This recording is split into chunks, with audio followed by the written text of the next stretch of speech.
It's day number 2 here of the PUBG Mobile Club Open 2019 Global Finals, and we had a rip-roaring day yesterday where teams fought to try and claim themselves the points and climb themselves the top position here in the overall standings. Welcome, ladies and gentlemen, to the desk. My name is Kyle Laris, and to my right-hand side, it's Scoom, it is John Allen, and it's Avenger. Avenger, you look particularly happy. Are you okay? I'm extremely happy. I'm excited to get day 2 started, and I just can't wait to get the games going. Absolutely.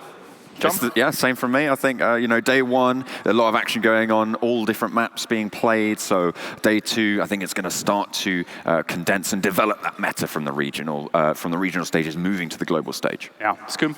Yeah, for sure. I mean, we had such a good day yesterday. I don't know how we can top it off. There were so many crazy clutches and things going on. So I'm looking forward to see how teams are going to adjust. And speaking of which, we can actually take a look back, as of course, day one was fantastic. So let's take a look back, just in case you missed it.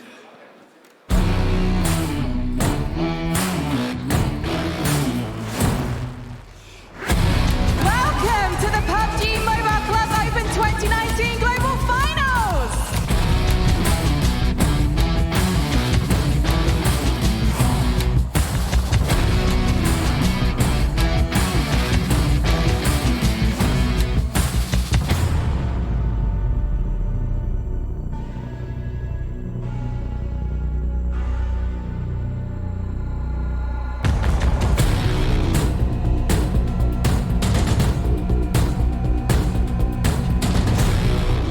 See him, it's 1v1! Juicy with the spray! Oh my god! As he pull it off!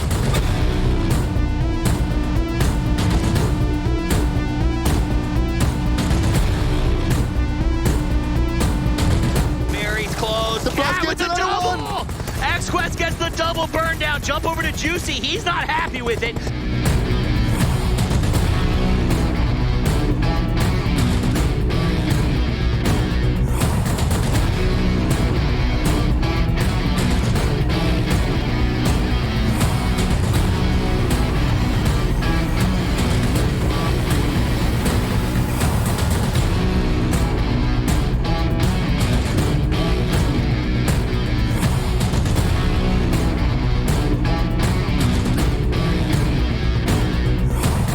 Player surviving here. What? What? Got two!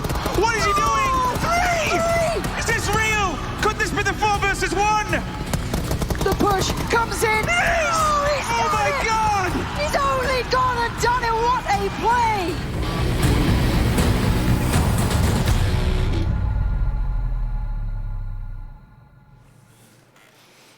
Amazing moments here from day number one, and an even more amazing performance by Nex, of course, the official smartphone of PUBG Mobile Club Open. Gentlemen, when we look at how things went down in day number one, we did have some surprises. Mine in part with the standings and how they've shaped up so far, but we had some amazing fights too down the line. Yeah, we had amazing fights, and it seems like China region just kind of showed up a lot on day one. They were just fragging X-Quest, getting a lot of clutches, a lot of kills, and we also saw Top Esport getting that 1v4 there. It was just incredible, and it was just such a good day for them.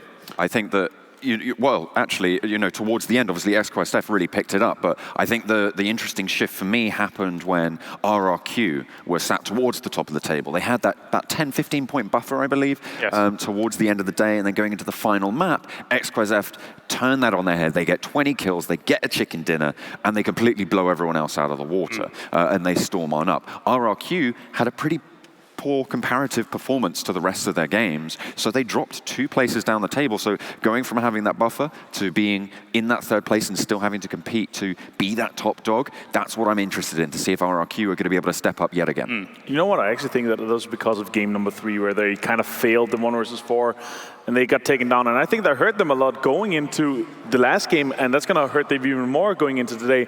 I really hope they're able to reset and come in with a refreshed mind and better kind of mental fortitude into these games, because today is really where it matters a lot. Let's take a look at the prize pool here overall, as plenty of money on the line, as our first place has the opportunity of grabbing themselves that $180,000 for that first place spot, $90,000 for second place, and $45,000 going to third place, and obviously we teeter on down from there. Avenger, $180,000. That's a lot of skins, that's a lot of crates.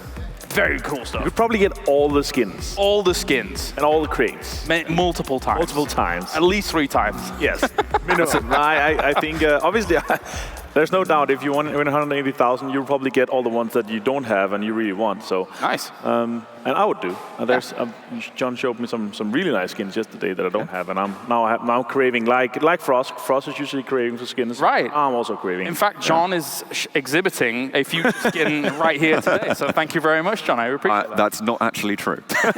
Isn't it? Oh. I would love it. I would love it. If you're going to make a skin, I mean, make the best dressed skin possible. All right, yeah, I'm going to give you that. You're pretty well dressed. Let's take a look as well at the schedule, as we do have 6 games coming at you today relative to the 5 that we had yesterday. And we will be having a lot of Erangel with the other maps interspersed in the middle of things. So we'll be starting on Sanhok once again. It definitely created some interesting moments for us yesterday, Scoom, but a lot of Erangel. That means that potentially some of these very heavily well-versed, consistent teams who have been playing Erangel forever and ever might have a leg up. Yeah, for sure. And I think today the key thing to look at is the teams that were at the bottom of the leaderboard because they had a bad day. And the thing is, when you have a bad game, it's hard to reset to the next game, but it's easier to reset on the day, right? So I hope a lot of these teams went back, look at the VODs, look what teams are doing, look if the teams are playing passive or aggressive. It also depends on the map. Starting on Sanhok, that's going to be a more third party. You need to take fights, so having that confidence is key. So we need to see teams doing that.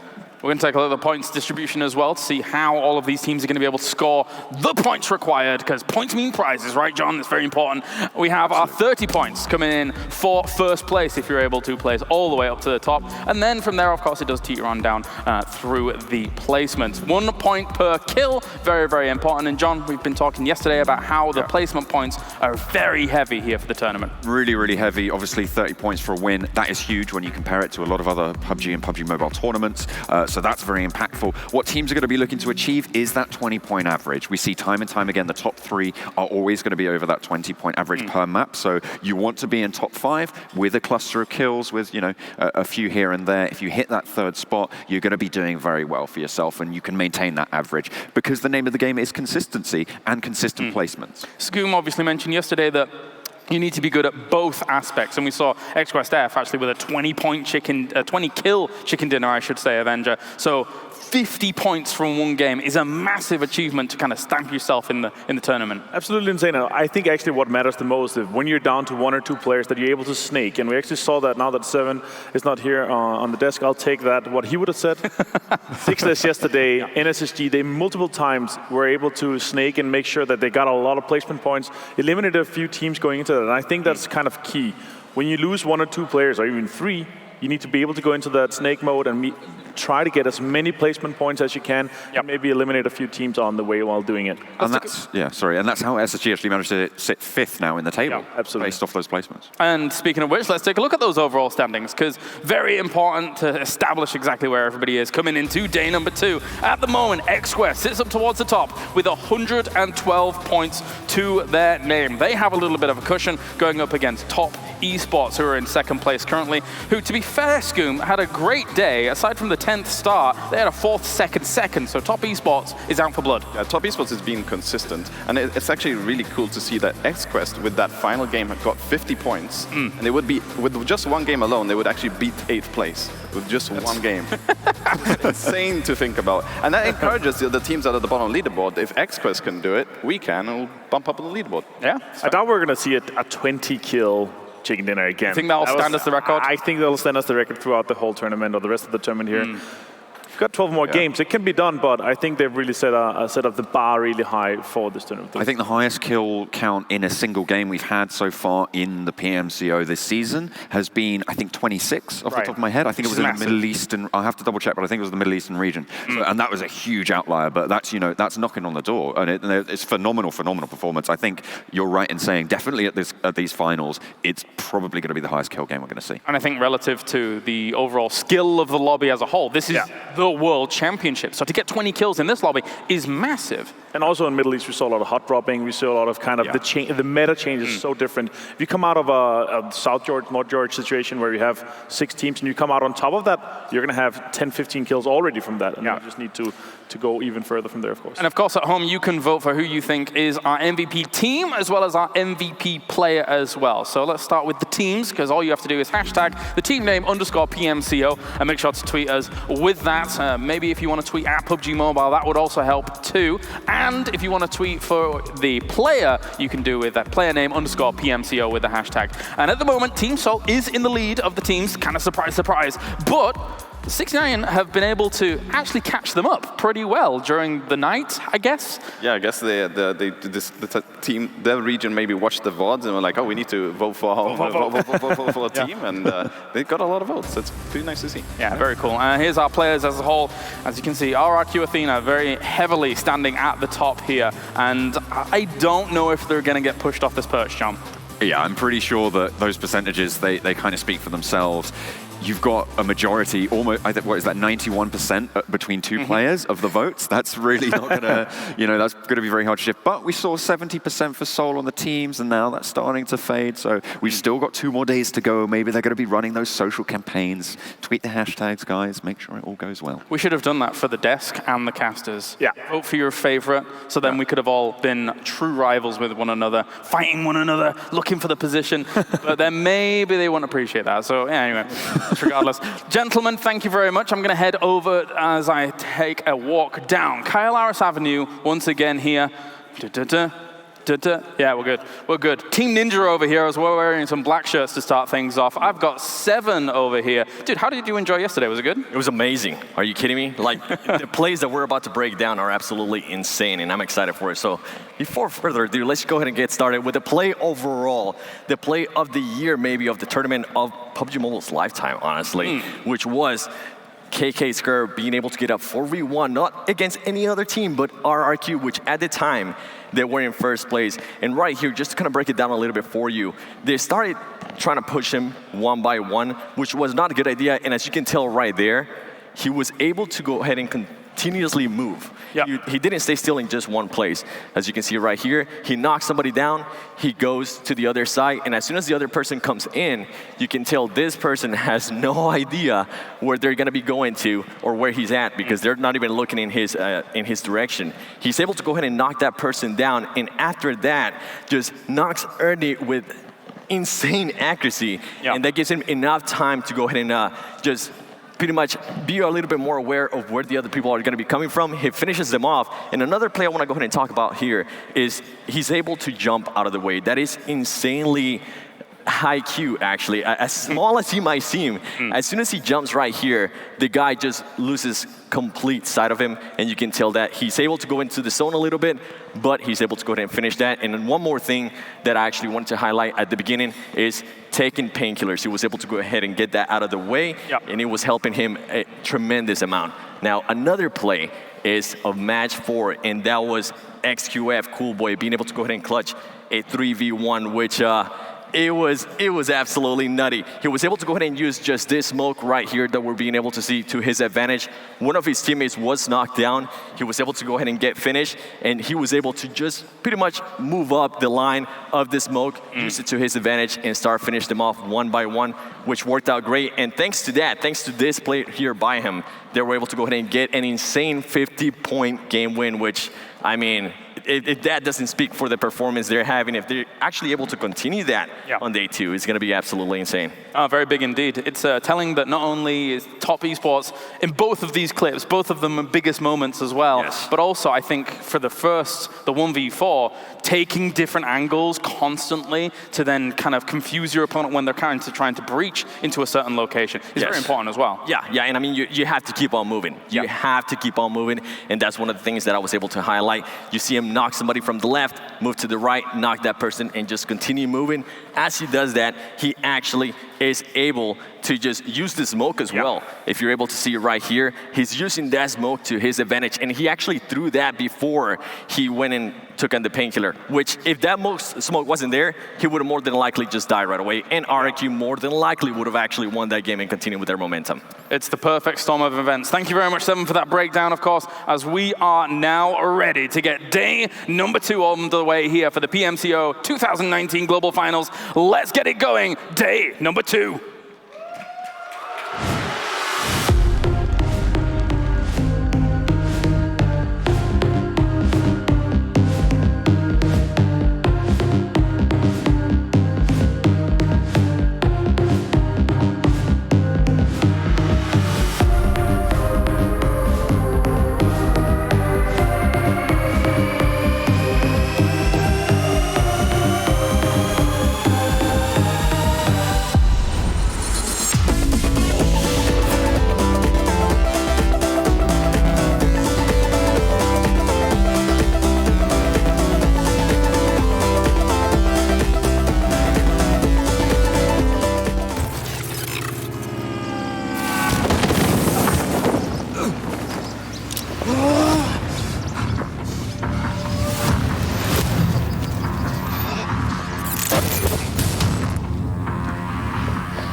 There you are.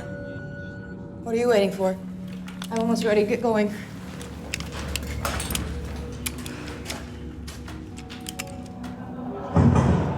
Oh, God. At least 2.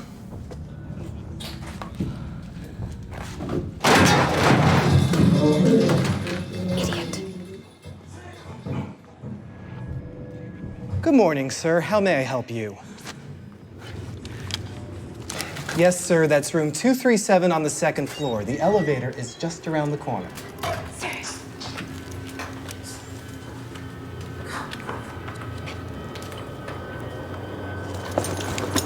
Eat this!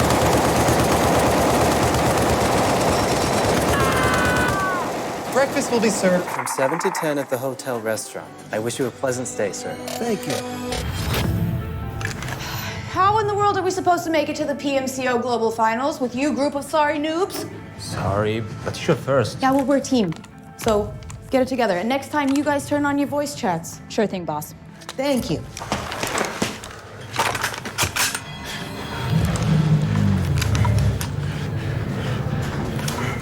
What's his problem? Nothing. Let's roll. So take aim and fly away. I've never been so wide awake. No, nobody. Über Hermannstraße, Neukölln.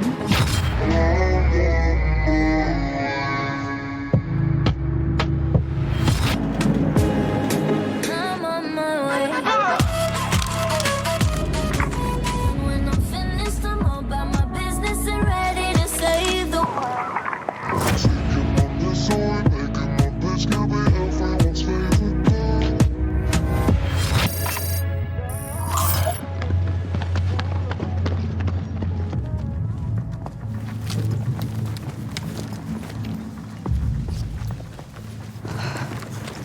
I got a bad feeling about this. Not as bad as I do. We're almost there. Winner. Winner!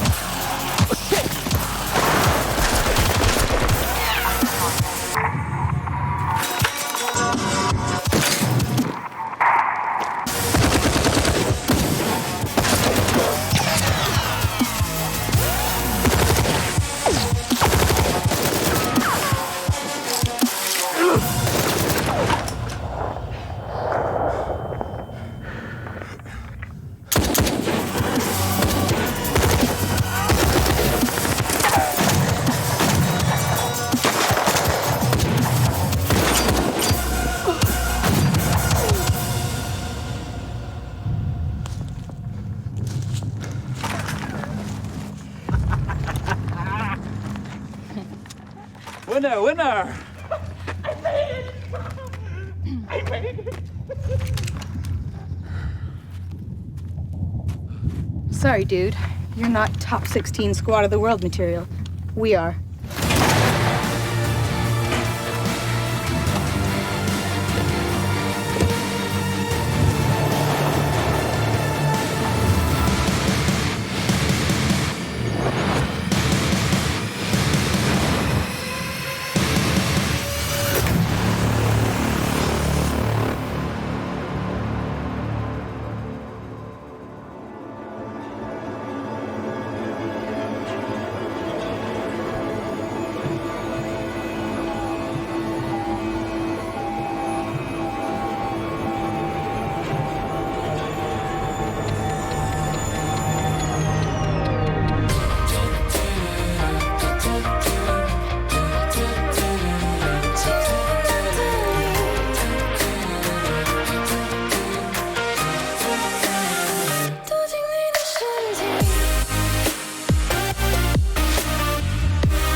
Welcome to the PUBG Mobile Club Open 2019 Global Finals!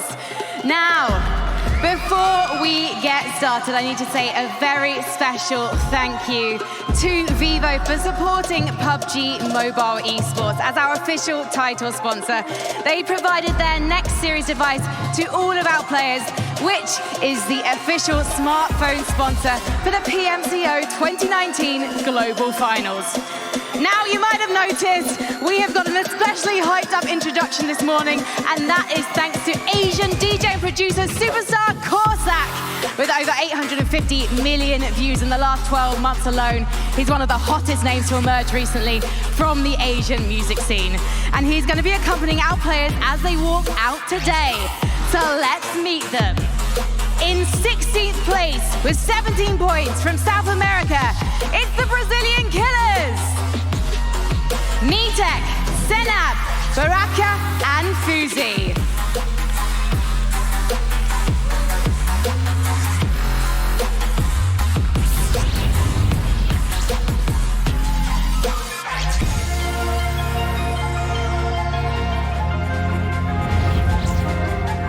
In 15th place with 18 points from Japan, it's All Rejection Gaming.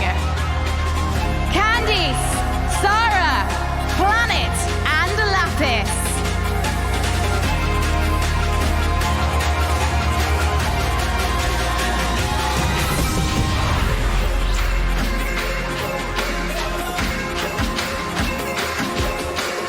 In 14th from India, it's Team Soul with 25 points. Mortal, Oace, Ronak, and Viper.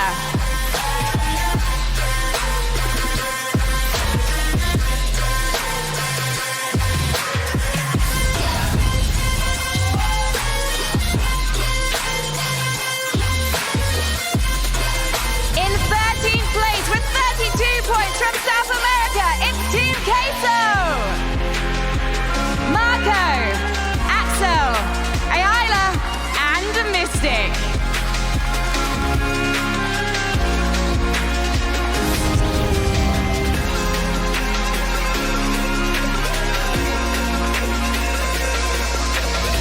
In 12th place with 40 points, it's Thailand's Purple Moon. Jasper, CZ, Narwin, and Zoom.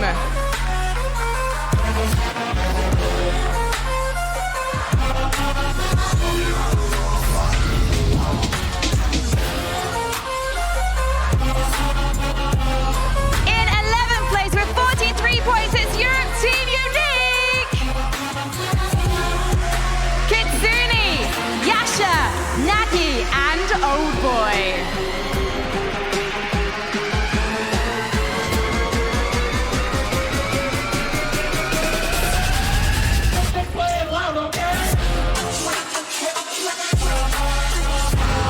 In 10th place from Japan, it's Scars Black, Reno, Naruto, George, and Shimon.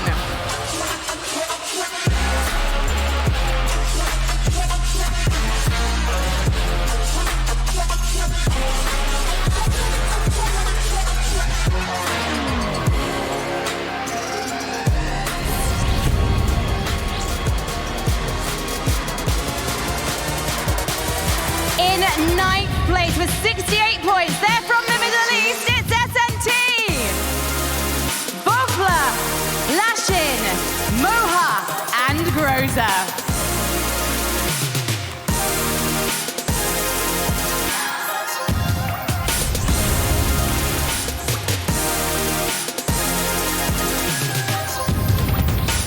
In 8th place with 49 points, they're from Chinese Taipei and Turkey, it's Nova Esports. Saoshai, AY, Bandit, and JN.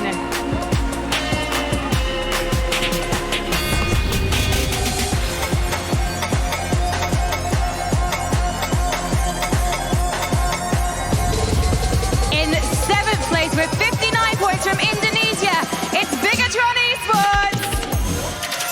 Luxi, Zaxi, Ryzen, and Natic.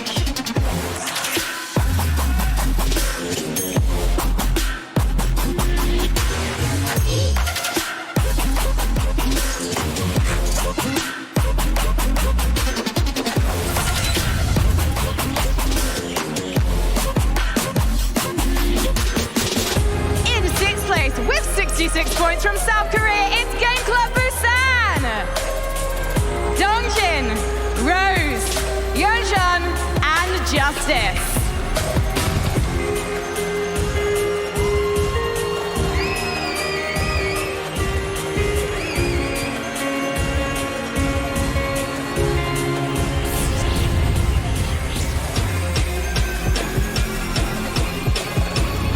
In 5th place with 68 points, it's North America's Space Station Gaming. Juicy, Angry, Carnage, and Sixless.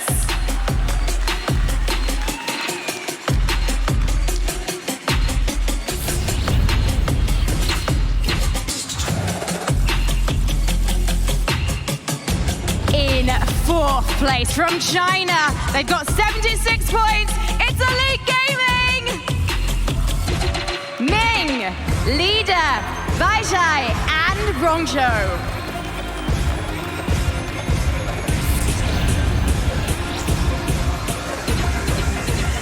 In 3rd place with 88 points, it's Thailand's RRQ Athena. D2E, Ernie, Senior, and G9.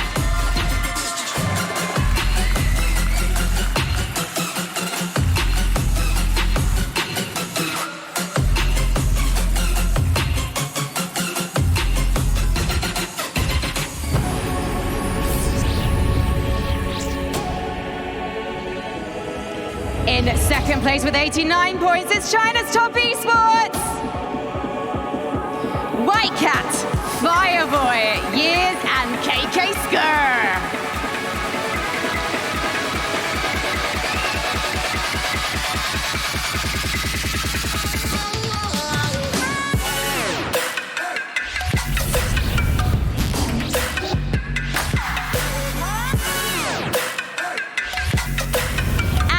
Top spot with an incredible 112 points. They're from China. It's X-Quest F. Coolboy, Cat, Jimmy, and Paraboy.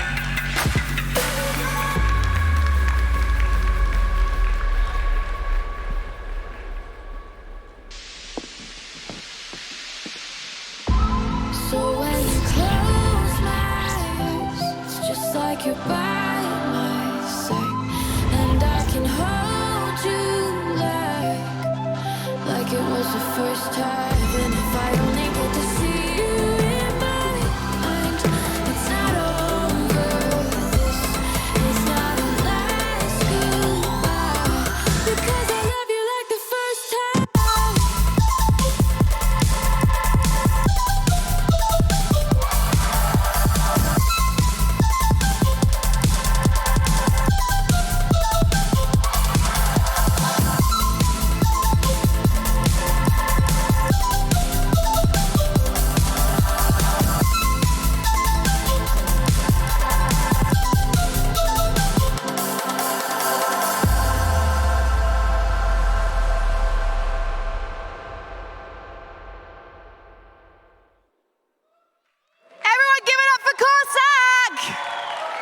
What an epic way to start day 2 of the PMCO. And cast your minds back to yesterday, please, if you will, because yesterday we invited 10 celebrities to take part in a show match as part of the Team Up Challenge, including NBA star Giannis and our overall winner from Japan, Kazu. Now, one of our players was Vincent Wang, who is the general manager of global publishing at Tencent. Vincent played alongside Giannis, and they came second. I wish they came second. They actually came 7th. They might as well have come second, though, because Vincent is showing no signs of having lost any pride. And I think the reason that he's feeling like that is because he's incredibly excited to reveal some news for you at home and watching here in Berlin about the future of PUBG Mobile. And I can't wait to find out that news either. Now, if you're watching at home, please let us know what you think using the hashtag PMCO. And without further ado, please welcome Vincent Wang!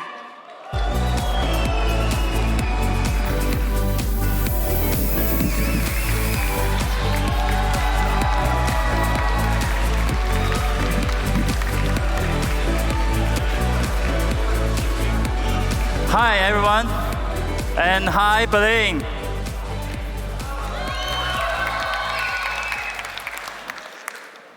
PUBG Mobile was launched in March last year, and it became super popular worldwide.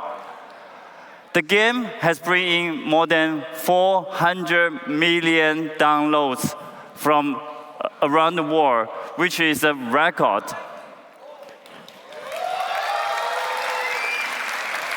And there are more than 50 million people playing this game every day right now. Thank you in making one part of this. And today, I would like to use this time to also give you some good news. Player experience and feedback have always been the highest priority for our team. We work very hard to bring fresh elements, new contents, and interesting interact with the players.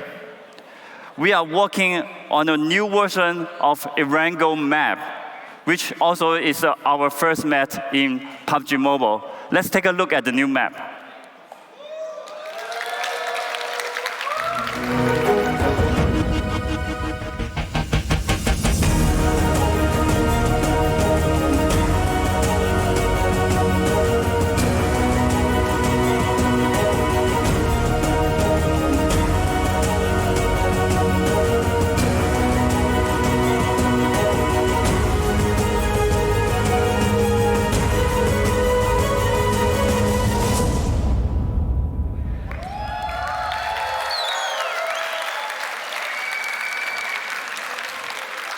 As seen in the video, that the quality has been significantly improved, and the new map will be launched very soon.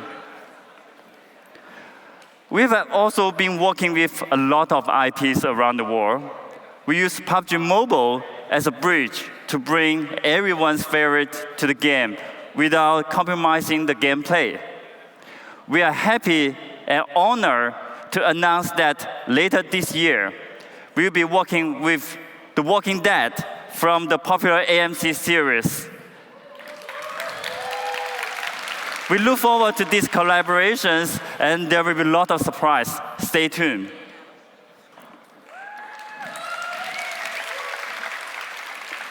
Last year, in PMCO final, we announced that we will introduce the Middle East server. And this year, to ensure players from all over the world are well connected, we will be launching Africa server later this year.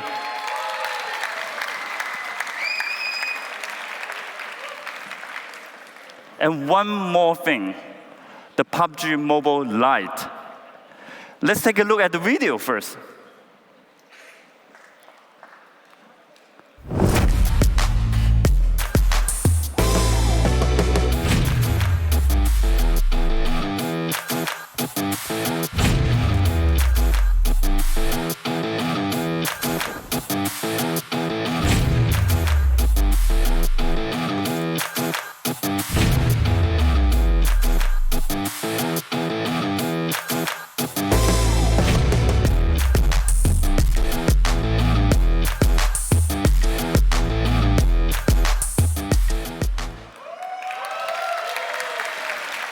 We made a light version because we want more players from around the world to enjoy PUBG Mobile.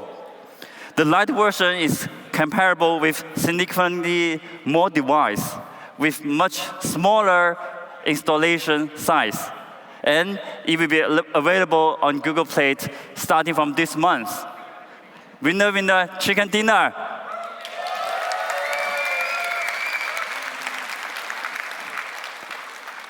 After 1 year of launch, our goal is the same: provide the best content and experience to our players.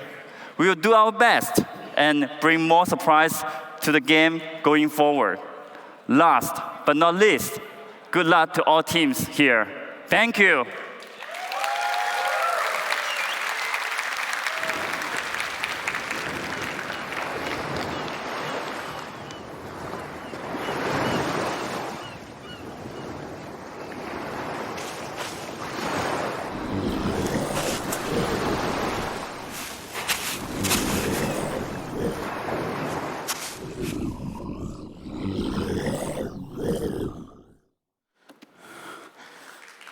Always exciting stuff coming out from PUBG Mobile for the future and onwards. Very, very exciting. The Walking Dead. I do love that series very much. I'm a big fan of zombies. What about you, Scoom? You like zombies? I've actually never watched The Walking Dead, so... What? Yeah, I need to... You got to get on that. No spoilers then. Definitely got to get on that. Some exciting stuff indeed coming for PUBG Mobile as a whole. And speaking of PUBG Mobile, the club open here for 2019 Global Finals. We now get down to day number 2. And I would love to start with our current #1 standing team, XQuest F. They have shown, not only in the prelims coming in, of course they got themselves a 2nd place, but it was a very fiery day #1 from them. They've shown that in day #1 here, they can continue to perform extremely well, John, and it's a sight to behold. Yeah, so if you remember, I talked earlier about how people want to be breaking that 20-point average on these games. XQuest F, they're sat on 28 points on average per map. Obviously, with a stellar performance on that final Erangel map, means that they did catapult themselves up a little bit. With 4 maps, you know, the impact of that did have a lot on their averages, but even so, 28 is incredible. You're looking at the next best team sat on 22.25 on average, which, you know, that's a really, really big margin when you scale it up over the number of games we're going to play. 22 points for 2nd place. That averages them on over four games to 2nd place every time, plus 6 kills. That's insane. It talks to how well they play and also how well they played on the last match, obviously. But overall, I'm extremely excited to see if they can continue this, obviously. We've got 6 matches today, so it's going to be a bit more kind of hard for them to continue this average, I would say. But I'm looking forward to see if they're able to do that. And it's extremely exciting to see that it feels like, Scoom, they kind of ramped up as the day went on. Of course, there was a little bit of a blip of the 8th place. It's not really that big of a blip, but it does feel like as the day progressed, they felt more comfortable. They came in with a 20-kill win towards the end of the day. So people got to be very scared, I suppose, since we have so much Erangel as well. Yeah, they have to be super scared. I mean, I don't think that momentum is going to stop. They just keep going and ramping up and ramping up. So the teams are now, like, maybe at the bottom leaderboard. If they want a chance of winning, like Team Seoul, a fan favorite that we did see them, like if they need any chance, they need to start now, right off the bat, do a good game on Sanhok, because XQuest is not going to stop. So if you're just going to have mediocre games, you're not going to catch up to them. Let's talk about RRQ Athena. I've skipped Top Esports for a moment because I will want to talk about them later on. The RRQ Athena, of course, current reigning champions, if you count Dubai as the true stop there that it was for Star Challenge as a whole. They are in 3rd place right now. They started the day in 1st place. However, it teetered down a little bit as things went on. Avenger, what do you credit that to? What was it? As we talked about in the pre-show as well, I definitely think that their 3rd game, and they kind of failed that 1 versus 4 there, or KK Scurry succeeded, you might even say. Sure. I would say that definitely they kind of tilted them going into the last game. We have to remember as well, we've only played 25% of our matches. We have 6 matches today. After today, when we take a look at the standings, we will have 10 total. So we're really going to be able to see how far ahead are they going to be able to do. But they're only 24 points behind. And we saw, I mean, you can get 50 points in 1 game if you really frag out. So it's definitely still very open for the majority of the teams, especially in the top 6, I would say. It's definitely very open. And depending on how well the momentum from XQuest is going to be, we'll see how everything else is going to kind of play out. John, thoughts? I think I can only agree with that. I think RRQ, as you say, a little bit maybe off kilter, but as you say, 4 maps only. Today, I'm expecting them to try and regain a little bit of strength because we didn't see them perform super strong on Erangel, which means that obviously you've got these 3 Erangel games today coming in. So hopefully they'll be able to, find their footing, not be on tilt as much as maybe they were yesterday, and try and, best foot forward and show us why they were the defending champions. Do you feel like that was a blip, John? Do you feel like I think so. Their Erangel game, I think they got 6th place, correct me if I'm wrong, during that game. But beyond that, you feel like they could probably propel themselves a little bit further into those Erangel games, get themselves top 3s, get themselves podium finishes. Yeah, well, I mean, time will tell, but I believe that they can. I think it's evident from the way they played the first 2, and even the 3rd up until the 1v4, that they know what they're doing. They are super confident. They are aggressive when they need to be. They are tight on those rotations, and that's what I'm expecting to see come in a little bit more today in those Erangel maps. And our first map is going to be Sanhok, starting things off for our 6 games today. And that was the map where we had Scars Black actually getting themselves the win at the beginning of the day. Now, currently they sit in 11th place. That was the current lowest chicken dinner finisher in the overall rankings as things do go. Do you think Sanhok's the perfect opportunity for some of the kind of lower placing teams right now to strike back and maybe cause some kind of upsets for points? Yeah, I think so, because it's a map that doesn't require too much macro play and strategy. So maybe these weaker teams that can excel and maybe taking some team fights, because all of them know how to shoot. They really excel on that. But I think that we were talking about the balance of good rotations and aggression and stuff. Sanhok, it kind of tones it down. It's more just about fights and third partying. So Scars Black did win the first game yesterday, and then they didn't get a single kill, I believe, in the next 3 games. So hopefully they come back and end up with maybe another win or a decent game to start the day with. Yeah, it's a big change to go from first in your first game of the entire tournament, of the entire global finals, to then go 15th, 16th, 13th with no kills, Avenger. That's kind of unfortunate. Very unfortunate, and it talks to obviously their position and how well they played in the first game, but I want to see that continue. It could also be that they put way too much effort into Sanhok only, that they're just specialists in Sanhok, and they, as Scrum said, they don't have too good of a macro play, which is extremely important on all the other maps. But I'm looking forward to see how they're going to be able to kind of come back. They have the capabilities and skills of it, so I'm hoping to see if they're able to do that. XQuest has been able to put themselves dominantly at the top of the kills by players overall here so far. Powerboy and Coolboy up towards the top with 11 each. Just this though, getting himself 10 kills along with Ernie and KK, and I had to do it. Just this, you didn't have to do it, we'll be honest. Yeah, okay, you're right, I didn't. Just this. Is it a play for the word justice? Is that what I'm seeing there? It's either justice or just his. Oh, no, I don't like that one. I like my version better. Avenger? Cat also with 10 kills. It's 11, 11, and 10 kills on these guys. Absolutely insane. 39 kills yesterday. I'm looking forward to see if they're going to be able to break the 100. Maybe even today if they continue this. Maybe even today? Yeah, I mean, 39 in 4 games.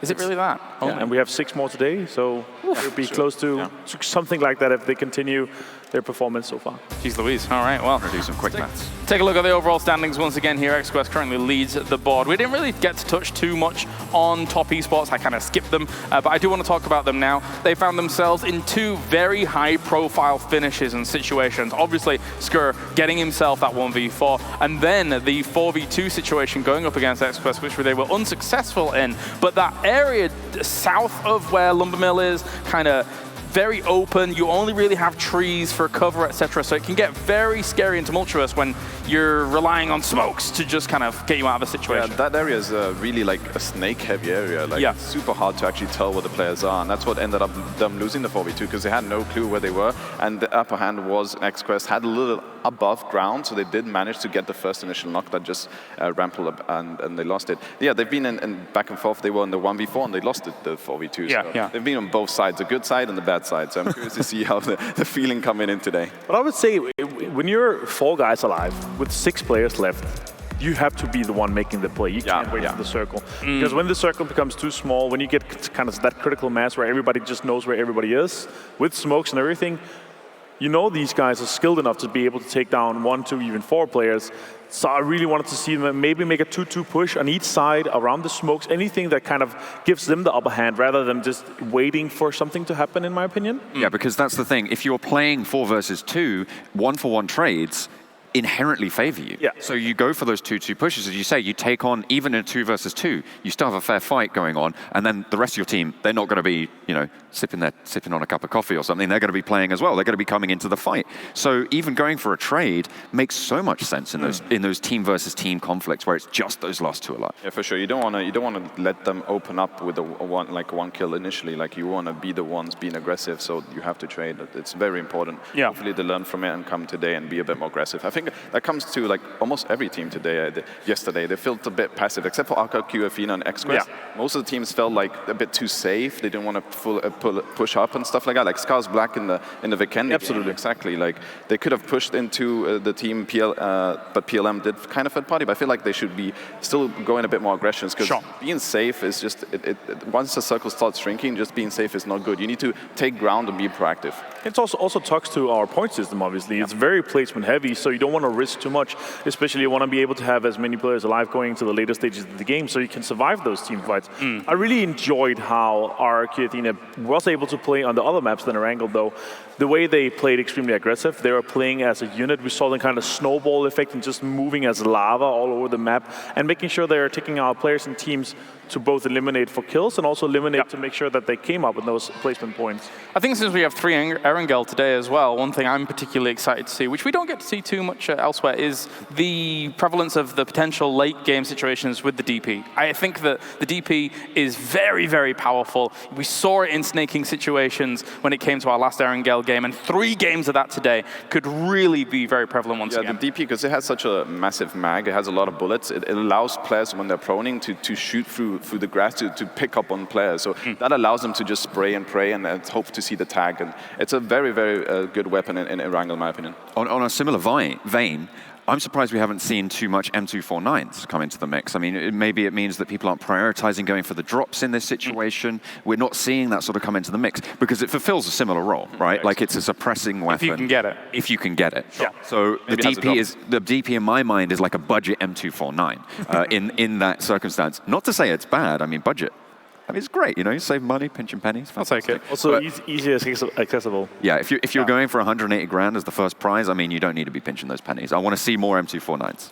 Yeah, for sure. Well, if they can get the crates, then yeah, I'll happily see that for sure. And obviously, with Erangel, Erangel is one of the more balanced maps when it comes to play style, I want to say. You can have those kind of very close quarters combats that we're seeing with some of the snaking going on, but range is also a big factor as well in Erangel. Yeah, for sure. It's the most balanced map. It's a map that requires good macro play, good aggressive team fighting, and that's where RRQ Athena normally are good, and XQuest, the reason why XQuest kind of won that game is because they know how to position themselves, they know how to take fights, and this just combination of both of them is just, it's key. Yeah, so we are expecting the cream to rise to the top here with how much Erangel we do have. Of course, though, Sanhok, what are you guys expecting here really from Sanhok? What did you take away from our first Sanhok game of the tournament as a whole? Well, obviously, it's the first game of the day. I want to see some aggression coming out of them. I want to see some of these teams have a good start to the day, because obviously that's going to matter. We have six games in total. You get a good start to the day, you're going to have some good momentum. I want to see a bit more aggression. Obviously, we saw from XQuest in the first game of Sanhok yesterday, we saw them play a bit more safe. They had a comp out, and I feel like if they played a bit more aggro there, they're going to get even more kills and kind of placement points from that, instead of being gate-kept as they did in the end. Yeah, I mean, you saw what RRQ Athena were able to do with that aggression. Oh, yeah. They were just rolling over teams. I think you talked about lava. I'm seeing them more as like a pyroclastic flow. The speed that these guys are moving at was really quite incredible. And just as we do wait here for a moment, we're waiting to get into the lobby, of course. We just had a little bit of a restart, so once that is sorted, we will be getting into that game. So thank you very much for your patience, ladies and gentlemen, whilst everything does go down. Our end for Sanhok yesterday was just north of Paradise Resort, I think it was, and that's an area where, again, close combat is going to be of absolute the most importance. I think it is a road with kind of a small valley just up there as well. So you're in these situations where you're fighting across roads, which effectively, I suppose, are acting like mini rivers when it comes to these kinds of fights.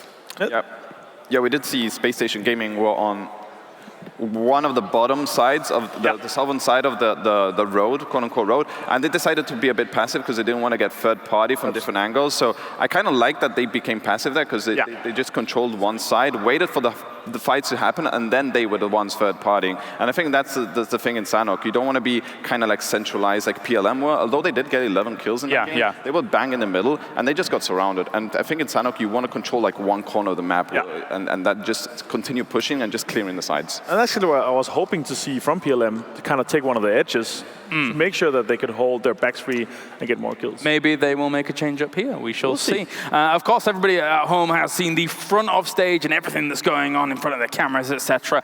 But what is it like here at PMCO everywhere else? Let's check in with Rachel to see exactly what's going on. Hey guys, Seltzer here, and I'm going to take you on a tour of the PUBG Mobile Club Open venue. Let's take a look. First step is to get checked in, so you may want to make sure if you pre-registered to stop by the booth and grab yourself a wristband. Next step is to make sure you go through security. This is a safe and secure event, so the only weapons we're going to be allowing are the ones in PUBG Mobile. On my way in, I found some PUBG Mobile fans who came to the arena to watch these teams play. So who are you guys here rooting for? SNT team, because it's from our region. So tell me about your region. Tell me about you guys. We are Arabs, so this is the only Arab team here in this tournament. So we're really hyped for for this team. And is this your squad? Do you guys play PUBG Mobile together? Yeah, we're a duo, me and him. Who's the in-game leader of you four? Show of hands. 2 leaders. Well, they're following you guys into the event, so they figured it out. That's my gamer tag. They're gonna put it on a shirt for me. So I got my t-shirt up when I checked in because I follow the rules. I check in first, and it really paid off because not only do I get a t-shirt, I get to customize it with my gamer tag, and I found just the guy who's gonna help me out and do that. So, sir, I bring you this t-shirt and I bring you this tag. Is there anything else I need? Okay, that's all. I will maybe 5 minutes needs to make your name on your t-shirt. It's perfect! Thank you! Now I have my own custom shirt to wear, so I will never forget my time at the PUBG Mobile Club Open. So, you might notice that I look fantastic in this t-shirt. Well, I am among the elite ranks of many others who've secured a similar t-shirt. Let's take a look at all the names who have been printed. What is this? Alan Walker, the tastemaker himself. Now I know I'm in good company. So I'm over here at the sign drawing station where you can make a cheerful to cheer on one of your favorite teams or players here at the PUBG Mobile Club Open. And with so many teams and so many great players, I really had trouble deciding who I was going to cheer for until I realized I could just cheer for good games. This is a sign celebrating coming together and enjoying PUBG Mobile with your friends. It's awfully sweet of PUBG Mobile to think of the ladies like me and provide a husbando opportunity. Hey, buddy. So one of the really cool, interesting things that we have here at the PUBG Mobile Club Open for the audience to interact with is our graffiti wall. So this is a virtual graffiti wall. I've got the handle right here. I'm going to choose my color. And what should we draw? Can't go wrong with a big red R for Rachel. So you get your t-shirt, you're looking sharp. You can head on over here to the photo booth and grab yourself a picture. We've got a wide array of props, so go with a nice level 3 helmet. Give me my frying pan. All right, beam me up. This is my murder face.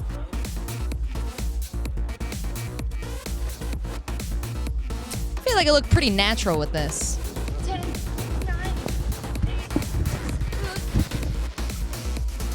8. They're perfect, as I expected.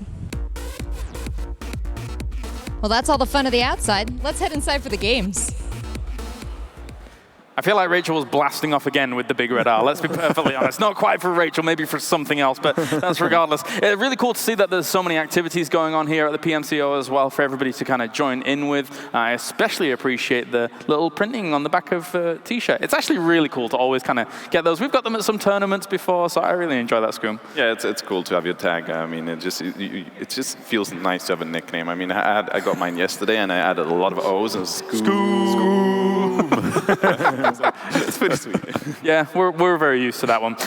So, gentlemen, before we get into Sanhok once again, any kind of other thoughts that you have related to Sanhok, maybe the QBZ, QBU, etc., things like that? So I want to talk about Team Unique, because there's a team I highlighted yesterday a little bit, and I called them the Chocolate Frog team of fights, right? We saw last time around on Sanhok, they had a really, really strong engagement. They came into the fight, they took the fight down the hill, then they backed off, they disengaged, they covered their back. Yasha fell back and took that backside flank to cover any rotations. We saw Bigatron were behind them, so that was smart in that circumstance. They then re-engaged and had an excellent fight. And then died. So, you know, it's unfortunate of them, but I want to see them have a similar prowess and then move forwards and have the same fighting style into those next fights. So that's what I'm going to be looking out for here.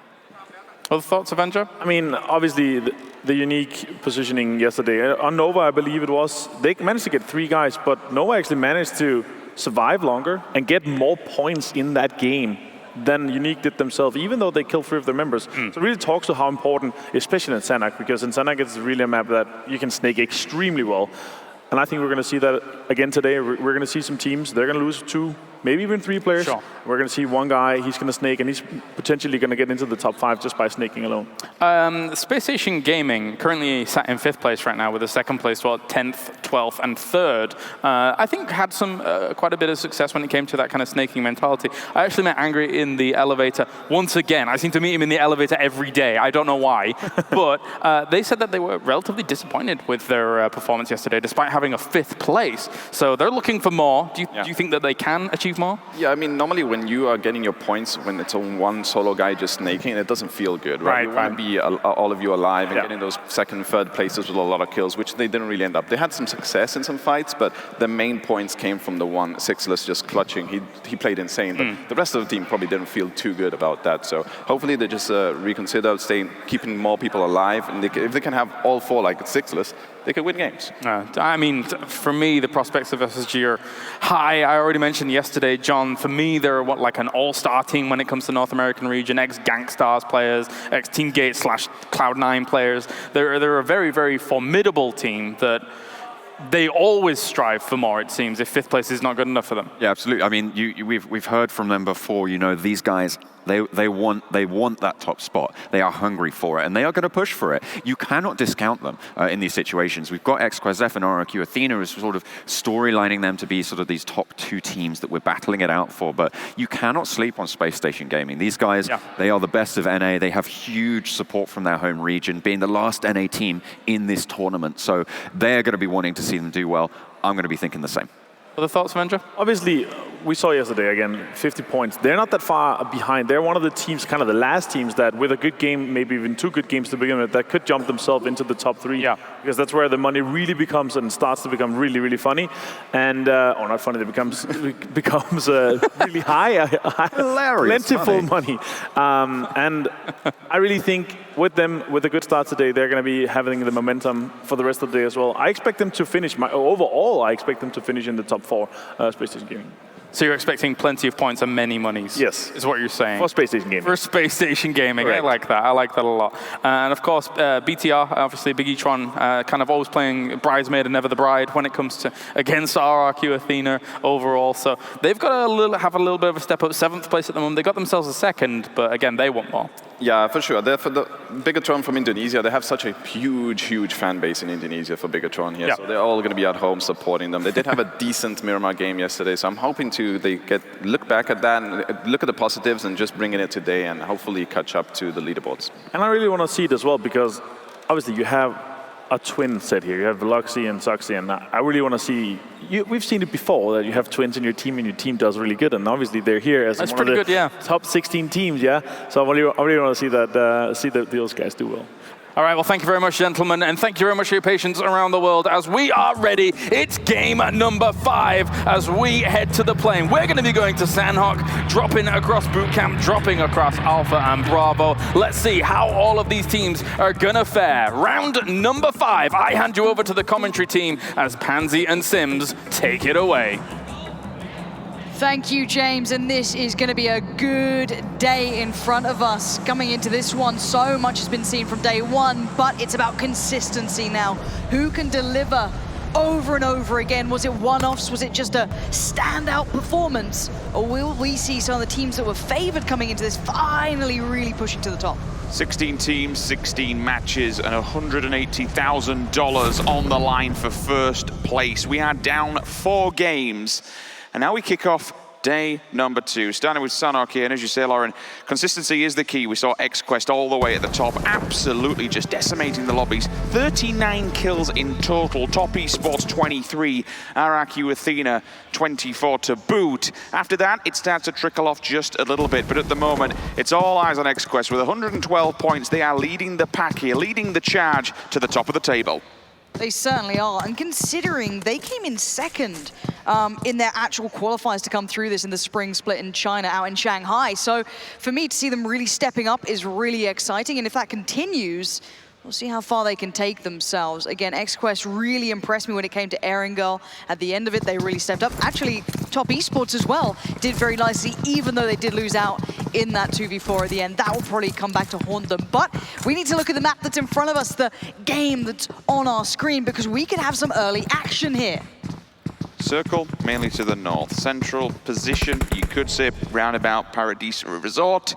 But it's all eyes on Bootcamp at the moment. The Lobster central point, you do have all 4 members of GCB. 2 players from Seoul, though, do have eyes on the prize. We need to be careful here. Seoul is one of the teams we've been looking for, Lauren. A bit of signs of life. Not the best of days yesterday. They have to improve today to get up that leaderboard. And if you're going to look at danger, that would be Justice over there. I think he's currently around the top 3rd fragger at the moment, 10 kills to his name. So again, this guy can do some really dangerous things just sitting behind the likes of Paraboy and Coolboy, who had that incredible performance. So for me, he's one of the players to look out for. And if you're unleashing him in boot camp, that's a scary prospect for one of the teams who hasn't quite had that performance yet. It's a much smaller map compared to the other 3, so be prepared for that kill feed to light up at any time soon. Teams will be crossing paths, especially with this circle. The fact we have a little bit of water in play towards the north makes this that much more condensed. Everyone will be on the transition. You don't see too many vehicles flying around.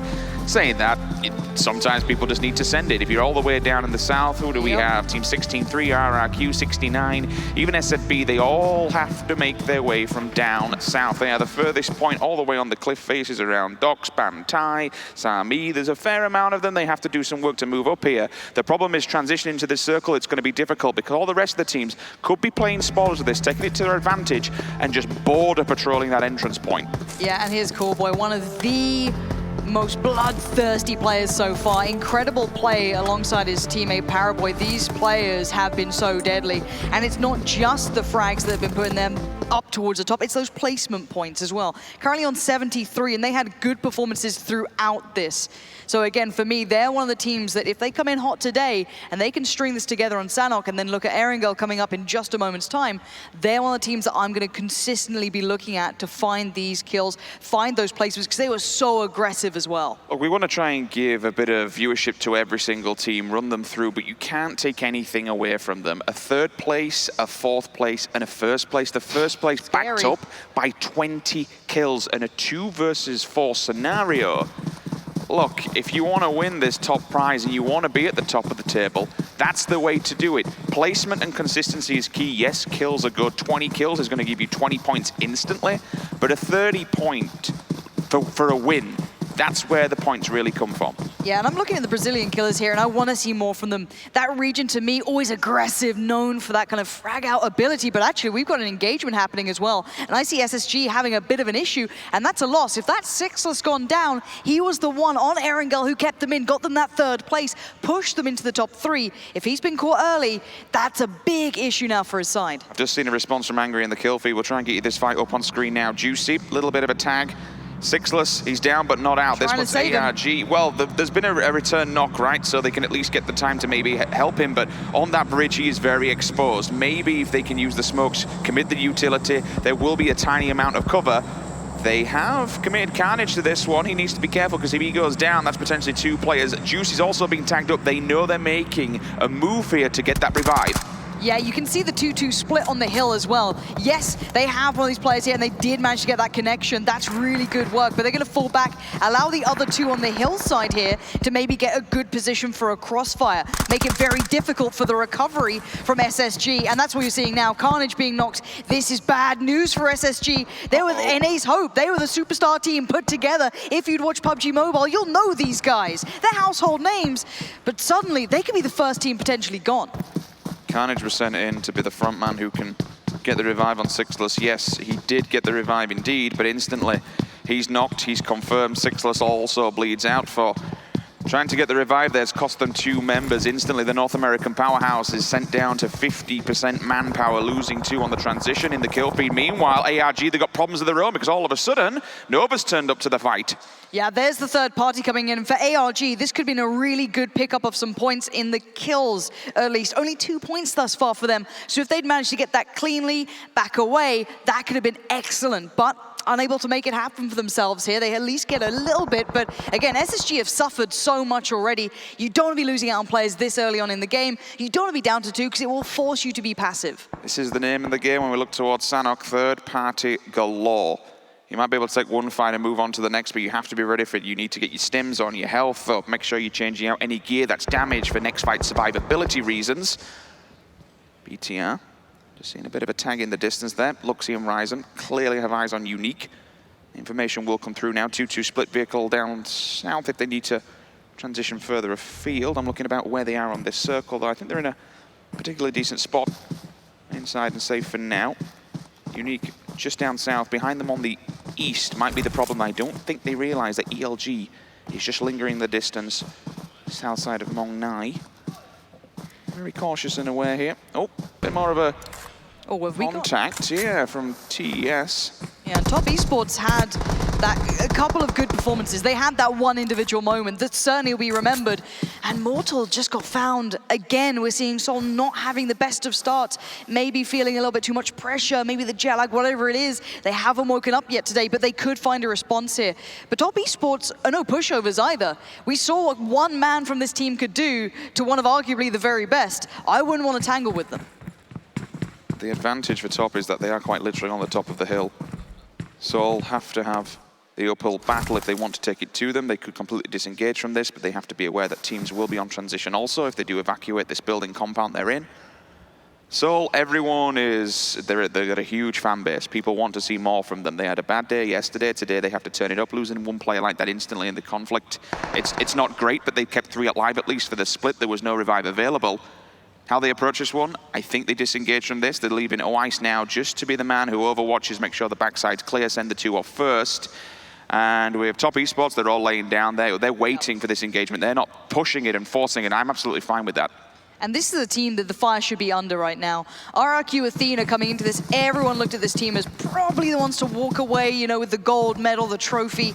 But there's been some real heavy hitters up there with them. And they had that real suffering loss against one of the players we were just looking at. They got 1v4'd, which can put a team in a really bad position. It can make you kind of have internal issues. So hopefully for them, they've been able to reset overnight. They can come back into this strong. But they still have to find that way forward. They're still working their way out of Quarry in the southern side of the circle. There is a decent run ahead of them. There isn't too many teams nearby, but there is one close enough. Yeah, that's the problem. 69 is on the same transition path here. I can see players, they might get an eye line on this should they hit the roadside. Athena might potentially get lucky here. If 69 run onwards without checking the backside, if they watch this, jump, right? They could completely get the jump. They are in a 2-2 split, so they won't confirm all members down. There could be a scenario there where you press the advantage, and all of a sudden the 2 players that are disconnected from the rest of the roster just bite you in the backside. So they have to be careful they don't overextend themselves. But they are on a parallel kind of mirror image transition. We are looking at the moment with Purple Mood. There is a Team Nova also in the same scenario, same area. Purple Mood will be up against the hillside, up against the cliff, so the only one way they can really go is forward. And unfortunately, forward will be the gauntlet as all of Nova is just spread across that hillside. We'll see if they actually get that full engagement happening anytime soon. You can see on the map, it is condensing now. Everyone slightly to the northwest of Paradise Resort, still 16 teams stand, 60 players still up. So we have had those initial casualties and the new circle comes in. But it looks like there might have been a spot. Did Mohawk just get an idea that maybe someone's behind them? I don't know if they've heard something, spotted something, but they held up for a second. They definitely held up for a second, so they might be preparing for this. RRQ Athena might be walking into a trap here, Rich. I saw Ernie just hit the deck, and you can see the rest of the players are also doing the same, which it's either preemptive or suggestive that they know players are lingering in the distance. They're now all looking the way. You can see if you look towards your top right, all the arrows are focused and fixated downhill. But the same goes for 69, so maybe, just maybe, by the skin of both of these teams' teeth, they've avoided danger.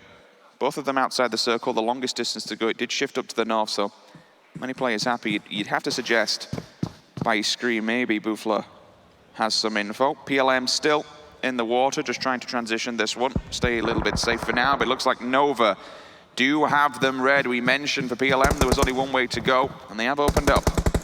And Nova have been putting bodies on the board. These guys, yes, they haven't had the biggest results. They're kind of sitting middle pack at the moment. But if they get a couple more of those kills, you can see what happens when they do go off. So I'm wondering if they've got this position, they can maybe isolate some players. But here we're going to see Unique. Again, a bit of a ball in the China shop at times. We saw them playing towards Shelter on Erangel, and they were hunting down teams. They were looking for any way they could pick something up. But they're not going to have an easy route here. There is still one man spotting them out. So keeping track on their location, their movement. But Nova's on the play here. They're pushing this one for now, down the hillside.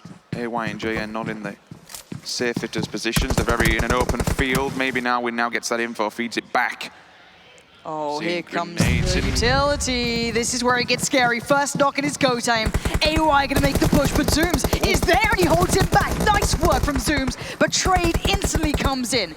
Excellent work from Nova to make sure there's always a trade available, not allow their players to fall without an answer. And where is the rest of the team against them? It looks like Nova have stamped their authority on this area. They'll control the north, but I see a third party moving in. They may not be alone for long.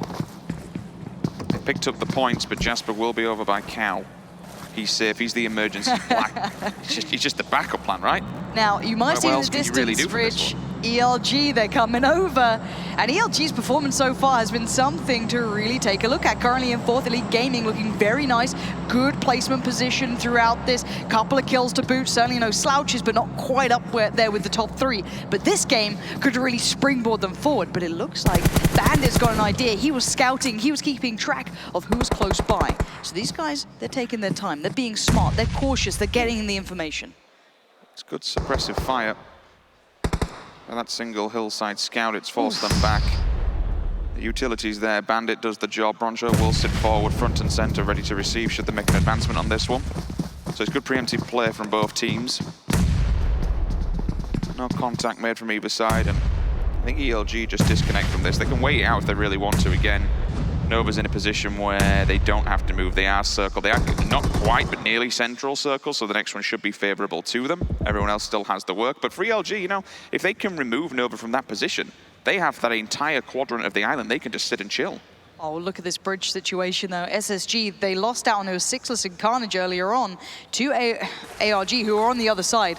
So this is far from fun. They're locked into this bridge. I don't think they can move too easily off of this one. Juicy, I think, unable to heal beyond that. Maybe lacking some utility, some of those stims, some of those boosts, maybe just kind of unable to get the full loot they wanted after suffering that casualty to start with. I wonder if Plant knows. I wonder if either team knows. It's just a stalemate, standstill. Circle, meanwhile, does fixate. Goes central, ELG, Nova. Quite a few teams around Tapmog. They're all going to be happy for now. Anyone coming out of Paradise or looting Paradise will be all extremely happy. They'll have got geared up to the 9s. Meanwhile, SSG again, still ARG laying down the hammer here, Lauren. That was earlier. That's the little reminder of why they're in that situation on the bridge. That's a little look back. This is Top Esports as well. That was their engagement. And this was that great compound breach coming in. So we were already seeing those moves coming through. And so many of these players being put through their paces early on. No one afraid to take a fight, but just to remind you, we still have 16 teams alive. All the teams still stand, but there has been losses. And look at this vision coming in from Dongjin here. That is a really nice bit of information. Do you want to engage? Probably not. Maybe not yet. Get the rest of your team in good position and maybe work it out from there on. Well, they hold a hillside, so there's no real reason to make your presence known just yet. If you can defend this, as others will be transitioning rather soon. We still have 69 who have to make an entry point on the circle. Oh, we've got a new team coming here, though. This is going to give away the game right. So Team Queso tries to make the cross. Big deny. Juicy goes down. That's heartbreaking. The NA side has been suffering so badly from this. But Team Queso, that is a big, big pickup here. And SSG are going to be down to 1 man. If Angry can't survive, that'll be it. This does several things now. This alerts ARG that there is a team lingering on the opposing side of the bridge. And it also forces Angry's hand. He's just jumped off, he's in the water. There's nothing else really that SSG can do apart from chill, play for basement. The punch as well. Extermination, job done. Oh, wait. So someone has an eye light on. Because you'd have to assume that that's ARG, right?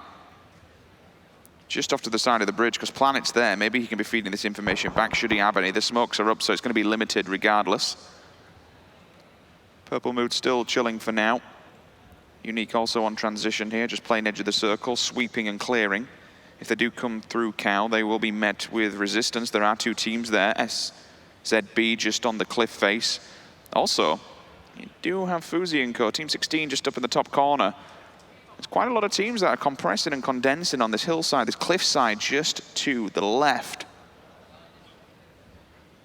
This circle with how many players alive, this could get real messy real quick. Good luck to the observers in the back, catching all these fights, because this is a powder keg scenario. You light this fuse and away we go. All these teams trying to play for that positioning, trying to play smart, trying to play cerebral PUBG Mobile here just to make sure they don't lose out early, but already seeing the likes of Space Station Gaming down to just angry. You have Purple Mood losing out on 2. So this is where it is going to all kick off. XQF Paraboy here, one of the outstanding players so far, keeping track of just one off in the distance. Does get the tag, doesn't overly commit though, but it's more warning shots, just keeping themselves certainly in the game. And Top Esports kind of split up here, pretty far apart from each other. For the double AR setup, M4, M16. M16 tap 5 for range, and the M4 just to pull out and go full defensive. Even with a 4x, some of these players, they're up close and personal sprays are just disgusting. Groza. 69 have finally made contact, and that was just to the south. Circle has again been unfavorable. They just have to keep moving time and time again. GCB, though, they can hold back. They are on the edge. They could just play border patrol here, open fire onto 69, either pin them in the blue or murder them on arrival. For this side, they've been keeping track on these players for some time, so they've been calculating their moves in the next couple of moments. Now, they do look like they want to fall away a little bit, maybe readjust positioning. Groza there. Good tags as well, so they're not going down without a fight, but there you go. Justice getting caught out does mean this should be go time. RRQ, Athena in the kill feed as well, finding a couple of the Purple Mood players, if I'm not mistaken, so this could be bad news for them. ELG trying to get on the battle as well. That could be a third party coming through. Viper's gone down, so we're seeing RRQ, Athena really coming to the battle, and there is Purple Mood gone. First team to fall. They were down to just 2 players here, but then suddenly RRQ, Athena came on the scene. But it's not going to be without an answer. There is other players nearby. Another team will sweep through Cow as well. Unique's on the approach, and so is Soul. And honestly, Tatmok's about to just explode. ELG know exactly where Athena is. The grenades have been damaging, but certainly not deadly. Still plenty of Membles up. They can hold them here, hold the line, hold them back. They need to be careful. They could be crunch. Unique's on the approach. 69's here, Soul's here. It looks like GCB will miss the fight from 69. They've disconnected. They run to the blue, and they've assess their entry point, but Soul is waiting for them. They need to be careful. This is going to be messy. We've got 5 teams all on this eastern embankment. Exactly, and you've got to look at the way this plays out. ELG, so Elite Gaming are kind of a little bit further in, so they don't have to be too worried. They can play gatekeeper here. They can hold everyone else back. Soul via Viper laying coiled in the grass, waiting this one out. We are seeing G9 then just got picked up. That could be a huge issue. If they're not careful, they can lose out on a lot of players, but now they spotted out the issue. They've spotted out where these players are coming from. This is ELG, though. They were further in here. They're still safe. They're keeping back RRQ, Athena here, pushing them back in the lumberyard, and here's those kills coming in. That's ELG racking up some bodies, 2 kills already. Can they confirm them, though? Plenty of teams will want to get that steal, get that takeaway, and oh, Viper's been caught in the back. Run, Viper, run! You're in danger. Hits the prone, and he gets knocked. You can't get away from ELG like that. Confirmations there. RRQ, they said, you know what? It's time to go. While they're making an aggressive stance to the people in the blue, we need to move up, and move up exactly what they do. They need to be careful. That left-hand side, it's exposed. There is one player in the form of Ming who is holding that angle. Look at him, just waiting behind the planks, bottom corner. He's the one to stop anything that RRQ want to do from the left-hand side. Senior and Ernie, they don't know what they're running into. This is an open trap, Lauren. And this is 4th against 3rd. This is a big battle for ELG. If they win this one out, they're in a great position, but there are no slouches on this side. Space Station do go down. That's the NA Hope eliminated in this one. Leader's got to be careful. They are knocking at that door. They're so close by. That knock's giving them information. And they're just playing it so carefully, so cautiously. Ernie, he's your danger man. His kills were so strong, but he gets tagged up. Ernie's in danger. Oh no, ELG are hunting them down, and this does not look good for RRQ. Athena down to just 1 standing at the moment, and this could be the end of them. D2E better go big or it's going home. They'll be going out in such an early position. That would be a huge upset here. Team Queso goes down in the meantime, but ELG might just be able to leap a spot here if they do manage to take out RRQ Athena, and that would be a huge upset. Circle 5 is just punishing. As you mentioned, only 1 more player holding on there for RRQ. Anytime soon, I'd see that 1 player to go down and Athena to go out in 12th position. The circle, though, is going to cause havoc for all of those teams that are fighting in that location. It's pulled away. It's hard shift. It's moved more towards the south on the eastern side. Yes, GCB and Seoul, they're safe, but everyone else in the north, they all have to run. There's like, what, 6 teams there that all have to make an advancement? Meanwhile, down in the south, It's going to kick off as well. Nova still eyes on the prize towards ARG. They've been there for a while and watching this one. This hillside has been there. XQF there now. Need to do something because everyone's just moving from the blue. This is easy pickings for everyone who's just sat inside the circle. There isn't that many. There's maybe 4 teams out of 12, and here comes the run. They're all trying to make it across the road. ELG disengaging, and it is an open space, and look who's waiting on the other side. Bigatron waiting, laying in wait. Is there a clear path to cross through, or will they die on that transition? Candice goes down. I'm seeing Old Boy doing work as well. Years onto Jimmy, he's gone. Oh, Skur, Paraboy does find him in the kill feed. That's with the M4 CNAP. Bandit bleeds out, job done, he's dead. Xiao Hai also. I'm seeing Playzone just murdering people who are just left out there, just knocked for by individual players. Nova's gone. And instantly we lose 3 teams back to back to back. People just spraying down through the killing fields, finding the bodies, leaving the corpses to the blue. This is just murder. This is crazy. There's so much action going on here. It's so hard to keep up with everything. Paraboy going down, though. This is RRQ. Athena eliminated. They held on as long as they could, but they've gone down pretty early for a team of their caliber, in my opinion. I wanted to see more. XQF trying to hold on, but they're down to limited numbers here. They've suffered casualties as well. Some of the biggest names are now down to 1 player. That's just Cool Boy left standing. He's the only hope for his team now. I think he's just gone down in the kill feed, so make sure you watch that top mid area. Yep, XQuest. There it is. These teams at the top, Lauren, they are falling like flies. And this is the perfect moment for ELG. If they have a big game here, if they can make it through to the final couple of teams, that could be huge for them. That could boost them way up on the board. Same can be said, though, for Bigatron Esports. They're within reach. They were down at 7th at the start of the day, so they could really boost themselves up here. And both of these teams keeping a lot of numbers alive. ELG, I think, do have a knocked player right now. Yes, it's Leader, so they need to get him back on his feet. But Ming catches a glimpse of 1, takes him down, I'm pretty sure. That should be a kill coming through. And now ELG need to move. But there's Zuxi in the way, and this could be Bigatron holding them back. They're just stuck in the blue here. This is huge from Zuxi. Big Nate comes out, they fall away. Bigatron Esports playing this really well. And Ming is in danger. Down he goes. Grenade goes off. Blue finishes him. Job done. Rest of them need to move. ELG, Ming bleeding out by the wayside. Broncho also forced into the engagement anytime soon. Years and Whitecat, the last 2 members holding on for TES. Now, this is important for them. They don't have many teams by them, and they're second on the leaderboard. With all the boys at the top falling, this is a good chance to bag some points and jump themselves into first place. This could be huge, and this could be a real makeup for some of the slight, misfortune that's happened to them. They got 2v4'd in that situation. So again, there's ELG being called out. Bronco goes down, and we're down to just 2 teams. 5 players stand, and look at this situation. Years and Whitecat facing off against Justice, Rose, and Dongjin. Now, Justice has been an incredible player for his side, so he could be a huge factor in this. Whitecat and Years need a big performance now. But where's Years' health? Is he completely out of meds? Oh no, that could be a big loss. They try and get the tag on the first. No, the trade's there. Big play from Rose. Holding on that slightly further outside, and Justice is making the push, and it's a GG. CQB. Fantastic work from them. This should get them some good needed points. Busan, up the board we go. There were 6 coming into this. They did have a win, but an 11th place finish yesterday with no kills. It did knock them out of the top 5. Definitely some solidified points, and that's going to do wonders on the leaderboard. GC Busan gets themselves the second chicken dinner of the tournament. Very good stuff from them. They had the perfect compound to be able to launch themselves and propel themselves to the victory. And look at them. They are happy indeed with that victory. Very good stuff here by GC Busan, our Korean representatives coming into the tournament as a whole. I'm joined by Scoom as well as John and Avenger once again. Guys, GC Busan seem to have a lot going for them in that game.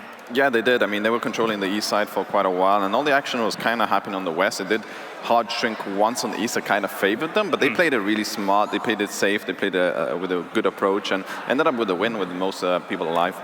Yeah, it was quite an odd final circle. The dominance really shifted time and time again from sort of who was controlling it. We didn't see the speed that we wanted to see from RRQ. Unfortunately, that was something we talked about. Certainly in that lumberyard, they sort of just got a little bit pinned down. And then out of that, we saw Elite Gaming come out, and then Bigatron was gatekeeping them. And then we came in and, oh wait, it's GC Busan now. So the swap arounds that we saw there were really, really cool to see that all of these teams are starting to step forwards. And a lot of the top teams went out below the top 5. Sure. And I was actually surprised to see BUYTICKET not to take more control because they actually had a really good compound. If they were kind of more proactive towards the later stages of the game, I believe they could have taken down Elite and also pushed into the final circle a lot better than they did. Fortunately, they did get eliminated. I would like to see them take down a home win here from that position. And Unique did pretty well as well. I mean, we see them on the screen at the moment. They were able to get in pretty far. Actually, Old Boy 1v2'd the final 2 members of Seoul as well on that eastern side of the circle on the rest of the push. I can't remember exactly where they finished. I think it was around 6th or 7th, maybe even 5th. But they did very well to get there. And taking a look at how things shaped up towards the end as well. Top getting themselves the 3rd second place in a row. This team is flying away with the consistency. The last 4 games, 4th, 2nd, 2nd. Crazy stuff. Yeah, their name is consistent right now. Throughout the tournament, they're just placing so well over and over and over again, and getting some kills here and there, but their placement is what stands for sure. But you can see there, 30 points actually coming in for the 2nd place team. They weren't placed 2nd, they came 3rd, but coming into it, they were able to leapfrog because of the lack of maybe those super high kill games. But 11 kills for the 2nd place team, that's quite a lot there for Elite. This is going to make our 1st place even closer than it was before, and it's going to kind of open up the top of the leaderboard, I feel like. It's going to be exciting to see how the overall is going to be looking. Yeah, it's still standing as well. It's nice to see. You don't really want to see like 2 teams hop out in front of everyone. You kind of want to have a mix of like 4 or 5 teams fighting against each other, because it definitely makes it exciting. Different play styles going into the mix and stuff like that. Well, the big shake-up here, Elite Gaming getting themselves truly into 3rd place now. After 11 kills from that game, they were the ones that were, I think, were holding RRQ Athena over in that kind of lumberyard area. And for them, they had such a difficult time trying to get out of that situation, did RRQ Athena, because you're in the blue, you're being ticked away at. Elite Gaming had such great positions to be able to greet them if they even tried to come into the game. For sure, their placement was so good. And not only were they fighting RRQ Athena, they were also taking pop shots at Seoul up in the arena, at the hill and the Unique. They were like just firing at everyone, doing a lot of damage, blocking RRQ. It was just really impressive to see them control that area. Well, when you have hard cover, when you're gatekeeping that side of the circle, you are just going to be popping those shots off, right? So, and they played it really, really well. Unfortunately, they weren't able to push through BUYTICKET. I think it was a 1v2 again, coming out from one of the BUYTICKET players who was able to carry them forwards just a little bit further. So it's unfortunate for Elite, not quite able to leapfrog into the rest of those final circles. Talk to me about their overall flow of the game, Avenger, because it does get a little bit dicey when there is that much water in the early circles. Circles 2 and 3, for example, 40% water. That's effectively propelling the game to later stages, like circle 4 and 5, effectively. Yeah, and especially why we look at the highlights here, especially when you have on the northern side, you don't have any kind of entry points from the northern side, so it makes the circle kind of only 180 degrees enterable, so it becomes extremely hard. And that's also why we saw so many teams on the southern side, especially towards the mid stages and later stages of the game. It was super stacked on the south side, and some of the teams that already had taken an early position up towards the north, they were heavy favored by that circle and played it extremely well to make sure that they could gatekeep some of these teams as well. And something that we saw kind of in that game was Purple Mood, they went early with the boat to the northern side, but they made like a huge mistake of, I don't know what happened there. They only sent 2 guys into the beach and the other 2 kind of swam to swimming elsewhere. I don't know what that decision was. I don't know if they were miscommunicating, maybe some issues were there, but they ended up dying first because of it. But if they would have had 4 coming from the north, they probably wouldn't have got pushed by Nova, and they would have had a good ground coming in from the north there. It used to be the case if you were swimming in later circles, it would just kind of purely be for placement, but it felt really early. Yeah, it was second circle. Yeah, so a little bit odd there to get things going. But GC Busan towards the very end of the game had a great compound to then launch themselves into any kind of strong territory in the middle. I thought BUYTICKET might also be able to do the same. Them and GC Busan had great spots on the edge of some of the final circles. I was sure that from that position that BUYTICKET had, if they had pushed a bit more aggressive to make sure that Elite Gaming was taken out, they would have kind of an uphill battle towards the 2 other teams where they could fight that easily, and they didn't do that. So I was surprised to see them play a little too passive when they knew and they had all the information about the Elite Gaming players that they didn't decide to go out. They decided to stay in the houses and just take some pot shots at them, and then when the circle kind of shifted away from them, they moved too late. And there's another thing as well to mention about the final fight as well.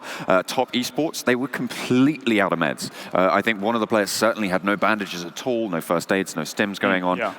And we saw the health bars. I think Richard Sims talked about it on the cast. Why is his health bar so low? He can't be out of meds at this stage. They'd invested those earlier. They'd been fighting maybe a little bit too much, and they really paid the price against GC Busan. They didn't have the nades to make those rotations and take those disadvantage fights. Let's take a look at our top MVPs, of course. That's how we do have our 4-player dream team here from game number 5 of the day as a whole, and it will be many elite gaming players, as Bronco here is able to take himself that top spot, along with Sarah and Paraboy. They make appearances as well. So pretty decent roster, pretty decent list to get things going here on Sanhok.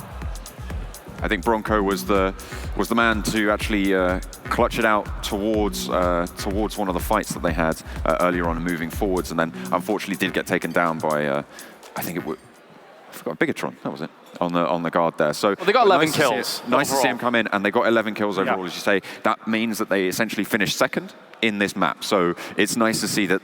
We were talking about, placement, but we have also added that caveat of kills do matter. And when you have 11 kills to 6, that's going to put you up a place. I feel like we're seeing a big division already in the first 5 games between our kind of top 8 and bottom 8. It feels like our top 8, or maybe even the top 5, these names are repeat occurrences, constantly being up towards the top, no pun intended, with teams like Top Esports getting themselves such consistency. Yeah, with the consistency and the aggression. I mean, we saw one of the XQuest players there as well. They just keep showing up on the leaderboard in those kills over and over again. All right, gentlemen. Well, thank you very much. As I'm going to head this way, I'm going to head and have a little look and see what Mr. 7 Worlds Gaming has got for me. So, my friend, what did you take? What a last game. Let's go ahead and actually talk about the last engagement between those two teams. And one thing I want to point out is, look how close up they are right here. They're all within each other. As soon as they realize that, hey, it's the end of the game, is actually going to go ahead and be the final 2, they decide to start spreading out. One goes that way, one just actually stays right there, and the other one starts rotating towards their left angle or right angle. And then it works out perfectly because it distracts them. He totally forgets about GCB Rose being right here, and he gets super focused on just what pretty much he's going to be doing right there. And that's going to be giving them a huge advantage. Wycott totally forgets about the Rose, and he's able to knock him out. Another one that I actually do want to go ahead and highlight a little bit more is SSG right here, the engagement with Team Queso. Juicy, let's be honest here, he absolutely choked that. He should have been able to go ahead and get that.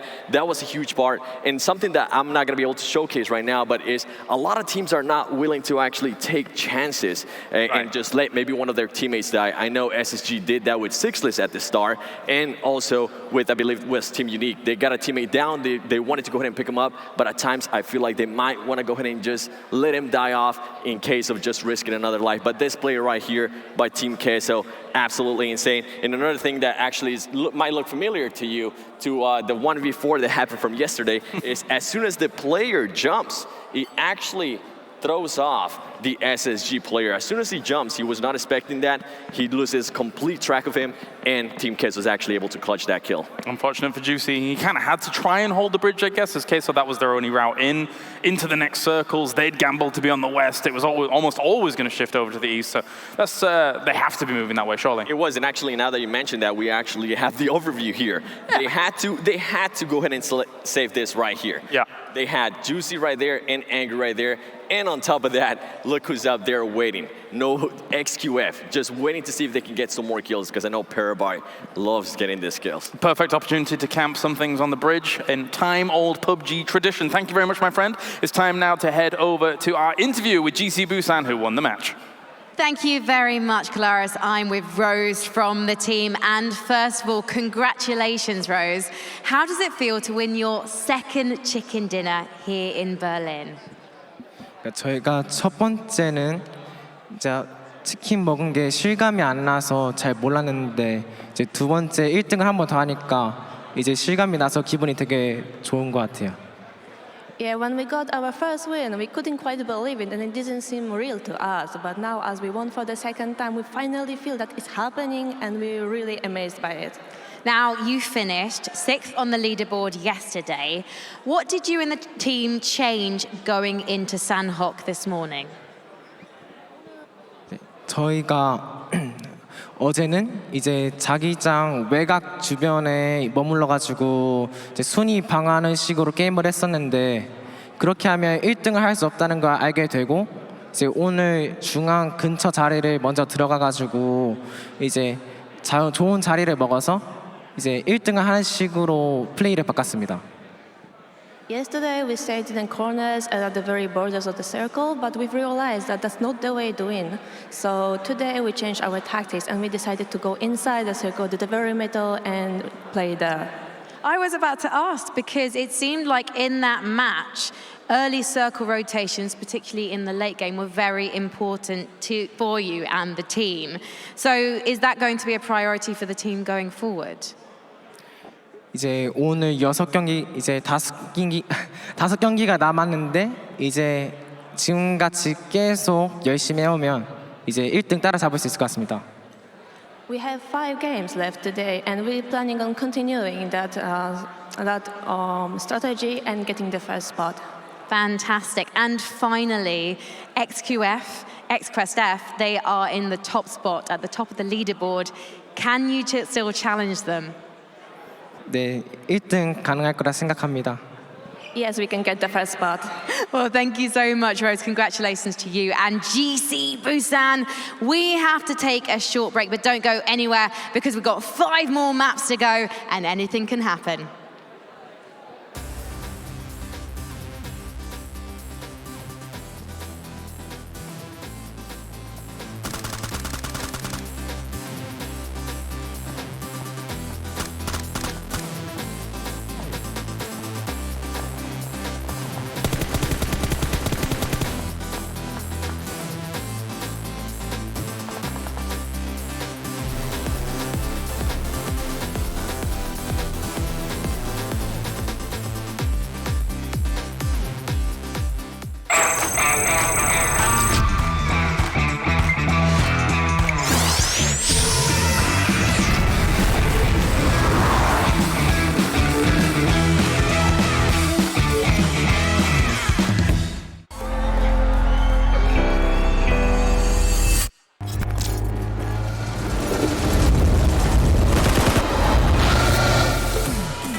GC Busan come off the back of a win here for the PMCO 2019 Global Finals after Sanhok has become their map to get things going.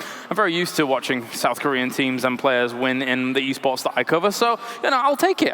Double chicken dinners to start off the tournament as a whole, the only team to do it so far. Joining me, Seven, as well as Avenger and Scoom here to get everything broken down for our next game, which is going to be on Erangel. And of course, yesterday, Seven, we did get to see Erangel. We saw it play out south of Lumbermill as everything was going on. And what do you make of our first game on Erangel, maybe coming into today?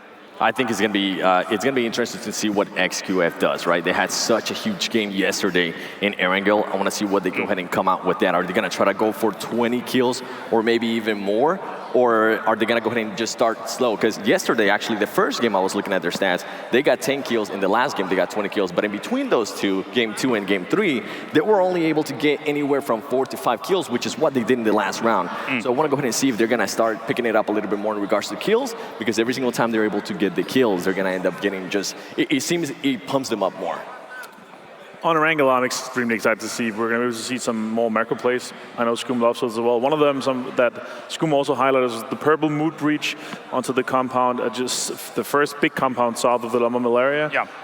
And for that, I want to see that happening continuously, because in the third and the fourth circle, it's going to be extremely important for the players, especially in Erangel, to have a more centered location if they want to get into those top placement points right there. Yeah, Purple Mood is actually the team that I'm going to be looking most into Erangel, because their team coming in from prelims that had the most strategic macro play out of all the teams that I've seen, and they've been doing this in this tournament, but the execution has not been good. Then that Erangel game, they did breach, I think it was Nova, but the execution after breaching was a bit misplay. And the same just happened in Sanhok. Their rotation to the northern side with the boat was really good, but how they continue to play out of that was a bit iffy. So I'm hoping that they structure down, focus on the execution, because their macro play is really good. So you want their mid-game and late game to kind of have the bolts tightened a little bit? Just stick together, because they seem to be splitting, or one guy goes alone. Just stick as 4, do your rotations, stick as 4, take fights. And we've seen that be very, very successful in the past. Obviously, some 2-2 splits have been successful in the past as well. And Erangel is kind of where the birth of your 2-2 splits was really kind of prevalent and get things going there. Yeah, and it was. Now, going into the next game, the one thing that I'm going to be looking for is actually our team is going to be willing to sacrifice their players, or are they going to just try to pick them up and risk their own lives as well? So I want to go ahead and see what happens in Erangel in regards to that. Let's take a look at the overall kills here for the players that have been participating here in the PMCO. And XQuest, of course, has been doing very, very well for themselves when it comes to the amount of kills they've racked up across almost all of the members of their team. So it's going to have to be very scary for some of the guys here. Although GC Busan, with just this, has managed to get himself up there as well after that previous game. I don't feel like they got themselves massive amount of kills in that previous game. Most of it came from placement, but still very impressive stuff, especially to have the 2 chicken dinners across the 5 games at this kind of level, Avenger. And as we heard in the interview as well, they're looking to get it started now here. If you're able to get 2 chicken dinners in 5 games, you really get your momentum going. And I expect that from them. I expect them to be a bit more confident and go into the further of the games here, and especially going into the fights as well. Be a bit more aggressive, maybe take some more proactive stances as well. Yeah, maybe. So looking at Erangel, obviously we had that finish down towards south of Lumbermill. Do you think that benefited XQuest, kind of just the nature of the finish, the positioning of the finish, or what are your thoughts regarding it? I mean, it always comes down to RNG, right? Are they going to go ahead and end up getting the circle? Are they not? What's going to happen there? And if they're able to go ahead and actually go ahead and secure a compound and they get the circle, that's just such a huge play for them. So it honestly comes down to that, especially in regards to circles. Guys, who are you looking out for to do well here for our first Erangel of the day? Team Seoul. I know. Okay, all right. Okay, John. Well, I have Brazilian killers because they're currently last place and 99 points behind first. That's almost 2 to 3 wins that they're behind. So if they need to start going up the leaderboard, it has to be this game. Erangel is more known, so if they're going to have to come up big now, because if not, it's just going to be too late. I'm actually expecting our RRQ team here to take a good game. Obviously, they're one of the most experienced teams, and it's the most played map. So I expect them to have a good game and hopefully propel them even further and really get up there in the leaderboard. Sure, they come from a very professional stance, I think. When you look at the SEA region, obviously the infrastructure for those guys is very heavily behind them. They have the managers, they have the house available to them to practice day in, day out. So expecting big things for RRQ Athena. Thank you very much, gentlemen. It is time. It's game number 6 here for the PMCO 2019 Global Finals as we bring our casters once again to the forefront and get round number 6 underway. We're going to Erangel. It's the grassy pastures, and we have Pansy and Sims to bring you all the action once again. Let's go. And I'm just so excited to see those green fields of Erangel here, Rich. We saw some incredible moments just south of that lumber mill, seeing everyone really battling it out, bring out some beautiful situations. That 2v4 will be etched into my memory, but what else will happen today? That's what I'm looking at. Who else can step up and deliver on a stage like this? It's a decent playing path. Teams should be able to get in their usual home locations. We start in the north and we head down south, just between Stalber and Severny, ending around Ferry Pier. So if we want teams going to Sosnovka, it's within reach.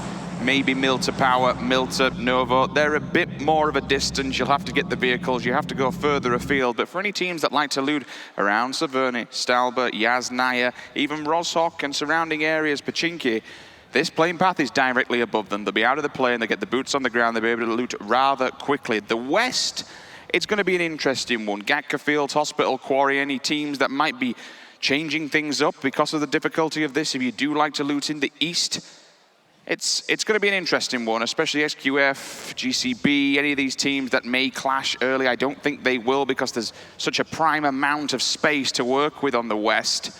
Pachinki, RRQ Athena, usual suspects, clear for now. Yasnaya is a place we do need to keep an eye on, and for good reason. SSG chomping at the bit. These boys need some points. Not the best so far when it comes to games and points on the leaderboard, but they have to be careful. SZB, not to be trifled with, got a win yesterday, and they've got plenty of points in the bag when it comes to kills. It would be nice to take control of that, boot them out. We do have 3 maps of Erangel today. Frozen Toffees will be taking you through 2 of them later on in the afternoon. If you can stamp something on Rozhok here, you can maybe go into those final games with a bit more confidence. And look at that circle right up in the south, hidden over the Millie base, and then just kind of cresting out by the ruins. This is going to be a rough circle, in on towards the north and maybe far out towards the east. Could be a bit tricky, and there's a lot of water in it, so that could make it a little bit tougher. Now, if you look back on yesterday's games, we saw a lot of the teams, the Chinese teams, really picking up some really good placements here. Yes, Space Station Gaming were within the top 3, but that was sixless. He was within the top 3, should I say. He went off in that game, but beyond that, you had ELG, XQF, TES, all the teams holding on, and that's one of them right there. So looking to see what they can do in this situation, looking to see who else can step up on Erangel, the classic map that people just know inside out here. And RRQ Athena need to see more from them now. No one in the reaching distance of them. Circle, they are inside it.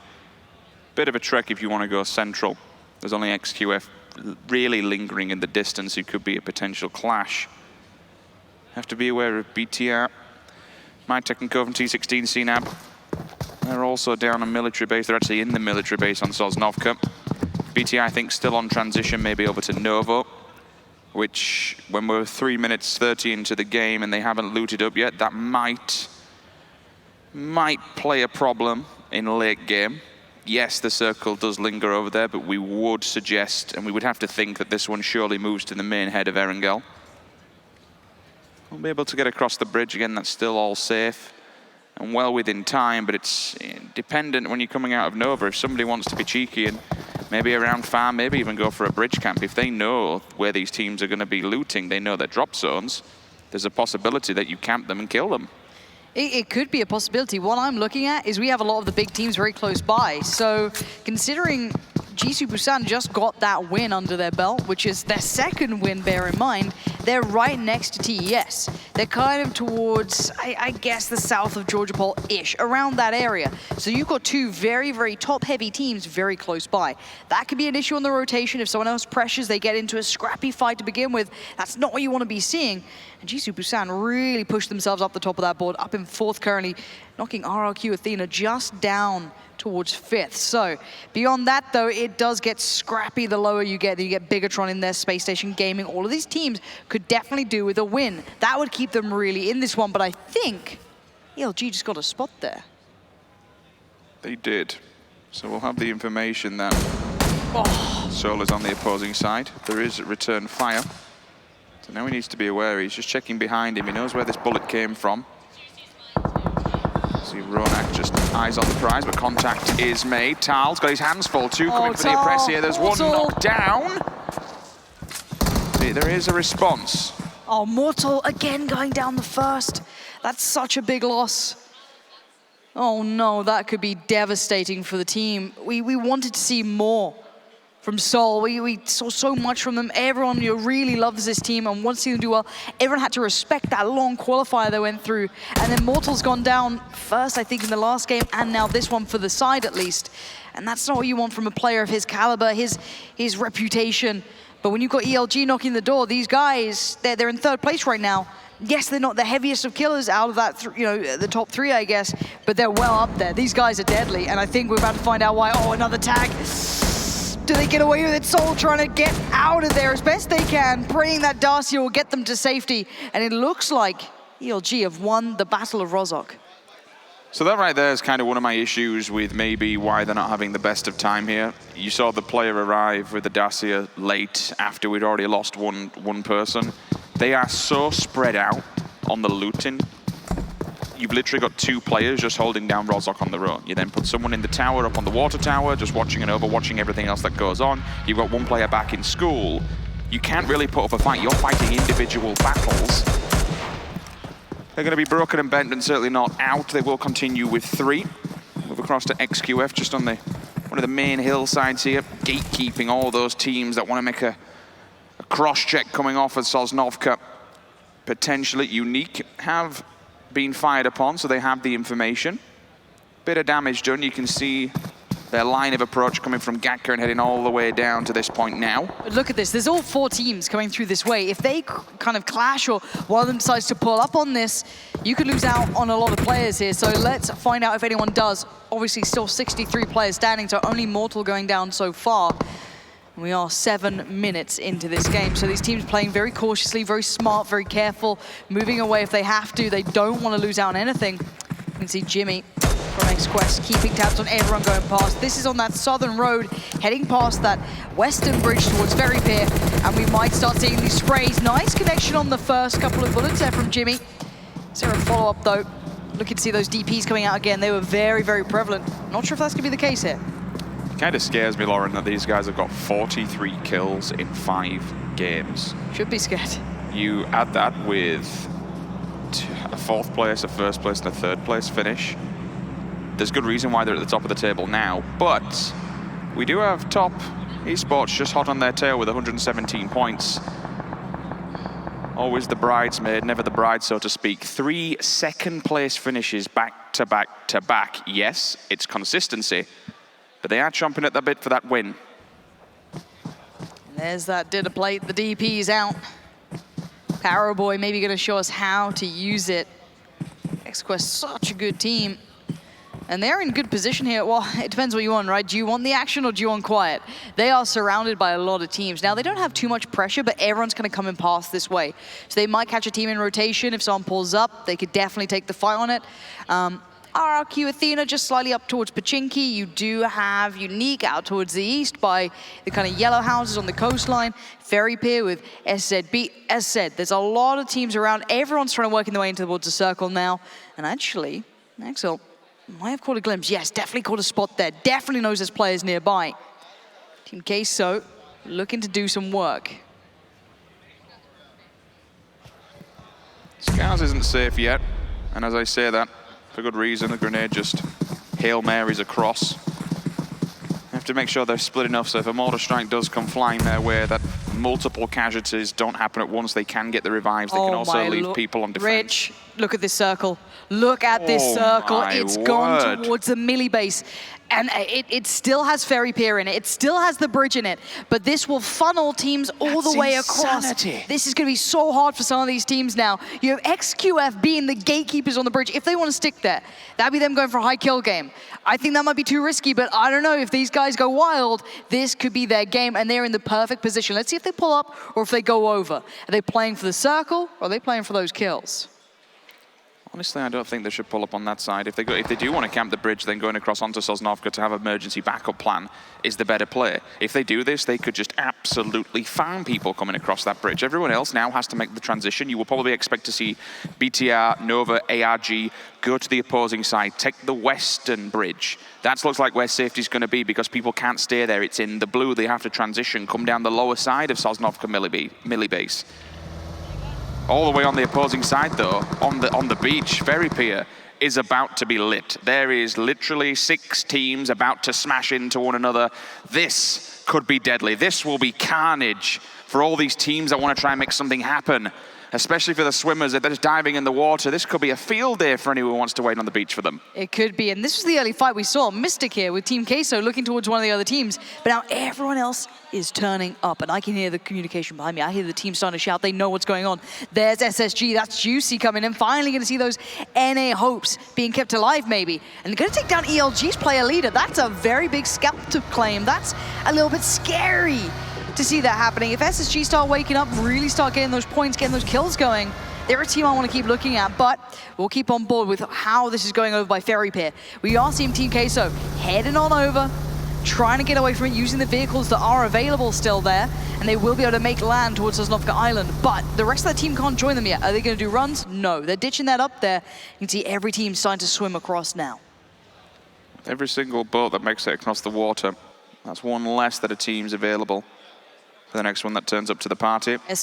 XQF actually did kind of pull up on the bridge, and now there's a team about to cross over it. So I wonder if they get a knock, a kill, any sort of engagement. They did decide to keep control of that bridge, and actually it looks like it's been a bit of an issue, running themselves over, maybe having some problems with that, not having a good communication because maybe in surprise at the positioning coming out from Coolboy. They're bailing off the bridge, they're in the water, but the communication should be real here. Coolboy be able to give this info back, M24 in the back pocket, just awaiting all oncomers, and now he will see the vehicles. He knows that they've bailed under this bridge. And just off to the right-hand side, you do have the beachside yellows. There is a player down there from XQF. If he gets that info fed back to him, everyone in the water is basically a sitting duck, but they've got problems of their own. Unique have made landfall. They're coming this way. They're running right into the open arms of Cat. I think Cat's aware. I think Cat knows there might be trouble this way. Maybe going to fall back a little bit further, make sure they kind of consolidate their forces. And I think I just saw a VSS, so that could be fun. Let's see if that comes through. A couple of bits of utility going down from Old Boy, but the circle centralizing up towards Millie Island again. Not surprising. And we can start talking about the positions pretty soon, see what sort of spots they've already started to hold, which compounds they might be choosing. Cat gonna try and get that vehicle out of there, maybe give them a way out. Oh wait, hold on, RRQ Athena finding purple mood here, I'm pretty sure. Yes, that's Jasper gone down. And they're over in the blue, they're still pretty far out of this. It's in a good position to be falling back, especially losing one player and everyone else losing life slowly but surely. They can do the bridge now, they're going for the safety player, but doing this, it's risky. Not only do you turn up damaged, wounded, and essentially arriving on a dinner plate for someone just to mop up on arrival, but you're committing all your utility, using the meds, using all the smokes if you want to make an approach into the team in front of you. It's a hard play, it's a risky play. And I have to keep my eyes on Bigatron as well, because these guys could have really nice compounds here. They could be in a really nice position to play from, use the hard cover that's around them, as well as the Brazilian killers. These teams are quite close to each other, so they could be in a really nice spot if they decide to go for it. But look at XQF's position. They leapfrogged ahead. They peeled away from the bridge. They fell off that fight, and they took up residence in one of the strongest compounds if they want to play that compound game. Very centralized, very defendable, smart play from this team. Gone for a split as well, so covering all bases with players. As you mentioned, to try and approach that one, it's difficult because there's eyes on every single angle. You can't come from the north, essentially uphill. If you do, you're going on the main road, you're exposed. on the west. It's a downhill, open, basically just an open valley. From the south, it's going to be hard to get past because, again, that's a road, but they've also got smaller compounds that teams just find residency in. Any kind of cover, any kind of shelter for teams that you can just hunker down and wait this one out, they will take full advantage of. It's a bit difficult for some of the teams, especially the ones that haven't even hit landfall yet. We've still got players swimming. SZB, GCB, previous winners. TES are way out in the blue as well. For them... Oh, I didn't realize. Yeah, they are super far out. Oh, wait, this is the replay from earlier. We're going to see it from Mortal's perspective. Yeah, got the knock on one, but then you can see that swarm coming out. Really hard to be able to get anything done there. Did even get the tag on the follow-up. But sadly for Mortal, it was just too many players. You just see the power of the Uzi. Just the micro up close and personal like that. You hear the 9mm just peppering away and your life just vanishes before your eyes. You can see some of these teams on the coastline actually having a couple of issues as well, especially in the south. That's two teams very close by. Yes, we see Luxy popping off shots, but you can prone, use the cover down here. There's plenty of room to be doing that. But for Luxy, you got to be careful. You don't get picked off here. Maybe being able to keep out ARG to the blue. SZB finding a couple of players as well. Justice being lost early. That's going to be a bit of a problem. And Cool Boy from absolutely nowhere finding Luxy. That is a shot. I want to see what these guys can do. And you don't often see those snipers. You know, the DMR meta is still very true here. Or even that M16 still works so well. But that was a nice pickup. Commit utility to this one. Put the smokes up and give Luxy an avenue to get across the wall. You never know, even Zuxi might go from behind, take the Dacia and hide and just get his head down and pray that he doesn't find the god shot. It can happen. Paraboy. They're racking up bodies. They're just continuing the force, right? Yeah, everyone's trying to send it central. You got Sol coming in, you have Nova coming in. A lot of these teams just trying to get right towards the middle of this, and they're all converging towards the point where basically XQF have perfect vision. They went for the 2-2 split. They were greedy, and it's worked out for them really well. If they get isolated, if they get crashed, and maybe someone takes over that compound, okay, there could be trouble. But for now, they hold all the cards to this circle, and the outskirts are just going to be a brutal battle. We've just seen Rose being lost to the blue. They were trying to make landfall over towards the west side, trying to come in off the coast. You had Team Queso there, you had SZB there, a lot of teams trying to slow them down out in the west. That's the problem. SZB are holding them dead to rights in the blue and just forcing them to drop by the wayside. We've seen the same happen. I think it was one of the SSG players, not entirely sure what happened to Carnage off the back of the vehicle potentially. Rose does go down, so you would assume that's the first team to leave us here in Erangel. We're down to 15, 49 players.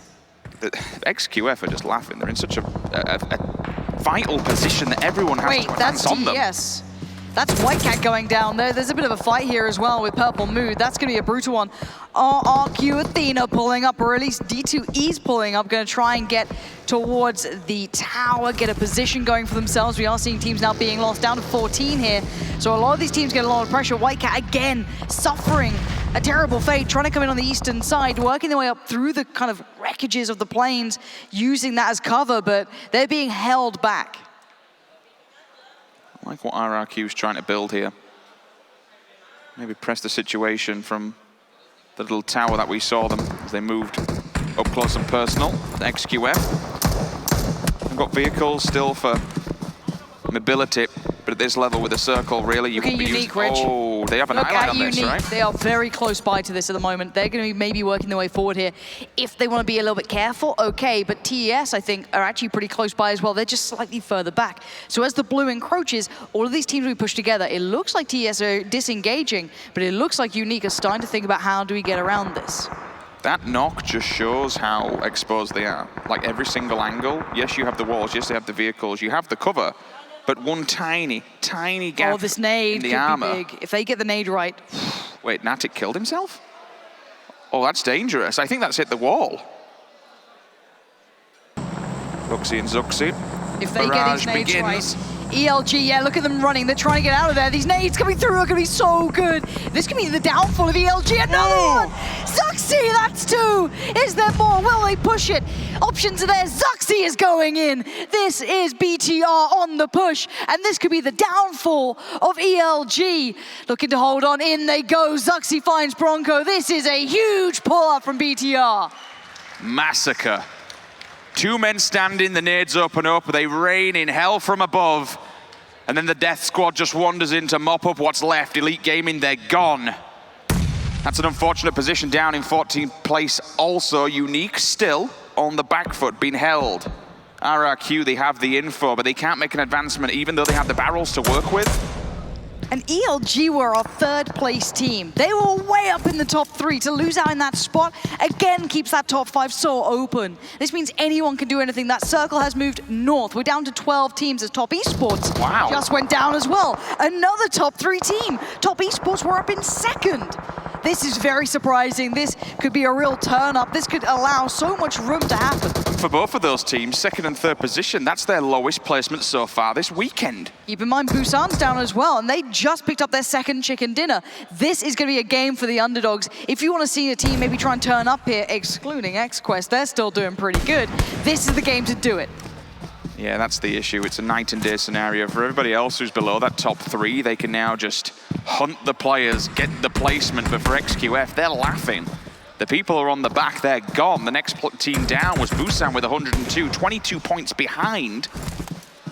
So for Busan, this has kind of opened up now. If they can get another win on the board, their third win. The run. Unique trying to make it away from the blue, but look at Nova up above, spraying in. Xiaoji gonna be trying to get the connection towards Old Boy, but nade comes out. Can he get the nade through? Gonna try and cook it just right. Goes down, but I don't know if it's gonna go far enough. I don't think he got that one through. I can't believe Nova hold 2 different. Oh no. Oh, Cat. Bandit with the minute. Senior, he's put down and just, he's not out. It's certainly a position where he can't make an advancement across this road, and Unique are right behind them. Yeah, look, Xiaoji needs to be so careful here. He does get the tag, but oh boy! Oh wait, that was support from Kitsune. Really well played. Coming in on the play just at the right time. But Nova is suffering. So are Unique. It's all going back and forth. Neither team is walking away from this cleanly. They've spread themselves too thin. They've taken too many fights. He should have been the emergency to cover their backside. Instead, he was aggressive. It's now come back to haunt them. Unique have just come up the hillside and smashed them to pieces. AY's bleeding out. Bandit and JN, they're left to mop up here, which I think they will do. Or rejection, they go down in the meantime. There's either 1 or 2, potentially just 1 member left. Kitsune, that might be them done and finished. If not, it certainly will be shortly. Fuzi with a grenade, you saw some of the kill. Bigatron, yes indeed, they're now gone. They're eliminated. RRQ still standing strong. They managed to make it across the road. This is impressive. And they need this game, but look at that new circle. It's so far away from them. Down to 17 now. 21 players. RRQ are desperate to catch back up on this scoreboard, and everyone in front of them just went down. So this is the game to do it. I like how they took advantage of this scenario, though. They knew that Nova was engaged with Unique, and they just bailed across the road. The only problem now is that XQF is directly behind them. Boy, look at these shots, Rich. That's insane. That DP, that 4 times. This guy is just dropping shots. And BRK desperate to get on the board here, re-put up some numbers for Seoul as well. This is a very good performance and a very good position in the circle. Maybe we're finally seeing what everyone's hyped about. And the reason Paraboy's probably doing this is because XQF are now the furthest from the circle. If they can remove the enemy on top of the hill, they can send it. They still have the vehicles packed up in safety. They have to get in the vehicles, they have to go now. Where do they go? Where's their avenue approach? Maybe they just go to the team that they've been laying down cover fire on. That could be the entry point. That could be the gap that they needed. RRQ are going east towards Nova. Nova on the move in the vehicles. They're sending it in. We are going to see XQF go down. Cat's been found. Oh my word, Coolboy goes down too. It's all coming up on the other side. They've suffered numbers. BRK on top of the hill is going to find Grozer, but where? And what has happened to the team down the hill? Coolboy's gone down. That is tragic for XQF. They came out of the compound, and guess who's benefited from this? RRQ, they've been allowed to move. Yes, they are sped rather sparsely, but unfortunately it's MeTech, AWM, top of the hill. Time to open fire, time to pick up the points. That's a nice point in the pocket. No, I think that got stolen. No, it did go towards him. So now we're down to 5 teams. We are down to the last couple of players, 14 players standing. RRQ, the nade was so close. Spraying out from the Seoul players, trying to keep them away, trying to hold on to their compound, but D2E on the run, trying to find a way up here, trying to find a way to shoot to get towards that next position. G9 further back, Ernie further back, they need help, and look at this, they've gone down, so this could be an issue. Nade in hand, though. Uh-oh, this could be go time. Flash comes in. D2 is blind, he has no idea. And Oasis is pushing this. Is he gonna try and move around? Yes, good timing. But Ernie's been lost. This is not good for RRQ Athena. While all this was going down, SSG have just been laying fire into RRQ. This pays so much for Seoul because it eliminates them one by one. They now only have one member, that's D2E. Directly in front of them. If they can take him out, they have safety in numbers. They have their backsides covered. All the rest of the teams in the north, they can let them murder one another. And what a big game for BRK. These guys must be loving this. Finally able to play the game they want. Same for Seoul. A lot of the underdogs here finally having an opportunity to play out their game. This is their moment to step up, but there's still scary teams going. Nova's still there, SSG's still there. You have those individuals still standing, and that Orm on the hill is gonna be deadly as anything. New circle though, Rich. That's slapped just towards the southeast, so kind of on the middle of the road. This still allows a bit of play from Nova. The problem is, for BRK, they all now have to come down. They are no longer safe up there. They have to get the vehicles and just rush the houses. Safety in numbers, try and hope that they take out minimal casualties on arrival. He's on the move, Rich, hold on. We got to see what he can do here. This man's a legend, you know it, but can he make it count when it matters? On the play, trying to get further forward. Only a level 1 vest, not ideal. And you still have Nova standing right in front of you. Gets ready with the Scar, can't see him, but where's his teammates? Already pushed up with him. Sixless is there, and the push begins, and they come out. And here they come. The Brazilian killers are at the door. This is madness. They just pulled up on this, and now Seoul better be ready. They have to know what's coming their way. Nice moves from Oasis, maybe gonna try to find a new way forward. Baraka spraying it wildly with the DP. He gets it, he gets taken down. The Brazilian killers, they're being killed. Seoul's arrived, they've turned up on time, he's in the back lines, there's one, the second one's in the corner, he's getting them all, he's just murdering them on arrival. Oasis, savior of the day. He might be able to get the res here. D2E, during all of this, he did survive. SSG split between 2, Nova down to 2, RRQ still in the top 4 somehow, but safety in numbers. This is the Seoul everyone's been wanting to see. This could be the win. Moments away, tag towards Nova. That's not good for them. JN has to hit the deck. Bandit's still alive with him, but on the move is SSG. Nova finds Juicy. He goes down. We still have 4 teams standing though, so there's still a player still up for SSG. That's Sixless. We saw him clutch before. Can he do it again? And Oasis, the hero of the moment, gets the upgrades, gets the loot. 4 players, 4 teams stand their way. Ooh. We're down to 7, and that'll be Sixless finding 1. That's maybe a bit of a move here. And look at this play from D2E. Prone, careful, cautious. Sixless has to work forward. Nova on the other side. They've got Circle. Oh my word, Nova might just have Circle on this, and they're gonna get the crate as well. They have the defilade. They can play off the back and just await everyone who has to come outside. Upgrading at this point in the game, that is terrifying. Yeah, it's kind of scary, but he's blocked from vision. Nobody can see him. D2E is the problem. It's who catches these kills on the cross. Viper wasn't cautious enough to see where Sixless was. Maybe he just got a little bit overzealous. Maybe he was checking it. Sixless now takes that man advantage that Seoul had. Oh, Sixless. Well, they must know, though. That grenade banking off the back here. Oh, they definitely know. And if it's primed. Oasis. It's in. Are you going to do it? Boom! Oh! Playing with their heart and soul here. Always on the move. 5 kills to his name. What a performance. Do they know? Do they know the next player? Oh, D2E still waits. Smoke's going out. Seoul going to try and work their way forward. This is so intense for them. D2E has to move now. He's in the blue. He's trying to steer him up. Does Oasis know it? No, he's playing for the smoke. D2E, did he leave it too late? He's gone down! RRQ Athena, but here we go. This is now Oasis. No, Ronak made a mistake. And now Oasis left to do it, only can't do it by himself. Nova, they stand strong on the opposing side of the road and they take the win with 2 players standing.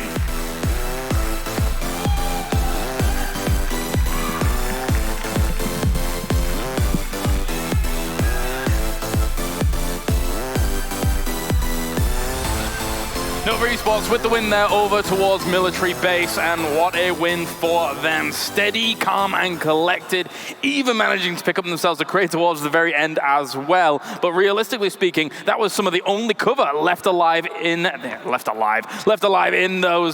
final circle. Very good stuff by them. Joining me, Seven and Scoom and Avenger. Guys, that game in itself did present some important challenges, and a big shout out to our crowd here, who is very much on Seoul's side. Every single kill that came in, they were loud and they were proud, Seven. I'm not gonna lie, I might have lost my voice a little bit there. As soon as Seoul was able to go ahead and clutch that up against BRK, my goodness, I was standing up and just screaming. That was a huge clutch play by them. And some of the teams we were actually talking about before the game started, BRK, Seoul, and RRQ, they're being able to go ahead and be on the final teams. That was just a great showing. Kind of unexpected for me that Nova managed to get in there. They also only got 2 kills. One of them was in the end there, so they played it extremely passive towards the end, but obviously positioning is extremely vital in here, and they have managed to have the northern side of the compound and hold down that safe. So they got into the circle and managed to hold everybody else. But I really love the push from BRK. The comms was just, guys, we're sending it. And it was just full send into the compound. But Seoul managed to defend that extremely well. Take a look at some of the highlights here as well as we get things started. Already from the very beginning of the game, guys, and Scoom, I'm going to go to you for this. Everybody had important choices to make, and there was only 2 teams that were on Military Island whilst the shift was even going on. Yeah, you had the Brazilian killers inside Millie and Bigatron. But something about Bigatron, they were outside the blue. Even though it was a military circle, they were outside the blue still in phase 2. So that was a bit surprising for me. And I was praising PLM here in the highlights. I was like praising their macro play and the rotation. First circle that comes in the Millie and they loot Severny. So that's like the worst place to come in from the north. And they kind of got caught outside the blue and lost players, unfortunately for them. But this was a very big important moment for me. Obviously, Bigatron, Luxi and Zuxi getting themselves the almost huge team wipe there on Elite Gaming there. Very, very impressive stuff. I kind of gets brother connection to be able to get those grenades in the right place at the right moment. Yeah, it definitely is. And you could just tell they were just going to keep on throwing them until they got some more knocks or at least some confirmed kills. And once they were able to see that, they decided to go ahead and all pushed in. It was just a beautiful play overall. And going back to Dubai, it's something that we actually saw back then. I'm glad to see it back now. And Nova, as we mentioned, just being able to, this was actually a great battle between Unique and Nova. They exchanged a lot more than we thought they were going to. And going in regards to BRK, I'm really happy to see BRK get higher placing. I know they were super nervous yesterday, especially their IGL, Mitek. I was able to talk to him, and he told me we're a little bit more calm. We're kind of getting used to the lights now, this kind of stage. We're not as nervous, so you should see a better performance by him. So I'm glad to see that. For sure. And you see the teams holding compounds right now are succeeding in team fights. Like we saw it yesterday in the 1v4 versus RRQ. We see it again here. Like it seems to be that people are holding their ground on the top of the houses. Our team seems to be winning those fights. It was a really smart play from BRK to push that though. You need to sometimes just decide, go, instead of just waiting it out. I mean, it was a smart game in general, I feel, from BRK, right? Obviously, yes, they have the advantage of the circle moving towards where they have claimed their spot on Millie, because Millie's not exactly the easiest spot to hold out. Overall kills here, XQuest still very, very high. But I want to actually continue focusing on this BRK thing for a moment, because they had the pick of the litter when it came to what land they wanted to control on Millie, and that really served them very well for almost the entirety of the game, Avenger. They held, obviously they were on the northern side of the military island because it was very much a 50-50, so they wanted to make sure that if it shrank north, they wanted to stay up on the northern side. Also, that ridge line there is actually extremely good. Yes, if it does shrink towards the compound, which it did in the end, it can be hard, but they also had a fight in a very crucial moment. They had a fight where it was kind of the timing where they could have breached maybe the northern side of the compound, but that kind of delayed the whole fight and the whole transition down towards the compound. So they managed to survive the fight and then go into a breach there and actually get a good amount of kills from that overall. XQuest still sitting at the top with 142 points, top, and RRQ Athena both 121 points. So RRQ Athena already on the road to recovery after having that mishap, that little spell of unfortunate results in the latter part of yesterday's Scoom. Yeah, they started off really strong yesterday, and they had a couple of bad games near the end, and they started kind of rough today. They were down to 5th place leading up to this game, and now they ended up getting a few points and start to rise up again. And that's a bit scary if you have your X-Quest and the second place team as well. Like, you don't want RRQ Athena to start ramping up again, because it's going to be tough. If they get momentum, they're just going to run with it. Like we were talking about yesterday. Thank goodness they didn't win that other game, because if not, they would probably be so far ahead. But it's good to go ahead and see them kind of just clear their agenda. Say, hey, next game, let's just forget about what happened. We might have died on a placement we didn't want to. Let's go ahead and continue on and do what we need to do in the next game. And I kind of feel it's good that it's RRQ Athena that's on the hunt, because those are the ones definitely kind of able to hunt a team like X-Quest down. And I'm excited to see that. Also really happy to see Team Seoul jump from 15th place up to 10th now. Yep. So now they're in the top 10, and they're going to be increasing their share of the prize pool, of course. Well, Seoul greeted teams very well when it came to the compound that they were able to secure. I think they got a little bit fortunate with the circles slowly shifting north, as it was kind of western military base, but still very impressive to hold it down. Yeah, and in regards to Team Seoul, they actually lost their star player, Mortal, at the beginning of the game, but it didn't let them face them. They make sure they stayed cool, calm, and collected. Same with SSG. They're now getting used to, you know what, if we lose the players, don't struggle after it. Just try to play smarter, play safer, and maybe just wait until the later rounds, and that's exactly what they're doing. All right, well, thank you very much, gentlemen. I'm going to head down this way for a moment. We're going that way. So we're going to head over to Mr. John Allen, who does have some of the moments for us for this game. Actually, I think more overarching moments of this game, right? Yeah, I just wanted to talk a little bit more about the macro on this game, James. It was really, really interesting. The early circle was quite a heavy shift down towards this southwestern side. So what that does is actually isolate a lot of ground. Obviously, it's heavily water dependent. So first of all, you're taking out this much of the area coming in. You've also obviously isolated the river. Then you're looking at, maybe you can use some of that, but what you want to have is options, right? Even though it is majoritively on the mainland, you want to be able to make these rotations if you want to go down in through over to Military Island, which again, limits a little bit of these areas. You can start to move up. Obviously, we saw a lot of teams focusing around Ferry Pier and trying to go in there and get that position done. And eventually, that actually crunch them together quite a lot earlier. So you can see all of these teams from the north, they're going to be aiming for essentially the same sort of area, which just accelerates the process. And you can see as they sort of start to move forwards, you can see that continue to develop here as teams start to go towards that funnel near the bridge with that push starting to come through. And again, if you move a little bit further ahead in time, as they start to crunch in, it is gathering around there. With that next circle, it pretty much designates a military island, so everybody's going to be moving west. Everybody's going to be moving towards that bridge, trying to find those boats maybe. We actually, in the end, see these teams here on the eastern side rotate down through there. There were 3 teams who ended up crunching out. And when you have rotations like this, it makes vehicles all the more important. And what we saw actually was Unique come in towards XQF. That was on the northern side, just towards the south, the northern side of the island, just to the south of the western bridge.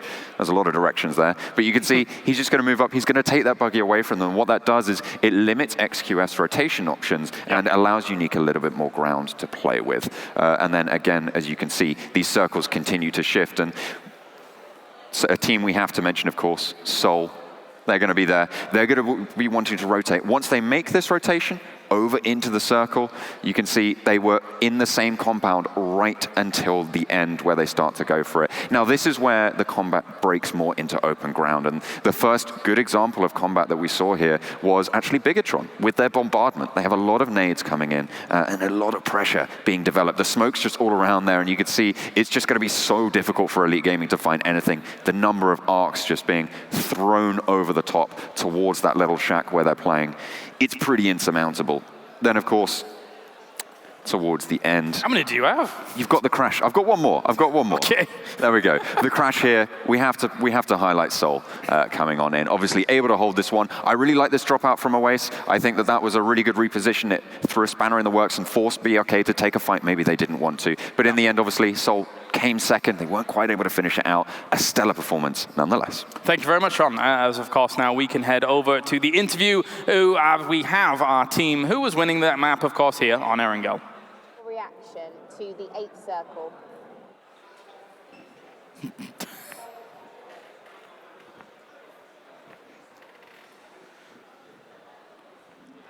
Hello, thank you very much, Kalaris. Now I'm with JN from Nova.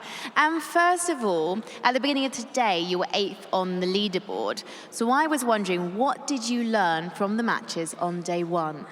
我们昨天排名的第8，算是一个非常差劲的成绩。然后因为昨天没有做到教练符合预期的战术运用，那今天有做到所谓的弱势边进圈。 然后才可以达到这个成绩。So yesterday we had bad results because we didn't really listen to our coach's advice, but today we did, and the way that we are entering the circle was correct. Now, it wasn't a high kill game, just 2 kills from Bandit. Are you playing more for placement than for kills today? 我们就是先在高点位观察哪里没有人，哪个防区可以撞，然后最后我们看到一个防区没有人，我们直接对这个防区直接进去，然后后来天命圈说在我们这，我们就把握这个机会拿了吃鸡。Okay, so our playstyle is first we start on a high ground, check whether there are players nearby, then select a direction. Go in that direction, and then use the position to our best. Well, you had a fantastic position in that final circle. Were you surprised that the circle was in your favor and you managed to get the loot crate too? 在最后一个圈，你们拿到了一个空投，那对你们来说，这是一个惊喜吗？对我们来讲，就是好好的战术运用，就会有圈让我们去吃鸡。我们会好好把握每一场吃鸡的，下一场也会继续把握。We are controlling every circle to do the best that we can. Yeah. And finally, how do you feel about Miramar? 请问您对海岛图有什么样的感觉呢？应该是我们战队第2熟悉的图，然后今天就是在南岛圈，我们也很适应，我们常常打南岛圈。Yeah, I think it's the second best map for our team. Yeah. Well, thank you very much, JM, because Miramar is coming up next. So will Nova Esports get their second chicken dinner? We'll find out after the break.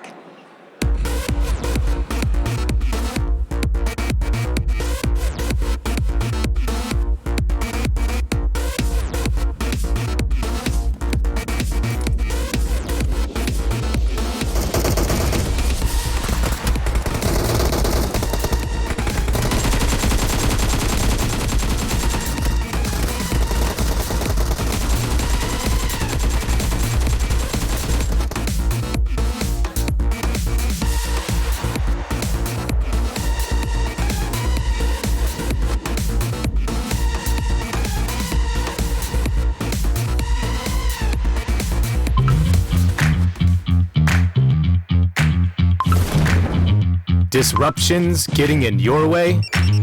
Focus up with competition mode. Up your game with the Vivo V15 series. Vivo.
Nova Esports explodes onto the record books here after they get themselves the win on Erangel to get things going for them and push themselves up the table just a little bit. My name's Kyle Laris, your desk host here, and to my right-hand side I have Seven, I have John Allen, and I have Scoom. Boys, we are now moving over to Miramar, but before we get there, of course, there's teams that we want to talk about, kind of allude to here whilst we're getting things going. Seven, SSG is a team that got themselves 4th place in the previous game. It was sixless once again. Yes. Sixless seems to be the man with a plan when it comes to late game circles. It seems that it's coming down to sixless and juicy. So I want to go ahead and see more out of SSG. Is their fragger starting to come out and actually start doing some more work? Angry and Carnage. We've seen Carnage actually going down a lot early in the game now. I believe it was the first game, and the first game of yesterday and the first game of today, he was killed first. So I want them to go ahead and actually start getting more kills. And in regards to also BRK now is starting to be more comfortable, actually. I'm starting to see more plays that they did from regions in these games, which is good. Their IGL is starting to get more comfortable with the lights. He's not panicking. He's not shaking. So I love seeing that. Yeah, for sure. And it takes sometimes for some teams a time to warm up, right? You see the RKQ, Athena, XQuest already had the prelims, already experienced teams. So for them, it was just off the bat they came in hot. But BRK, maybe a bit less experienced, need that time to warm up. And now they seem to be pretty good. There's a team we haven't said. It's Team Seoul. Oh, really? Yeah, they came second. I don't know if you guys knew about this, but they actually came second. They did very well. And they've managed to launch themselves up from 15th up to 10th position on the standings, which is really, really cool. It's a really great start for their first Erangel today. So I'm hoping that we'll be able to see more from them coming in as well. They were very lucky with the circles. It has to be said, once they'd rotated, as I highlighted before, once they'd rotated onto the military island, they were in one compound for the entirety of the rest of the game. In a way, props to them. They were on the northern side when the military circle did happen in a super packed area of Ferrypier. So they had to get to military in the first place, and they managed to sneak in there and get to that spot. So it was a lot of credit from them, with 3 players as well, because they lost one early. Yeah, and actually, in regards to that, they need to go ahead and start looking out where they land and how they land. They landed 2 in school, and I believe it was 2 in north of school. So they need to go ahead and be careful with that, because Mortal got killed, and one of the other players was barely able to get into the car and run away towards military. So they need to go ahead and start being more patient. They need to figure out a little bit more their strategies. Their skill is there. Mortal, one of the best players out there, he needs to go ahead and just start strategizing more with his teammates, because I want them to do good, baby. I want them to do good. Yeah. That final circle would have been entirely different with a 4-man squad, I think. It would have been so much easier for them. Right, let's take a look at the overall standings here, of course, as we are slowly reaching the halfway point here of the day number 2 for the PMCO 2019 Global Finals. And right now we see the familiar names up towards the top, with XQuest still in first place. Top Esports and RRQ Athena are currently tied when it comes to placement, well, points in general. I would say placement points, but obviously tiebreakers would then come into effect later on down the tournament if people were in these certain situations. We can allude to those later on, of course, but I think everything's probably going to sort itself out throughout the entirety of the tournament as a whole. So XQuest in that first place, still looking strong. For teams like Space Station Gaming, of course, currently sat in 7th place. A lot of that, in my mind, has come from those placements that someone like Sixless has been able to accrue for them after doing some shimmying and snaking, right? Yeah, the only time they got anywhere more than 5 kills was the first game on day 1. Other than that, they've been able to only get just 4 and 5 kills. And I was actually talking to them. The fraggers just need to start picking it up more. Right now is the IGL and Sixless just pretty much placing high, and that's not good. They need to go ahead and get high placing and also high kills. Well, speaking of Space Station Gaming, we saw there on the leaderboard, there's a battle for 6th place. There's 3 teams on 91 points, but not only is there 3 teams on 91 points, all of them have the same number of placement points and the same number of kill points. There is nothing between Bigatron, Space Station, and Nova right now. It's incredible to see such close competition going on, even in these global stages. Yeah, you see it at the top of the leaderboard, there's a lot of teams with the same points, and the middle pack is kind of similar. So you kind of see the skill level of the teams at the top and the middle and the bottom pack. But Seoul, I mean, with that game, they're kind of really close to top 5. Like 1 win would put them top 5 on the list right now. That they've catched up a lot, which is really, really good for them. And I'm happy for the fans to get that game and for themselves too, confidence and to coming into the next game, it would be really key. Yeah, and in regards to confidence, that is huge, right? Because they've been pretty much, I believe they were 15th before, so now they're like, oh, we're in 10th. We can actually contend in this. We got this. We're here for a reason. So it's good to go ahead and see that, as you were mentioning, for confidence. And our next map is going to be Miramar. This, obviously, we had one map of Miramar so far, which was yesterday, and RRQ Athena was victorious on that map. And of course, with who else was actually placing? TES was 4th. Elite Gaming was 3rd, 2nd place went to Bigitron. So we were mentioning it before. Unfortunately for them, they always kind of sit in the shadow of RRQ Athena. But we've seen some glimmers of hope for Bigitron throughout the day.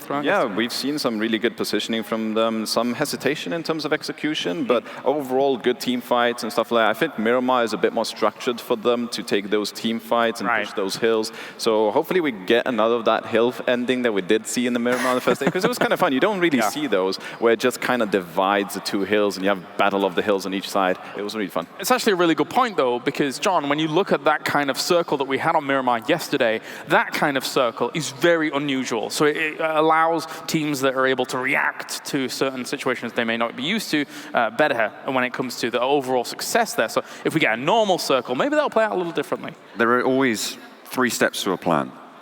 Make the plan goes wrong, make a new plan. Plan B. Right? Plan B. So that's what you have to see. You have to be able to adapt, right? In those situations, when those circles start to come in, you need to be able to change your mindset. And that's where the strength of an IGL comes in. That's where the strength of being able to pivot on a dime, being able to instruct your comrades as well, because not only do you have to think of the strategy, you have to enact it. And if you haven't practiced it as much, you need to have the confidence that your teammates are going to pick up that slack and adapt to the situation that you present them. Yeah, one thing actually in regards to Miramar is that they were very in sync, especially RRQ. I remember that, I believe it was Ernie being able to go ahead and get one knock, suppressing fire. He had to reload, and I believe it was also C9 moving in and just continue with that suppressing fire.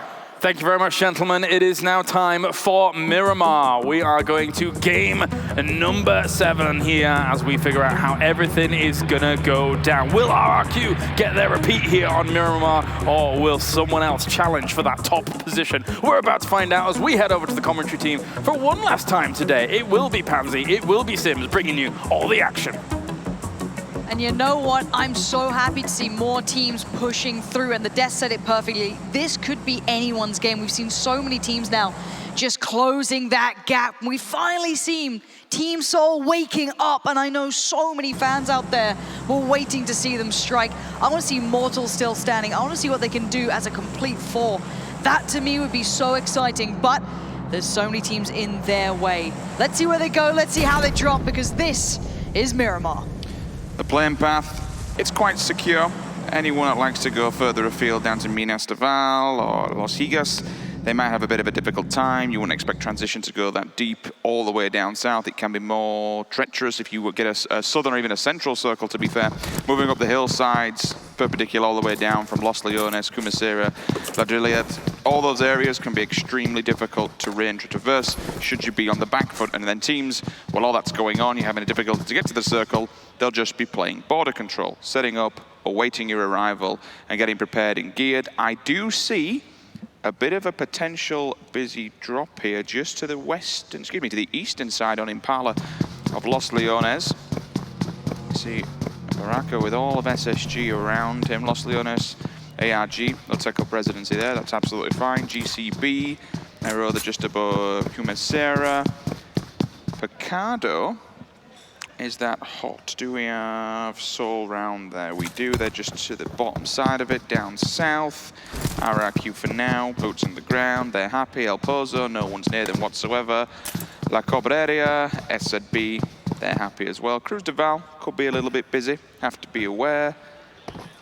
Tinqueso, there's no one around them. And Picado, happy days for them. Get all the gear that you want. The more important thing about Picado is you can just, off the back of it, you can play off the back foot and go whatever you like. Yeah, and we are going to be seeing Seoul, again, challenged so early on. They have to be very careful with this. We saw it in Sanhok on Erangel. We've seen them kind of having a couple of issues early on. They did lose out on Mortal there. That was their big loss to start with. So hopefully they can keep themselves safe, play smart in this situation. If they get those early kills, even better, but you've got to know when to fight and when to back away. I actually thought Seoul was further away in Picado.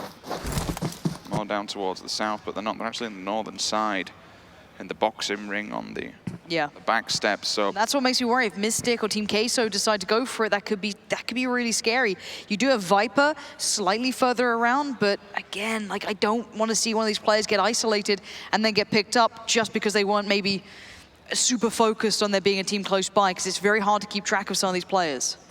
Yeah, Viper's the overextender here. He needs to be the one that's careful and not show himself. You can loot those western side houses, go down all the way to the bottom if you feel lucky, and then move back to your team.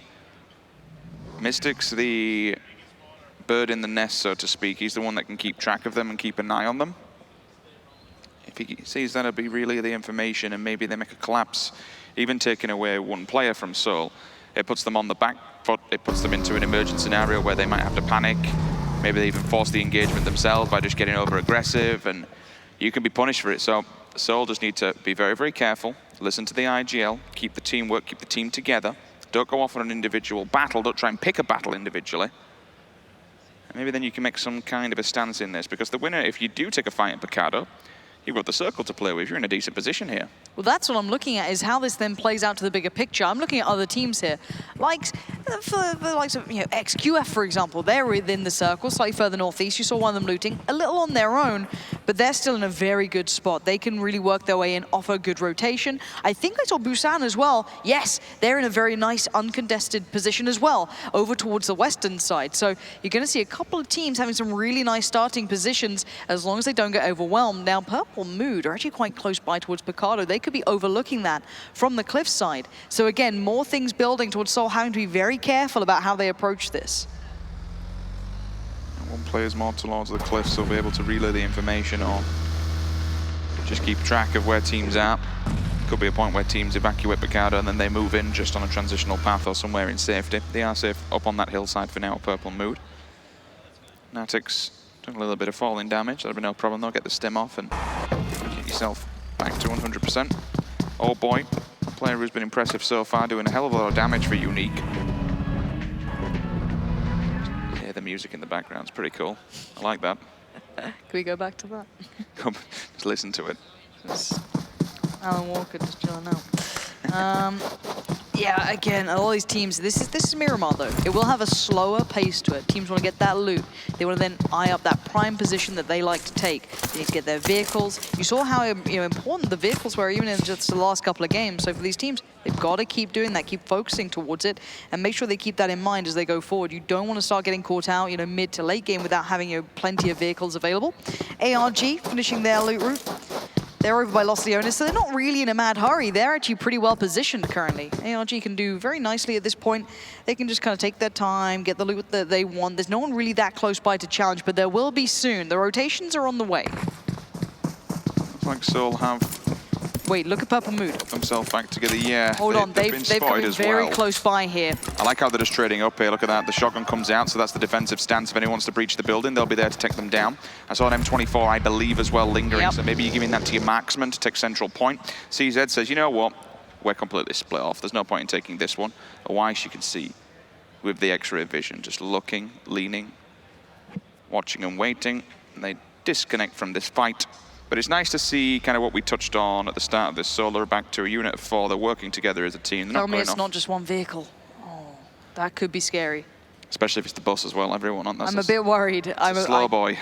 Yeah, that could catch them off on rotations. Because they're coming out of Picado, so a lot of teams will be looking their way. Now this is Team Queso. We saw them looting. And there's the music. I'm a fan. Need more of that. And Team Queso did make it out of Picado earlier on. They left pretty early, it seems. They went off and tried to get a more centralized position, which may be a good idea for them. Maybe not feeling sticking around Picado too long was a good choice. We again see Seoul and Purple Mood quite close by to each other. And I'm wondering if they maybe take a couple of shots on the way, if they're going to engage off this. I think there's a lot of fights out towards the western side of Los Leones. The problem is, the deeper they go on that transitional path, directly in front of them will be Bigatron. Yeah, this is one of the fights we saw potentially building. Purple Mood are in a bit of a split here, and the two that pulled up early have come across XQF. Cat and Coolboy both hanging out here. You don't want to be rolling up on that first position team without being ready, and it looks like they might be moving on. Maybe having a feeling, maybe not feeling it, and here comes Cat ready to pound. Zooms, trying to get out of there as fast as they can, and Cat going to keep track on both, but saves the bullets, takes the time, plays it cautious, gets back to cover. Smart play. And that's because there's return fire. That's a different team, the third party ARG. They smell this one, so they open fire, do a little bit of damage. Meanwhile, Yalala does pick up one. That's going to be a knock reposition. Jasper down. Hunkers it for now. Waits for other teams to go flying by. We'll try and get some of those fights up on screen. I believe that's more to the central side of the circle. Narwin did go down earlier on. That was confirmed. K98 on the back, so certainly ready for the long game. Should he want to play at distance. Angry. Oh dear. What's happened there? That's some kind of an explosion. Whatever's happened, that's not good for Space Station Gaming. Yeah, and now that's why. Maybe an issue when he was, taking the fight with Nova. Oh no, that's really bad news for SSG. It looked like they maybe started to build back towards this, maybe doing okay for themselves, but they're down in 8th position currently. And with the teams like Team Soul turning up, Team Unique looking deadly, Bigatron looking good, Nova, all of these teams, you can't just rest on your laurels. They need to keep getting these big performances. And Nova are a scary team to be around. They will take fights. They will happily be aggressive. They currently have around 23 kills, I think, so far. So that's a good amount. I wouldn't be tussling with them lightly. And we do see the circle move in, heading out slightly towards the west, southwestern side. 16 teams still stand, only 2 players fallen thus far. Soxy and Luxy, brothers in arms. Previous round with the completion of a team inside with the grenades. Just scouting now and feeding the info back, seeing what's ahead of them. The next target or potentially the next obstacle, if they want to avoid it. I've seen teams avoid. Even in the previous rounds. Touched on the circle, it did go more towards the south, a little bit of water in, so we still see BRK lingering in the distance. Brazilian killers are all the way down in Los Higos. It's really good because they've gone for this 2-2 split, leave 2 back on the island and 2 front and center on the bridge to gatekeep and give protection. Ronak goes for the montage shot but doesn't find it still. Vehicles heading their way at M24 in hand, might be able to do the damage at range. They are stuck out on the edge here. It does mean if that circle goes further south, it moves away from them down the line, that could be a problem. But there's teams with bigger issues. TES are way further in the north, 69 way further in the north. ELG working their way in the east, you still have Nova. So some of these teams still yet to get in towards this. Alan Walker's still banging out in the background. But yeah, some of these teams still need to find a way forward, find that avenue of approach. Soul have tried to work their way in as well. It looks like Mortals may be looking for a new way forward, but with RRQ Athena leapfrogging them into a more centralized position, not by much, but enough, it could prove problematic. And considering RRQ Athena are back up in 2nd, they're waking up today. Where's ARG lingering at the moment? Okay, so we're just on the hillside of the central map. Busan directly in front of them. XQF further afield, more towards the eastern side. In the north, SSG, PLM, RRQ. Not quite up against the edge, but not quite gatekeeping yet. Further afield in the north, top esports, they've got to come down from the mountainside, just passing power grid. Seoul, Ladrillia, they're going to be on the western side, western flank, all the way further afield. SZB, just coming past Hildemal for now. I'll be taking that southern road all the way on the coastline, just the beach road as we like to call it. ARG, we saw them just a second ago. They are happy for now. They're in a very safe spot, top of the mountain. Commissary, though, looking quite hot here, especially with RRQ and Unique just to the south, teetering on the edge. Eastern side, 69, Nova. They both have to come in. If they find the same transition spot, potentially we see 69 move through Los Leones, which is safe for now until you get out the back, and then you find ELG waiting for you with open arms. Well, this has been going on, though. Certainly. And don't forget about SNT also. They're in amongst all of this and could cause problems. Yeah, and we are starting to see that, those teams on the western side getting very close by together. And you guys at home, this is the time, you've seen the circles and oh, that's a hard shift. Wait till you see it. It's gone way out east. Now's the time. Get on Twitter, get anywhere you can and use that hashtag PMCO. I want to see who you think is going to do well in this game. Look at that circle. That is really hard for Seoul, RRQ, Athena, Unique. All these teams that are way out in the west have such a long way to go now. I spoke about Nova and 69 just a second ago. Over on the eastern side for them, this circle's paid dividends, but it could be problematic should they find each other on the same transitional path. It'll be deadly. It's 69 that has to come in last. They'll be up against the blue, but it's the slowest side in the world, so they're happy for now. But this is one very sparse circle. Prime location will be Plum and Center, the garage compounds. Everyone else has to pray that there's something open. I'm seeing Team 16. The Brazilian killers. They're camping on the row side. If SSB is not careful, they're in a 2-2, so you'd expect the two on the back. If the front ones die, they can disengage from this one, but then Unique will be there knocking at the door. Crash. Here we have contact. So Busan already in this ARG trying to get a quick heal. Wow, they have a second or two, but do they have that second? Dongjin going to be getting a couple of bits of fire towards them, but trying to support his teammates. Nade comes in, Planet going to let that one loose, but I don't see it finding a connection just yet, no. And now Lapis is isolated, left alone in the stables. Rose hunting that one out on Justice. One of the top fraggers, a heavy fragger, could do some work, but no, it's Sarah actually on the other side to get this started, and maybe reading this well, going to try and get the nade round, look for another way through, and now it's Planet out in the open, finding Rose, but Justice from up above, off the roof, good play from him. Up close and personal with the barrel. He'll do the damage, 762. Close combat weapon grenades going out, try and keep them at bay. Damage from afar, still doing amounts of damage. Hyojin down, 2 for 2, make that 3 now, Justice. Sarah doing tremendous amounts of work here for ARG, goes down, melting them one by one. I think that's them done. I'm pretty sure it is. And that could be a revive. I think they'll be safe back to 4. Unless a third party comes in, that could be the case. This is ELG though. 4th place currently. Looking through Los Leones. Such a condensed area, so much cover. Very tricky lines of sight to work with. BTL have the most advantageous position because they're on the hillside.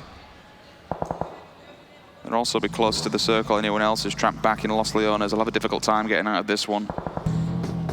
Bouncer of a nightclub scenario. Not going to be letting you get in there.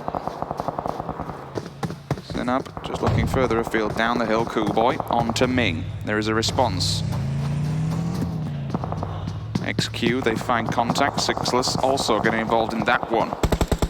Seoul going to be taking a wider swing on the southern side, trying to get all their players through, but I think Mortal's just been found. Mortal's gone down again.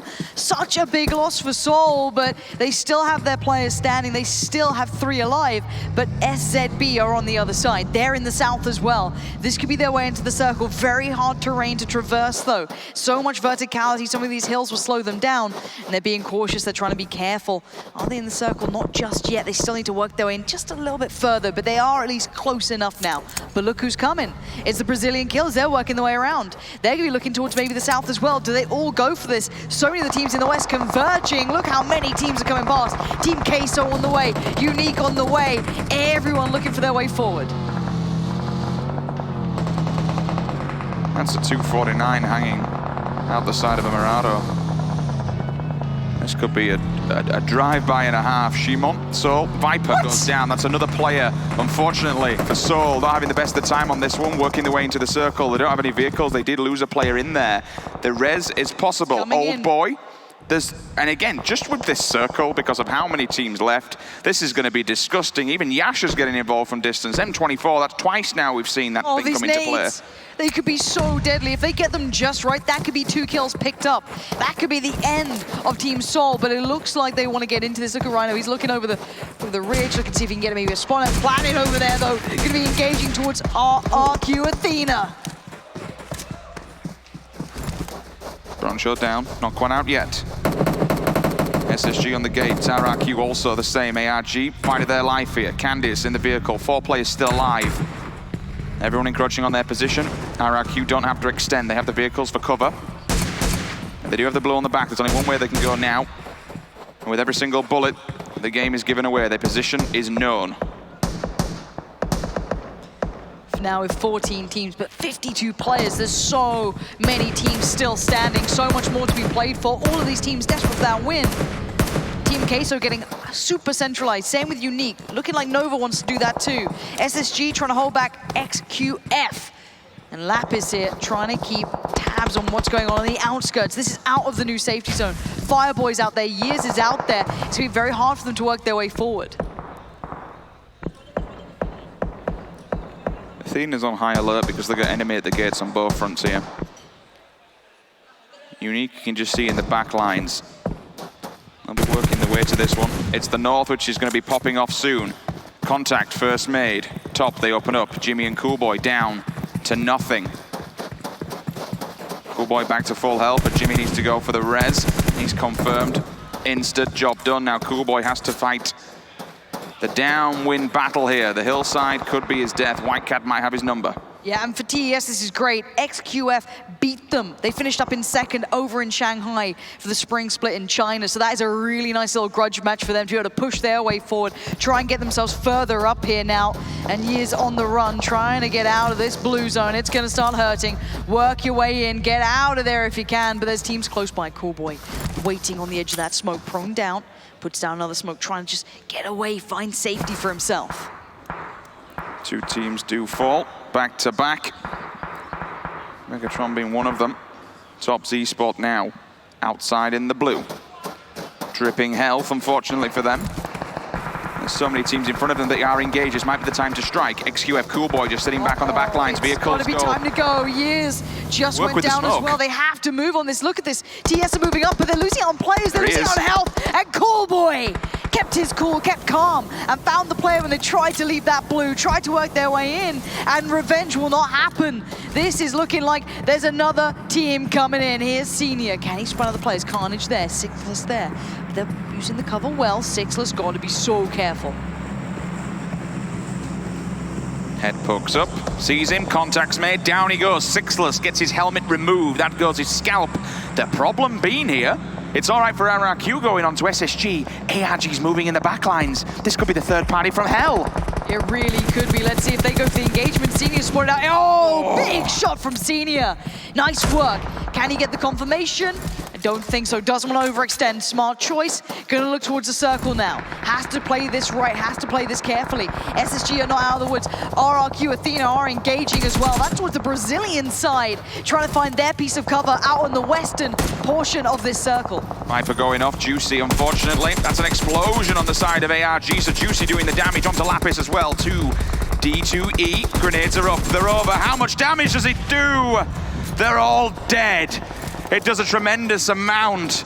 And RRQ now instantly spinning a pinhead and focus fire onto SSG on the transition. Oh, this could be even Oh my God! He's going off. This was his map. This is where he went wild for his side. That's Brazilian killers gone. SSG are falling like flies. Yes, it's being stolen, but look at that pressure. RRQ Athena are really turning up here. They pushed themselves into second position after the first couple of games today, and now they want more. Okay, so 4 teams around them. Looking at the minimap, you don't want to be walking out the building because you'll be instantly seen. There's no reason to at the moment. They can get themselves back to full health, stimmed up to the max and ready to move. Coolboy going to help out Cat. The revive will be here. No smokes down. There is a wall blocking off the line of sight in front of them. I can already see damage actually being laid onto him, so that's difficulty. You might potentially lose 2 here. Going for the res may have cost him his own life. And let's see if Paraboy can punish this. Look at the team still standing. So many casualties on the map. The little cross means there's knocks, so you can see all these teams engage in Paraboy. Peekaboo over the ridge, trying to do the damage. Does he get the kill? Yes, he does. That's points in the pockets. That's good news for them. RRQ, though, Athena, look at Ernie. I do not want to miss a beat with this guy. He can go off any second. Nova are under pressure as well. That's Purple Mood. That's Team Queso. They were centralized. Now they're in the south of the new circle. 12 teams still alive, fighting for survival. SFB arrived to the party, but Solar just waiting in the winds. They have to make the move. They don't have any vehicles. Where's the smokes? Where's the utility? I think it's been committed to get to this point. There's no vehicle for any mobility whatsoever. Oh, the nade, is it good? It looks so close, just too far, but too much of a strong arm on Paraboy here. But RRQ are now cresting the hill as well. XQF need to be careful. It's more than just one target. This is going to be so damaging. Down goes George. That's a confirmation. Instantly switches to the 16. Laser beams him from across the map. Move across to Senior. This might be the time to strike. He now has the info, but Ernie's damaged. He's calling for support. The smokes are there. The res is possible. 7 smokes, plenty of options to try and get him back on his feet. But Paraboy spraying in, gets down Planet. Is there more? The blue's coming in. He's got to get moving. He's got to be careful here. That is going to be darn close. 1 second. Oh! He doesn't get in the end. Paraboy left it too late in the day. XQF suffering, and he had such a big moment. But now 11 teams all desperately fighting. Seoul are trying to work their way in from the south, but every team is looking towards them. There's no easy path anymore. Unique are under fire from Nova. RRQ are back on their feet, and they're looking towards XQF. SSG's down, and so is Coolboy. That might be their team completely finished off. Yes, it is. XQuest is gone. Ice doing damage though. Senior putting the power down onto Nova. They're backed into a corner. Scars also falling during that complete transition. Senior does get done. Nova from a high. AY spots him. RRQ Athena still 3 up. Senior damage. Smokes are up. The res is possible again. But they are in the open. The circle is unfavorable to them. Nova, they can hold this small ridgeline to play with, but as soon as it's gone, they're exposed, and the roadside might be their grave. This could be a jump-up game for RRQ Athena. They were in second. They're about 20-ish points behind XQuest. This could be their jump-up game. This could be them back in position. I think Seoul, again, still struggling to get into this new circle, trying so hard, truly making their region proud in the last game. This one not having the same opportunity as Viper goes down. That's Seoul eliminated. Blue will finish them off. AY is just trying to find a snake in the grass. 2 vehicles to play with, but really, all you need them to do is give you cover and provide an avenue to hide away from the bullets. Spots Ernie in the field, that's one. There is a response though. The refrag's there, straight across the map. Bandit does go back with the SKS, that's job done for now. Vehicles again, acting as a defensive bunker. They can get themselves back to a full 4-man stack, and maybe they push on this. If they have the grenades, then it's time to throw them. Yeah, this is go time for them, as RRQ Athena do currently, even though they are on, under so much pressure, have so much good position. Nova, though, are fighting everyone they see. Bandit still right at the forefront of this. Does he spot out one of the players? No. I think D2E just got away with it somehow. Gonna hit the deck, hit the prone, let everyone else battle out, pick those points, because it's gonna be go time. The circle moves in a couple of seconds. Moha on the move. Purple Moon on the other side, still in cover. Team Queso is there, but Nova finding D2E. Purple Moon could be finding Jasper there. Excuse me, Jasper going down there. And it will be Zooms trying to pick up the slack, trying to make up for them losing out. Oh boy, gets found. This is madness in the south. Nova's pulled up on RRQ, they're here. They've literally just got the vehicles, they're taking it right to them. There is a response there. M4 6 times doesn't work. 6-9, he's down on the opposing side. I think it's just literally AY just decided to turn up with a vehicle and murder them. I think just Senior still alive though for RRQ. Athena trying to do everything he can to keep their hopes in this one. We'll see how that works out. Team Queso trying to hold on as well. Working their way out of the blue, because this one hurts. You've got to get moving. That will chunk you down. Senior's fallen. I think that's our Athena gone. It is! They've been eliminated. We're down to 3 teams here, and the blue's too strong, but Nova looks so deadly right now. Purple Mood eliminated. 249 now comes into its own. We saw it earlier before. It's doing so much damage. You can hear it kicking up in the background. Bodies are just falling by the wayside. Mystic holds back for a moment. Needs to be aware. One player's behind him, hiding on the crate.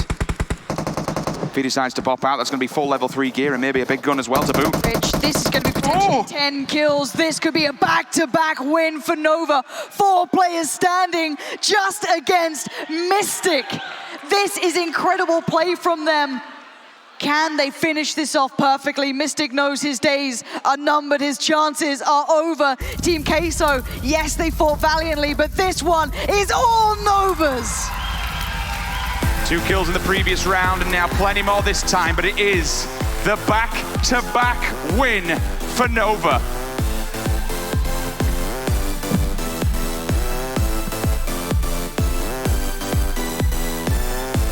That's right, indeed, back-to-back, and it is a rare occurrence when it comes to PUBG Mobile, but Nova shows that they can explode twice here when it comes to the stage, the grand stage of the PMCO 2019 Global Finals. They have got to be absolutely ecstatic with that victory once again here on Miramar. Joining me, Seven, John Allen, and Scoom. Scoom, to see Nova get this back-to-back here, very impressive stuff. That's going to be rocketing them up the leaderboards. Yeah, man, and they did say in the interview this is their second best map, and they won one in Erangel. Now they win one in Miramar. Maybe Vikendi is a third best map, and they win one there. You never know. Third out of four. Good game. I mean, they knew that they needed to wipe RRQ Athena at the end there. They were controlling the whole circle on the western side. They got that initial knock and finish at the beginning, and then once they got that second knock, you saw that bit of hesitation, but they did end up pushing because that was the winning play. They needed to kill RRQ Athena to win that game. They did so, and then from then it was just ease on. It shows a very strong reset of mentality, right, Seven? When you look at what Nova was able to do yesterday, which wasn't exactly up to standards for them, to then come in today and get a back-to-back is very, very impressive. Yeah, and it's actually funny you mentioned that because I was able to speak to one of their players yesterday, and he told me, man, we're just kind of frustrated. We weren't performing to our ability. We want to go ahead and do better. And he said, tomorrow, trust me, we will do better in day 2, and they are doing just that, and they're also following their coach's lead, which is something they said earlier in the interview. They said, we weren't really doing what our coaches was telling us. Now they're starting to follow the strategies, now they're starting to follow the program that they are accustomed to, and it's working for them. Well, not only are they playing well, they're looking pretty cool in those jackets. I don't know if you guys are spotting them on the stream there. They had some nice camouflage jackets. I'm envious. I want one of those. It's all about the camo. Have to try and get me one. There you go. There's the jacket. Check that one out. Yeah, pretty swish indeed, but they were able to blend into the background on the maps as well, and were able to just control it so nicely in pretty much every facet. Yeah, 11 kills coming in for them to start things off for their Miramar game. RRQ Athena with 6 kills, likewise so was XQuest there. Sorry, not Froz. I'm so used to him being on another desk with me. Scoom, you had a point that you wanted to make? Or? No, I just wanted to say I want to see what the coach actually said. Yeah, that's really important. A second day coming in hot with 2 wins already. So props to the coach, I guess, in that one. I would have to guess it would be win. And that was pretty much what they said, because it seems like that's what they're doing consistently now. I want to see where they end up in the end, as you say. Yeah, and off of that, I also want to go ahead and see what Team Queso keeps on doing. A second placement, that's huge for them. It's going to definitely be a confident boost. I want to see what they're going to be able to do in the next match, or if they can at least go ahead and continue with that momentum, because I believe they were standing in last place overall. So this is going to be just huge for them. Yeah, big points coming in for some of the top teams here, and for some of the top teams as well, like Elite Gaming going out pretty early, not exactly the best of situations for them when it comes to overall points gained. But as you can see, there are a lot of Nova fans in the crowd here representing in Berlin, and they're going to be fueling the fire for Nova throughout the rest of the day and tomorrow, one would suspect. Hello. So let's, of course, talk about exactly how that game played out. A relatively normal circle, of course. There were a few hard shifts here and there, John, and obviously, once we had that shift over towards the east, that did leave people in some certainly dicey situations. Yeah, I mean, throughout that, unexpectedly, I was paying attention to Seoul going through. They actually started on the northwest, and they had to rotate all the way down, and actually, this is kind of what a lot of the teams did, except for Team Kosa. They were the exception, but everybody else split out from the direct rotation into the circle. They moved away from that path and instead opted to try and go to the sides, which in the end actually came back to bite them because everybody did it, so they ended up being in the most clustered situation, which is exactly what they were trying to avoid. I can understand the decision-making, though, to a certain degree, because if you're trying to rotate in south of Picardo's Scoom, it's quite open there, so maybe if you want to take a western route, you can use the mountains for some cover. And for sure, and they knew they were, with Team Queso and Picardo, they were fighting an initial loot spot, so they had to abandon to the west side. They couldn't follow Team Queso because they knew they were just going to be ahead of them, and there's going to be a lot of people, so they had to take these wide rotations. And Team Queso did really smart there. They left Picardo pretty quickly. They went center in the very first circle, then went center again, and they kept just pushing and being proactive with those rotations, which ended up getting them the second place. Seven, your thoughts? Yeah, I honestly, the one team that I was looking for was VRK. They had a weird two split. One of their IGLs was on an island all the way south. I'm not sure why they were doing that. I wish they would have just kind of pushed up on high ground, maybe taken a compound. As I was talking with Avenger, he was letting me know it would be so much better if they would have just kind of rotated towards that higher ground. Yeah. And in the end, just the rotation, I believe it was just a late rotation. They got caught in a car and blown up. It was reminiscent of, other 2-2 splits where you're looking for a potential circle shift, but it was never going to happen down towards the south. And me and you, John, were speculating, okay, they'll move in like 45 seconds or so, but it took them about 2 or 3 minutes to then make that move up to join the rest of the... Yeah, I think it was about Circle 4, where it was the first time they actually met each other on this map. And it was exactly when Scars Black actually started to roll into them, and then Sol came up behind as well. So it was very, very lucky, in fact, that they were able to get that rotation, because meeting up from Los Higos and Puerto Paraíso, it's pretty tricky to make that rotation if there's someone else anywhere in the way. And very important whilst we look at some of these final moments, for me, Nova had an amazing position scoom across the rest of this circle. They started off in this little divot, they had a few buggies, kind of like a portable stronghold for themselves, and then from there they were able to push out for the victory. Yeah, northeast of that certain area is really crucial to be a part of, because you have so many ridges and divots and stuff like that, and you can easily push out of it. And they always did it successfully. They ended up with 4 players alive, I believe, at the end. So all their team fights, all their pushes were just to very precise moments. We briefly just saw there, still XQuest sitting towards the top with 154 points, and also a boatload of kills for them on a lot of their players. 55 kills so far coming in today. However, look who's top of placement points. It's RRQ, Athena, been very, very consistent with their placements. I think they got themselves around a 5th or 4th during this game, but still, keeping doing that all the way through the day 7 is going to sit you in good stead. There were, yeah, and they were also able to go ahead and get some clutch kills when they needed to, rotate when they had to. And Nova now in 3rd place. I love seeing that. Now, let me go ahead and see here. Team Sol not losing that much by just getting a kind of bad placement there. So I'm happy to go ahead and see that. It's not going to go ahead and hurt their confidence that much, so hopefully it transfers a little bit more towards the next round. But yeah, as you were... Nova, I'm just impressed by what they're able to go ahead and do now in day 2. What I was interested there was actually 24 kills going in for Team Unique, and we saw actually Old Boy sat on 3rd in the total frags. I think it was 14 off the top of my head, if I remember correctly. But that's really interesting to see for a team that's down in the middle to have such high frags.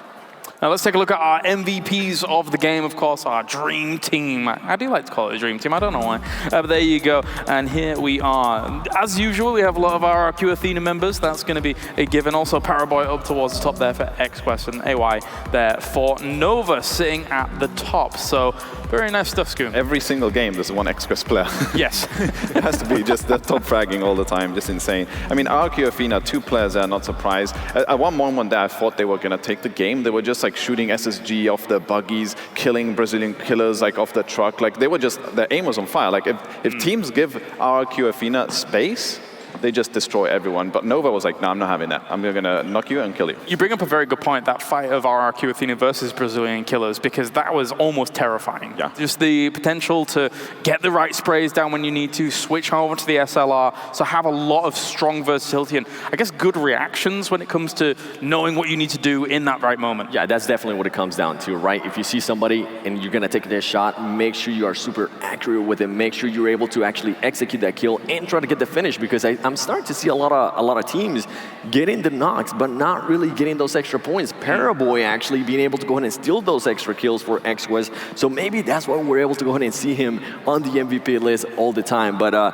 RRQ, as we mentioned, if you give them space, if you give them time to strategize, they're going to go ahead and do so, and they're maybe one of the best teams to do it out there. In my mind, they're one of the strongest long-range teams coming in. I think XQS sort of vying for that spot as well, in terms of just their prowess in that front. So it's really exciting to see what they're able to do on a map like this. Unfortunately, they were shut down by Nova this time around. All right, well, thank you very much, gents. It's time to head that way, as I'm going to go and talk to the tall boy. It's Avenger. Oh, it's fine. Come on, what have you got for me? It's not a bad thing to have boy in your name, because the top 3 killers currently are Cool Boy, Paraboy, and Old Boy. That's true. So I'm okay with you going forward. But first of all, I'm going to talk a bit of macro first, because obviously we have Nova that is looting in the Lazaha here, and our plane actually went from Terrier Park all the way down to the Northern Island here. So a lot of our southern side here in this circle was very, very open. Obviously, Busan took a very early position here, but the majority of the southern side is very, very clear already. So Nova up here on the northern side, take a really good rotation. They come in on the eastern side, and their whole macro play really plays around that they're staying on the eastern side, making sure that they have the least amount of players. And obviously this shrink here really came out to their advantage. And furthermore, the next one was really good. But they actually stayed and played in this area for very, very long. So overall, very good macro play from Nova. Next up, some micro play here. XQF, we'll put this a little further ahead.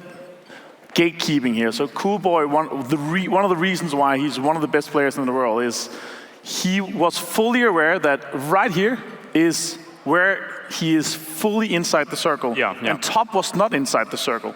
So let's play it out here. So he smoked himself up, these two smokes here, and one more actually, to make sure he was inside the circle and waiting for top to come in here. Because when the circle closes, that is where the more damage comes in, and that is where top started to making a move. They try to get inside the circle, and look what happens. KK Skur, even though he's one of the best clutch players, Cool Boy, he was just waiting for him and took him down. Extremely nice macro play and very good, effective gatekeeping here. On the end, I also want to show the Nova push, which won them the game, actually. So they're sitting here, obviously, in this position. They pushed towards RRQ in a very, very crucial moment, which was when they got the first knock. And this was literally what won them the game. They smoked up a little bit, got a knock onto D, and then that's where they started pushing. And they completely flushed them out, making sure they got all 4 players live all the way through it. Such a good execution here. And then obviously taking the majority of the circle here, which really won them the game. So extremely well executed here in the end by Nova. Powerful spot. Well, thank you very much, Avenger, for that breakdown as we get things going. Of course, now let's head over to an interview with the back-to-back baby. It's Nova.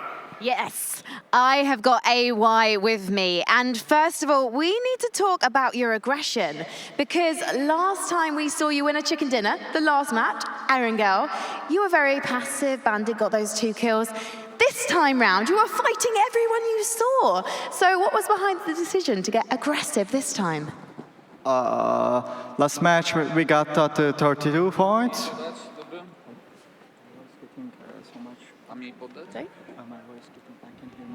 You can hear your voice. That's because the whole audience needs to hear your voice. Don't worry, AY. This is your very first interview.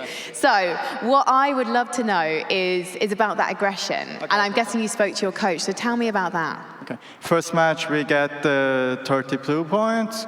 And we decided to get more aggressive here to Miramar match. And yeah, And you are communicating in English in-game because you're Turkish and your 3 teammates are from Chinese Taipei. But things get so intense when you're taking those fights, AY. So what are the communications like in those moments? We decided to learn some keywords, some attachments, some push, rush, get in, let's go, that kind of words. And with that in mind then, what were communications like during that final 4v2 situation against Queso? Did you know you'd already won? Yeah, we knew we got the zone and we all split around. We knew we were gonna win. And finally, AY, you are the sole Turkish player here in the top 16 teams in Berlin. And I know the Turkish community in PUBG Mobile means a lot to you. Have you got anything you'd like to say to them? I really want to thank you to Turkish community, they supporting from us the beginning. The first day, yesterday, they supported us really much. And I really appreciate that. Thank you for that. I'm going to try Turkish now. Teşekkür to the Turkish viewers watching. Now, we have to take a 30-minute break because our players are a bit hungry and they've still got 3 more maps to fight on. So they're going to go and carb load and we'll be back in half an hour. So keep your eye on the clock and we'll see you for more matches after this break.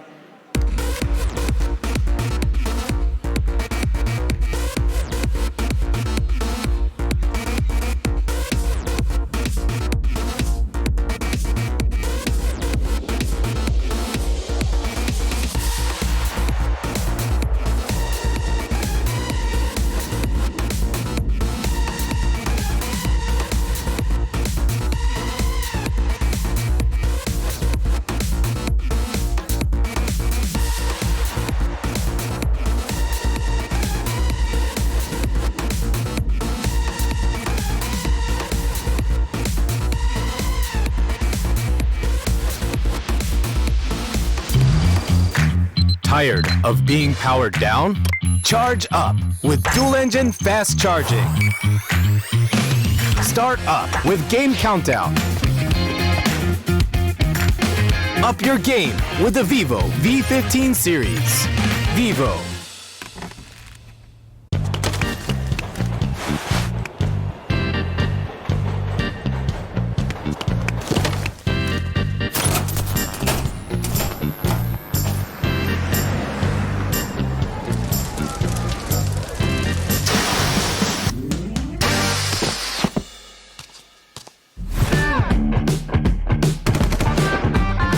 PUBG Mobile Team Deathmatch. Anytime, anywhere. There is a better choice.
สวัสดีครับผมซัฟเฟอร์ครับตัวแทนนักพากย์นะประเทศไทยนะครับผมจาก PMCO 2019 ที่ผ่านมาครับตอนนี้ครับอยู่กับพวกนุชอีสปอร์ตครับพูดถึงประเทศไทยครับต้องบอกเลยว่าเป็นประเทศที่ขึ้นชื่อเรื่องของการท่องเที่ยวครับทั้งหน้าของฝั่งของวัฒนธรรมอาหารและวิวทิวทัศน์ต่างๆครับต้องบอกว่าสวยงามไม่แพ้ใครในเซาท์อีสต์เอเชียตรงนี้คุณผู้ชมครับรวมถึงอาหารไทยนี่บอกเลยว่าไม่พูดถึงไม่ได้ตรงนี้นะครับและแหล่งช้อปปิ้งด้วยนะครับเมื่อพูดถึงแหล่งช้อปปิ้งครับต้องบอกว่าในไทยเนี่ยจะมีอยู่หนึ่งที่ครับเป็นที่ที่รู้จักกันทั้งในและนอกประเทศนั่นก็คือตลาดนัดสวนจตุจักรนั่นเองครับ Vivo ครับเป็นบริษัทเทคโนโลยีชั้นนำครับที่มุ่งมั่นสร้างเป็นของผลิตภัณฑ์และบริการสมาร์ทโฟน Vivo เป็นสปอนเซอร์หลักอย่างเป็นทางการสำหรับ PUBG Mobile Club Open Spring Split และ Global Final ครับและ Vivo ครับยังสนับสนุนสมาร์ทโฟนเพื่อใช้ในการแข่งขันรอบแกรนด์ไฟนอลที่จะเกิดขึ้นที่กรุงเบอร์ลิน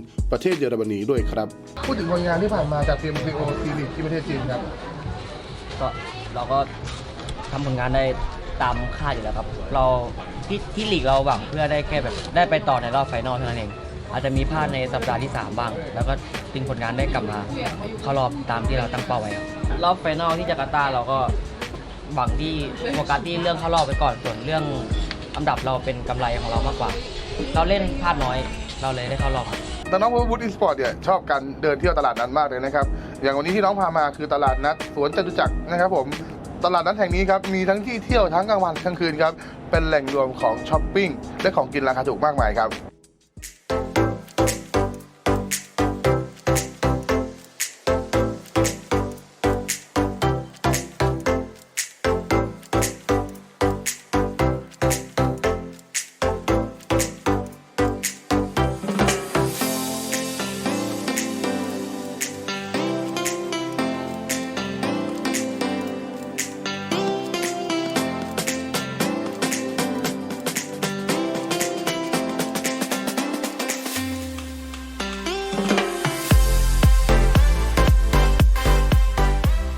ความภาคภูมิใจครับที่ได้เป็นหนึ่งในตัวแทนทีมชาติไทยไปแข่งรอบ Global Final ที่เบอร์ลินเยอรมนีครับดีใจครับที่ได้เป็นหนึ่งในตัวแทนที่ได้เข้ารอบไปแข่งที่เบอร์ลินที่ประเทศเยอรมันครับดีใจมากครับก็ถ้าเป็นเรื่องเทคนิคก็คงจะไม่ค่อยมีครับเราจะไปดูแทคนิคทีมที่เราเจอมากกว่าการมาเปลี่ยนเทคนิคตัวเองหลังจากที่เคยได้คุยกับน้องๆเพื่อนวูดอีสปอร์ตนะครับน้องๆบอกว่ามีการซ้อมที่หนักขึ้นครับเพื่อเตรียมตัวเข้าไปเล่นรอบคัดเลือกที่เบอร์ลินประเทศเยอรมนีครับส่วนหลังจากนั้นครับในการเล่นรอบไฟนอลเนี่ยน้องๆถือว่าเป็นเรื่องที่พอใจแล้วครับเรามาเข้าเรื่องของเพื่อนวูดกันต่อดีครับคิดว่าทีมจากโซนไหนน่ากลัวที่สุดตรงนี้ครับน่าจะเป็นโซนประเทศจีนครับถามต่อนิดนึงครับมีวิธีรับมือกับโซนประเทศจีนยังไงบ้างครับคือวิธีรับมือคือเราก็ต้องแบบรอไปสกินกับเขาที่นู่นอย่างเดียวแล้วเพราะว่าการแข่งขันบ้านเขาปิดหมดเลยเราเข้าไปสามารถเข้าไปดูย้อนหลังอะไรเขาไม่ได้เลยและนั่นก็เป็นอีกหนึ่งความเห็นคร่าวๆจากพวกมูดอีสปอร์ตครับ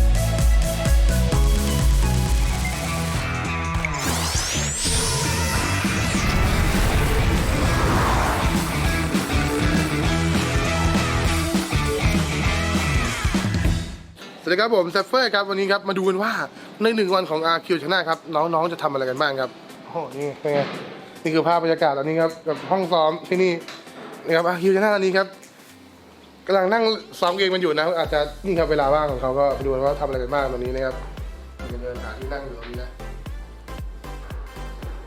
ดูนั้นเขานี่หน้าตาค่ำเครียดนะไม่มั่นใจว่าดูอนิเมะหรือว่าดูแผนอยู่ตรงนี้เราไปดูนิดนึงว่าเขาทำอะไรอยู่ตรงนี้ฮะตรงมุมนี้เป็นซีเนียร์นะ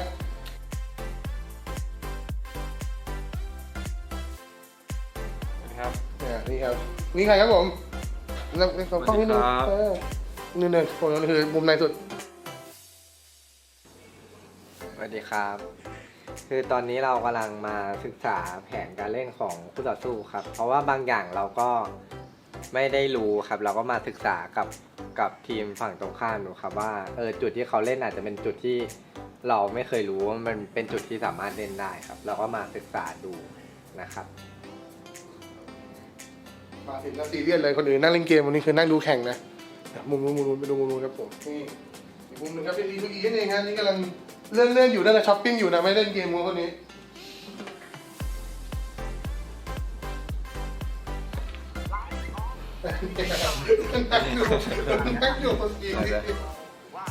ไม่ได้นั่งดูซีรีส์นั่งดูอะไรครับผมนั่งดูแข่งของ PMCO ที่ Thailand Championship นั่งดูเป็น PMCO นั่นเองของ Thailand Championship ตรงนี้ครับนี่ก็ถือว่าดูการฝึกซ้อมเหมือนกันตรงนี้สำหรับ D2E นะครับผม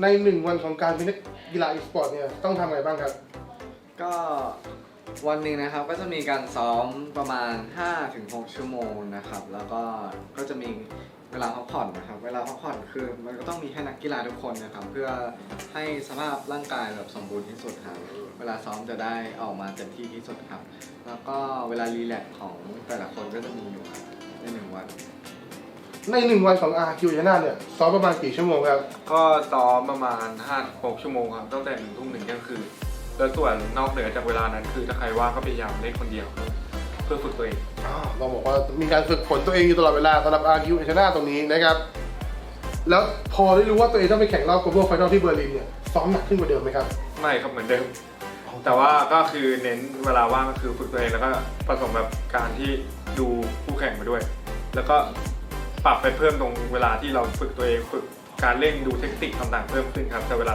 เท่าเดิมเพราะไม่งั้นเนี่ยมันจะล้าเกินไปโอเคครับวันนี้น้องๆ RQ ชนะครับผมนัดผมที่ Illuminate Gaming House ครับเพราะพวกเขาสนิทกันมากและชอบเที่ยวด้วยกันบ่อยๆครับเรายังได้พบกับเพลเยอร์ของ Illuminate The Murder ด้วยนะครับวันนี้ครับน้องๆ RQ ชนะและ Illuminate กำลังจะออกไปเที่ยวเพราะฉะนั้นครับวันนี้เรามีโอกาสพูดคุยกับน้องๆ RQ ชนะเพียงเท่านี้ครับอย่าลืมเชียร์ทีมไททัน2 ทีมในการแข่งขัน PMCO 2019 Global Final ที่เบอร์ลินประเทศเยอรมนีด้วยนะครับแล้วเจอกันใหม่โอกาสหน้าสวัสดีครับ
Chicos, estamos en Buenos Aires y como habéis visto las condiciones meteorológicas no son las mejores, pero nada, estamos por la avenida Córdoba-Paraguay, vamos a ir un poquito al puerto, a hacer unas fotitos y a disfrutar de nuestro último día en Buenos Aires.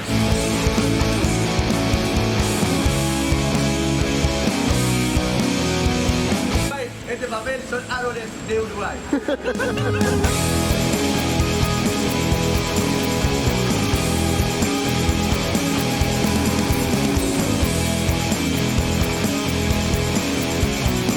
¿Qué tal, chicos y chicas? ¿Cómo estáis? Estamos paseando por Buenos Aires y me he encontrado con Killer, de casualidad. Y va a estar explicándonos un poquito dónde estamos y exactamente qué es lo que veis detrás, porque eso de ahí es el Río de la Plata, si no me equivoco. Es una parte, sí, es uno de los canales que pertenecen también a lo que es el Río de la Plata. Sí, esto es Puerto Madero, para los que no lo conocen. Y bueno, estamos en una de las partes donde se encallan todas las embarcaciones y demás. Y bueno, vamos a ir recorriendo seguramente estos lugares para ir mostrándoles. Y parece ser que estamos ante un momento histórico, porque en Buenos Aires no llueve tanto como... ¿Me estás diluviando otra vez? Ah, creía que había...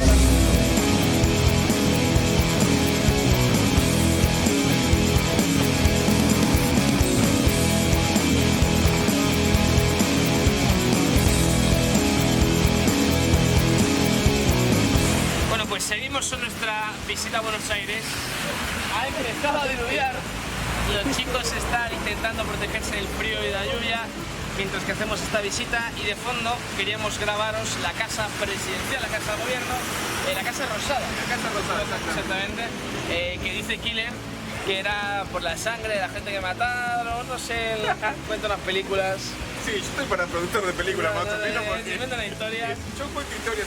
Killer me dice que la Casa Rosada fue por la sangre de los indígenas, el otro me dice que la puso aquí Uruguay, no sé. Cada uno... Mira. Fíjate, no sé si Uruguay no fue. Son coincidencias.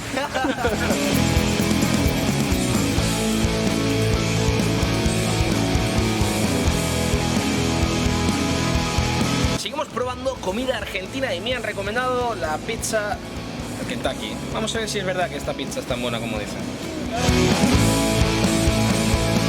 ¿Cuál me recomiendas? Guaceta. ¿Cuál? Guaceta.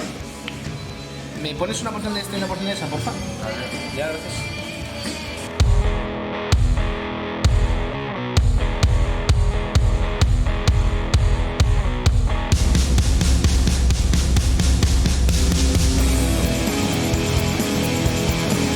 Claro, chicos, aquí están las pizzas. Me he pedido una fugaceti y una de queso, no sé qué.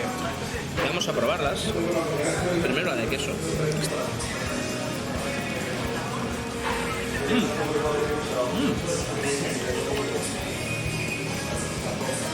Muy tradicional. El pan es bastante bueno, se nota que está hecho a mano. Esta es la que me ha recomendado el chef. De hecho, esta es la que tienes que probar. Y a mí la cebolla me gusta mucho y el queso también, así que...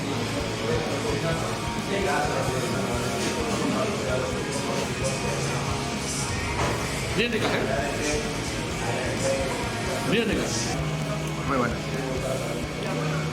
Pero no que el pan está hecho normalmente, tío.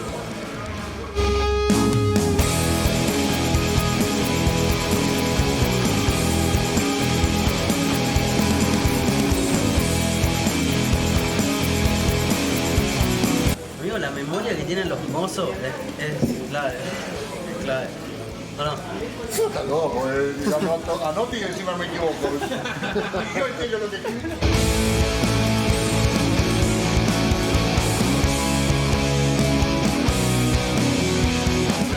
Yo siempre lo veo como que...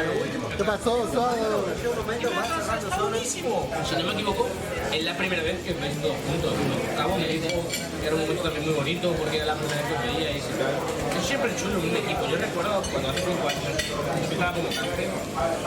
Tú te juntas con las comunidades, sobre todo cuando empiezas a ser un poco cáncer, te centras mucho en el juego, o te centras mucho en una comunidad y conoces a gente con la que por foros o por WhatsApp durante mucho tiempo. Eso. ¿Está grabando? Eso ahí. A ver la cara. No, eso me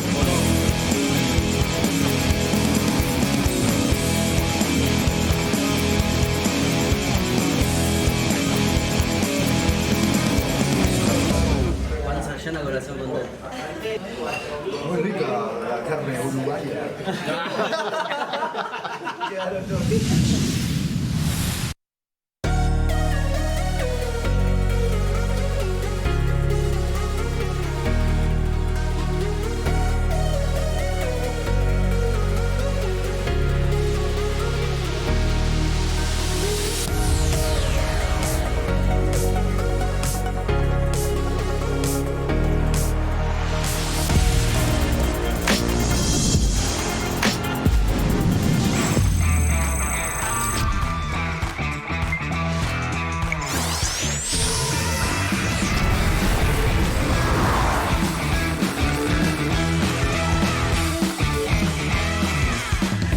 Salve família, sejam bem-vindos a mais um vídeo do canal e hoje o conteúdo é diferente. Tô aqui com essa rapaziada, os melhores gamers, mano. É verdade. E eu vou jogar com eles, vamos ver aí como que eu vou me sair, né? Ih, rapaz. Pode iniciar o jogo? Pode iniciar. Vamos iniciar? Vamos ver se a gente tá Vocês mal vão me mesmo. carregar, né, mano? Não, nada a ver, irmão. Porque a situação aqui é meio complicada. Aí você vai andar aqui nesse botão, a mira aqui na tela, aqui embaixo, ó. Fechou então. Pulo, agacha. Aqui eu ando, Anda com o dedo aqui eu aqui. levanto e a mira é a tela, né? Aqui é soco, o mesmo do soco que é tiro, então. Quando você pegar uma arma, você vai usar. Clica no pezinho lá. Vamos lá. Ó, tem inimigo caindo na direita, as quatro na direita. É nós quatro aqui, né? Tem gente caindo também, não tem? Aí. Uma 12 na mão. Cima, vai em cima. Você tá sobe. Aí, caraca. Aí, dois.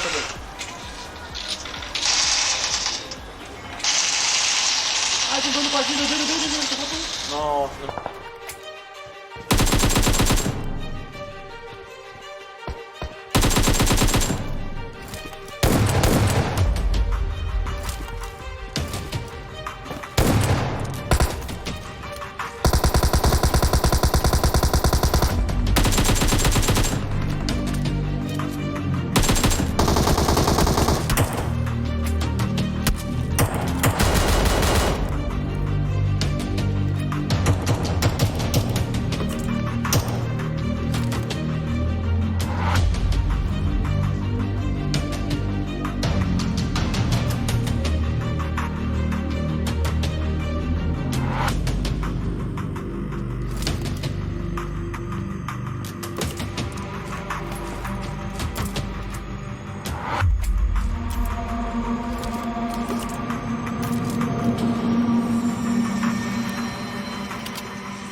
É isso aí, galera. Vocês viram aí, a gente tava jogando aqui e a rapaziada aí, os melhores gamers, foi os que morreram primeiro. Como assim? Não entendi. E eu fui o que sobrou, né? O que restou. E é isso, mano. Depois dessa, mais do que merecido uma vaguinha, né? Na equipe de vocês, aí, BRK.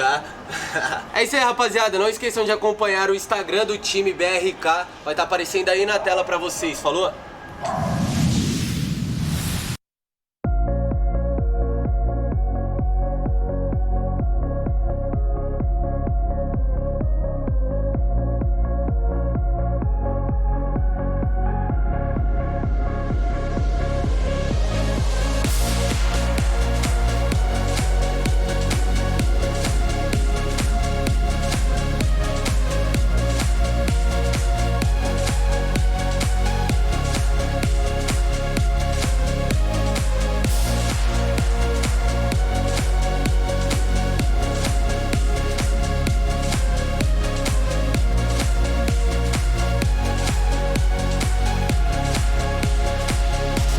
most unusual place I've ever played PUBG Mobile is sitting on the toilet.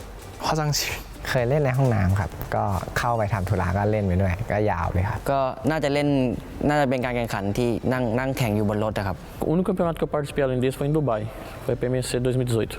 我自己玩 PUBG Mobile 一般都是在俱乐部里面玩，在家里面玩的时间比较少，因为很多时候我都是跟队友们一起在俱乐部里面去訓練。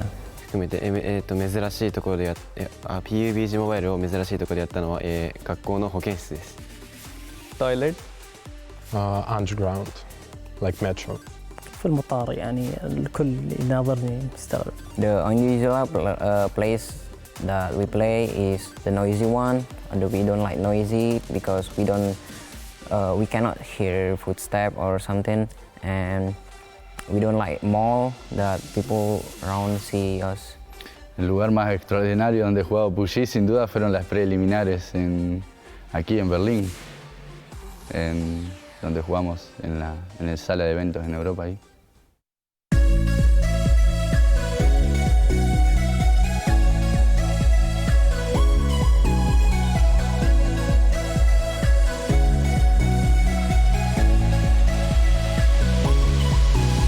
Success is to be fast-paced and well team-oriented.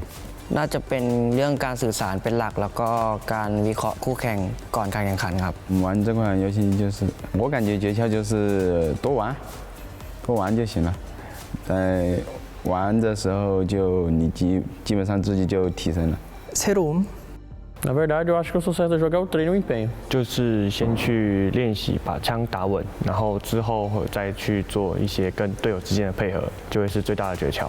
常に仲間との連携を意識して喋りながらやっています。ความสามัคคีแล้วก็การสื่อสารครับ。我觉得玩这个游戏最大的诀窍就是你要学会怎么样通过自己的头脑和清晰的思路去玩这个游戏。但是如果说你是纯粹的想娱乐一下的话，就可以寻求一些更有趣的玩法，就是比如说，去堵桥啊，或者说去跳舞啊，就是在人家倒地之后去跳舞，就是可以寻求一些更有趣的玩法。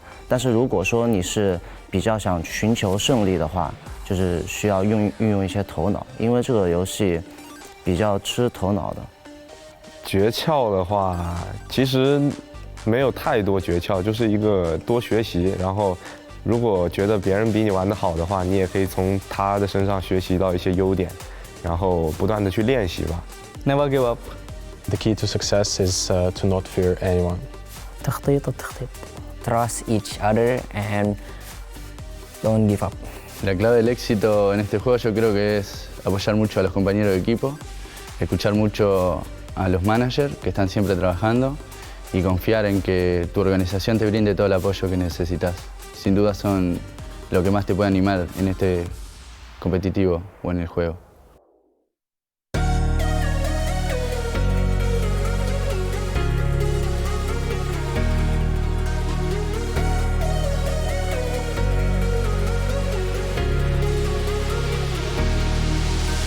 Number one tip for beginners is to keep playing, always practicing, and never let anybody tell you that you can't do it. คนที่เริ่มเล่นใหม่ก็อยากให้ฝึกดูการแข่งขันบ่อยๆครับหัดเล่นบ่อยๆก็จะมีความชำนาญขึ้นมาเองครับ新手的建议就是，你要熟悉枪械的话，可以多去训练场多打打，可能熟悉一下弹道。如果你刚刚玩这个游戏的时候，你不知道该怎么玩的话，最好就是进游戏，找块草里面趴着当个毛毛虫就行了。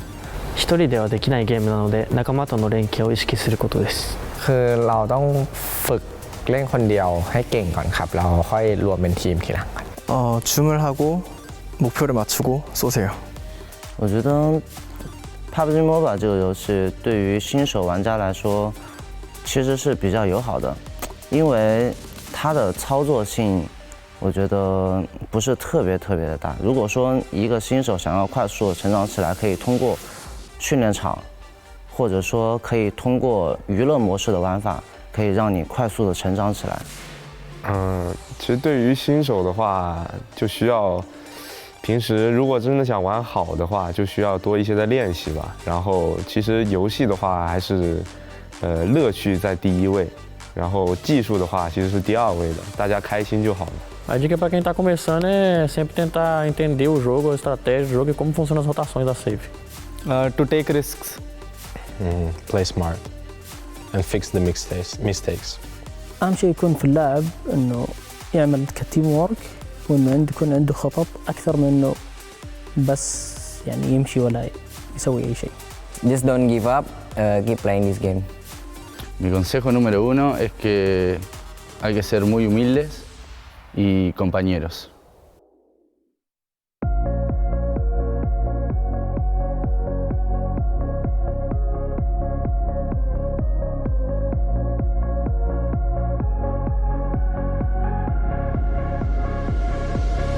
My favorite landing location is Yasnaya, and it's because we have a lot of loot there and a lot of vehicles, so we can always drive and be in zone.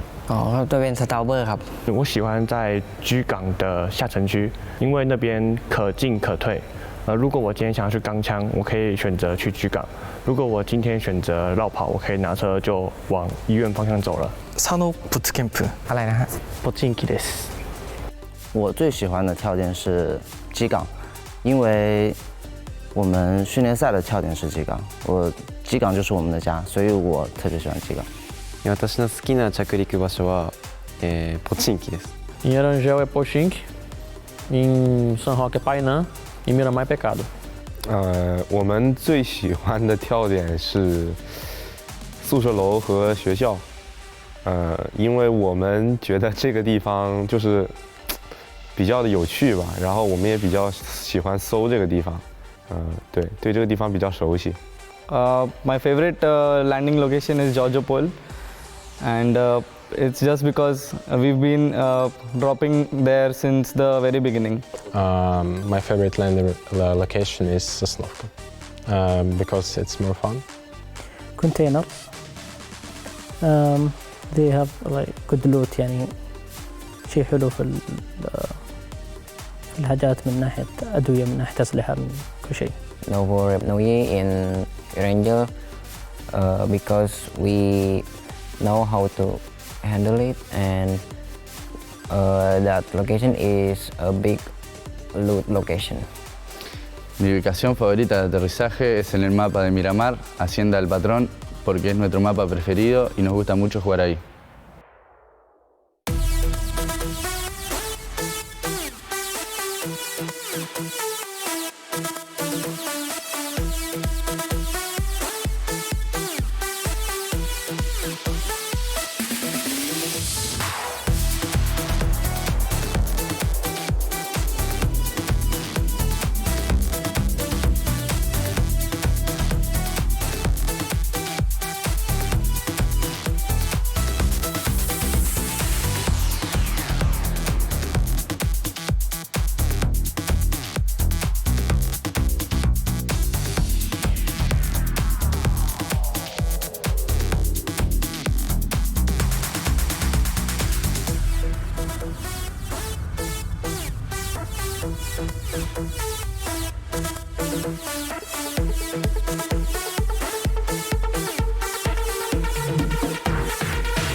Welcome back, you cheeky scamps around the world here. Are you ready for more PUBG Mobile? Because I am, as we are here for the PMCO 2019 Global Finals. My name's Kyle Harris. To my right-hand side joining me, we have Seven, we have John Allen, and Avenger.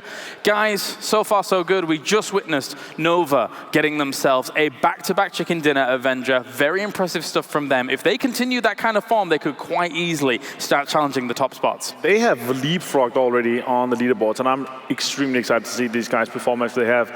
And as you said, this momentum, this snowballing, if they continue this, they could very well take one of the top spots, maybe even take the whole championship home. Definitely could. And obviously, we're going to be looking towards Erangel once again, so we get to play it 3 times today. We did see a military ending, and Avenger, I know you enjoy your military endings. Don't you dare start. Yes. But Seven, overall, we saw some interesting dynamics coming out in that military ending. Yeah, especially Team Seoul. We saw SSG doing well, and we also saw BRK doing well on Erangel. So I want to see if they're maybe going to go ahead and continue that momentum that they had in Erangel, and also just going back to Nova. Are they going to be able to go back to back to back? I hope Probably so. Not. That would be phenomenal. Something we saw BRK do during that game, and during Miramar as well, actually, was go for the 2-2 split on the drop and try and loot that way. We talked about how it was lucky that they were able to reconvene on Miramar. Again, over on Erangel, a little bit easier for them if they're way far to the south, because there's not going to be that many teams dropping military. And if they are, they're going to be in the central part of the island. You know that you're going to be pretty safe on those rotations. So we'll see if they are able to do that again, and if it's able to pay off. That, and just in general, I think that when you have a circle like that, which was just north of Western Bridge, it's a very, let's say it's 60-40 in favor of the major landmass, right, Avenger? So most teams are going to gamble for that to start off anyway. And obviously, when you have this, even though it's a 50-50, even if it's a little bit more in military, you obviously see teams that they want to try to stay on the north side until they know for a fact. Because when you try to cross the bridges, there's 2 choke points, unless you get boats or swim across.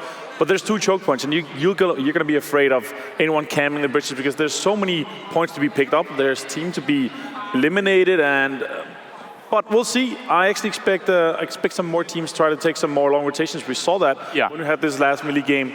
Long rotations to the lead side, and it really paid off. We saw 3 teams actually get over safely because they rotated down the blue. So I'm excited, and I'm curious to see if we're going to see some more melee games. Yeah, and in regards to just long rotations, it also comes into just slow rotations, because SSG was able to just pretty much be a little bit slow there when they were rotating. They actually lost Carnage. Carnage, I believe he got knocked down because he fell into the rocks, and that changed the whole strategy that they had, because Carnage went down to the blue zone. Then I believe it was also Angry that went down to the zone. Yeah. And it was only Sixless and Juicy left at the end. You got to be in the right spot at the right time. Speaking of which, of course, we just had the plane come over, and I found myself a loot crate, so I'm pretty happy about that. Inside was the Nex phone, which is of course the official sponsor here of PUBG Mobile Club Open. So thank you very much for that loot drop. I do appreciate that as we continue things on. So I'll get back on track. It looks really, really cool. And I've actually gotten to use the Nex phone, and it's awesome. The gyro works perfectly.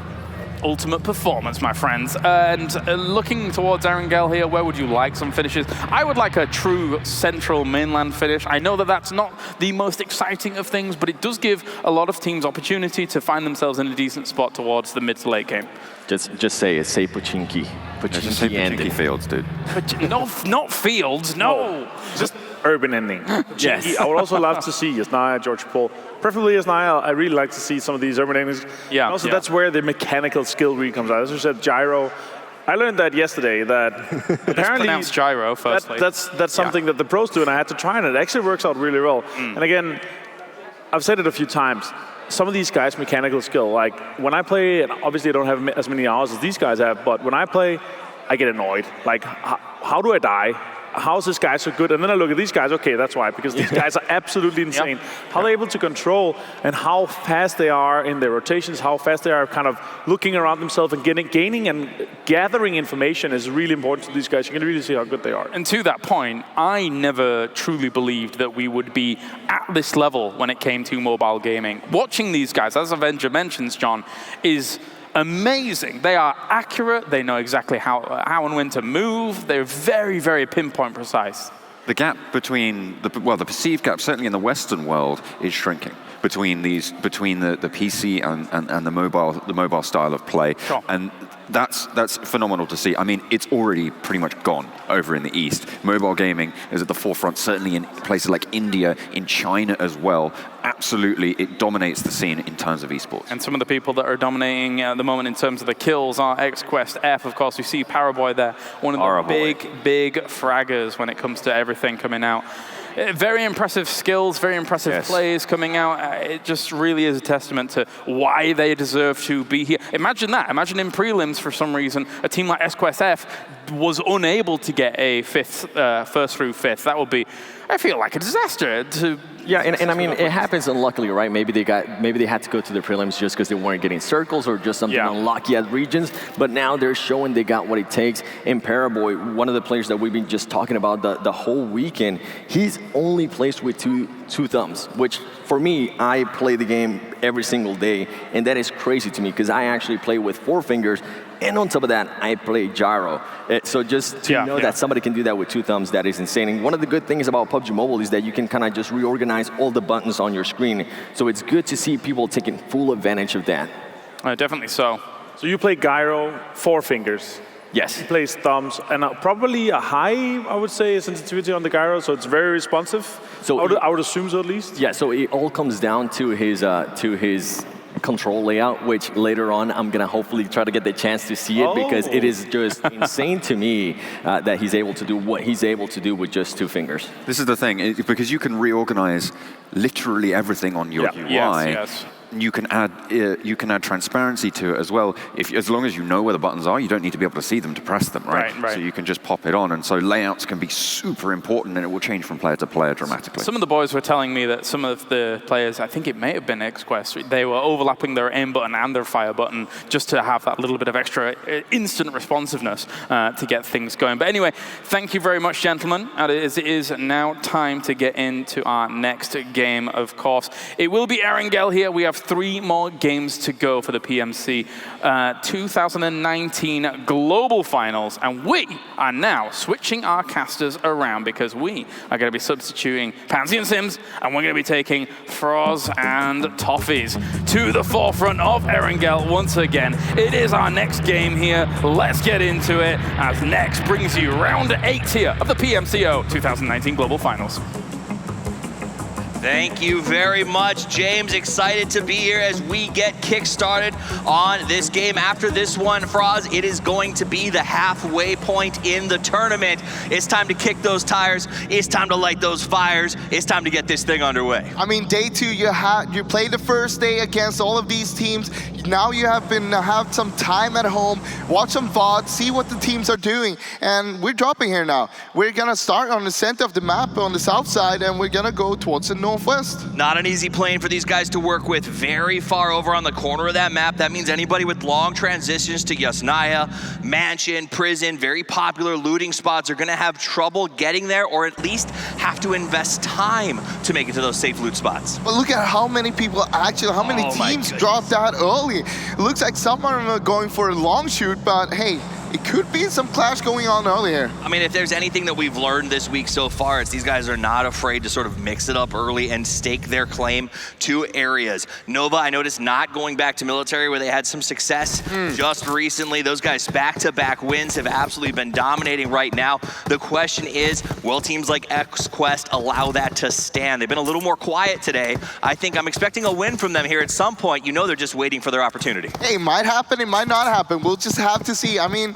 anything could happen with so many games left right now. And as you talked about, we had a military circle coming up, or that we had in the last game. This time, we're actually gonna move towards the west side. Absolutely. So this will allow a lot of people to get to those shifts. It looks like Georgia Pole is going to be wildly popular as teams head up towards that side. Gatka Field's going to be one of those spots that everyone will be collapsing on relatively soon. Froz, let's talk about the early game. When it comes down to timing on a circle like this, how fast do you want to get loaded? How fast do you want to get going? Talk to me about the value of the loot phase. So the thing is that we have lots of time to work with here, and you don't really need to stress it. We see a lot of teams try to go for the center a lot of the times. pretty early into the game. But look, we got something happening here. It's like Top Esport Years has eyes on Space Station Gaming, who is dangerously close to them. They're in the red, but here comes the crash. The whole team is here. Carnage gonna come out and start to spread. It goes for the one. Ducks to the right, but the whole team is swarming him. He goes for the reload, looking for the spray, tapping as fast as he can, but it's just not enough. Carnage will go down, and Top Esport starts this match in style. 1-for-1, Angry is still up and running here, but he is alone against 3 of the others from Top Esports here. Absolutely. Once the guys from Top knew that there was only 2, they called in the guard. They said, let's take these points right now. Angry makes a jump down, tries to go for the sick play. Looks like he's going to go around the outside of the garage, climbing up on that stack of bags right there. Looks like he's going to hide low, hope to catch him off guard, but it's not going to work. The jump down from above, and Angry will be sent to join his partner in the underworld. That's a rough start for SSG. Sixless, he is by the cube, and I mean Juicy, he's on Everest more or less. Actually on the other side of Everest, so they were far away, and it was a hard, kind of hard. They didn't expect someone to crash their compound that early during their looting phase. Yeah, it's been a tough, SSG has sort of been waffling around this 8th place position in sort of overall standings. This is not gonna help. This will probably knock them down and blow the door open for some of those teams below them, like Bigatron, that has been waiting for their chance to rise up this leaderboard. So a nice early fight. Unfortunate for Space Station Gaming to lose that early. But you know, the thing about SSG is they seem to sort of bounce back from these. They never lose the whole team at once. They're able to sort of flex out and look for placement. I mean, we've seen Sixless and Juicy. I mean, there's some nutty players. They can definitely clutch this. We'll just have to wait and see. At the same time, though, Top Esports going aggressive from the start. They're currently sitting on 4th place, and that just shows you how much they want to get those points and make sure that they are going to be on the top. Let's jump over to Team Queso as they get their looting going over in Primorse. No contesting. They don't have to worry about it. They got a nice big spread, relaxing over there in the lounge. This is an interesting team. They work to support themselves. They got a 16-year-old player that they call the Magic Boy because of the things that he can do on that phone, and I'm interested to see how they continue to play throughout the rest of this tournament. I haven't really seen that magic happen yet. You're telling me. Still waiting. I mean, but that comes a little bit down to jitters, right? A part of it is this is the big time. This is the first global final. Everyone here started at the same level. These are all pro players. Nobody got voted here in terms of playing in the 16. They had to earn it every step of the way. It's got to be some pressure out there, right? I mean, a lot of them playing on a land like this for the first time, at least on this kind of size. I mean, most of them have played the qualifiers, but that's like kind of small time compared to this. You're out of your comfort zone. You're in another country, region. I mean, it's so far from home, from your comfort with the food you're getting, the kind of sleep you normally get. I mean, we saw a little bit with Seoul in the last match here. They've been sort of coming alive today. They struggled on day 1, but you know, they were one of those that they landed right before this thing got started. They're way out of their normal element. So as these teams start to get comfortable, start to get their feet under them, and start to work out, you know, the lights and learn to ignore them, their performances rise from there. Yeah, I mean, Seoul in the last Erangel game we saw, they got 2nd place with 8 kills, and that's pretty good. We want to see more of that coming out from them. Last game, 7th place with 2 kills, not really what we're looking for. Absolutely. Now, we would be remiss for talking about kills, not to mention the insane last game yesterday on this very map, right, Frost? We saw a massive, what was that, 20 kills in one match. 50-point game is unheard of, but it does mean halfway through this tournament, technically, anybody, or not, maybe not based on skill, but in theory, could put up a 50-point game and get right back in this mix. Yeah.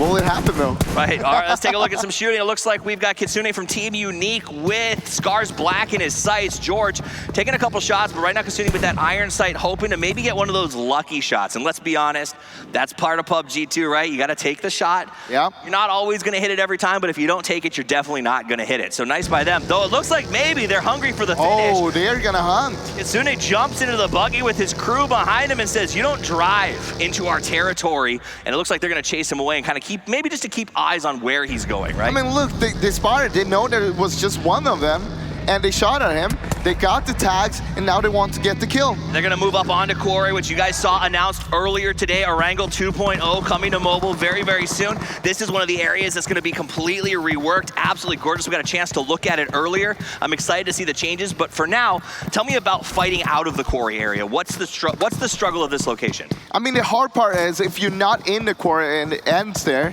you're not going to get there because it's so hard to get there. There's too much open area around the Quarry. At the same time, that also comes getting out of quarry.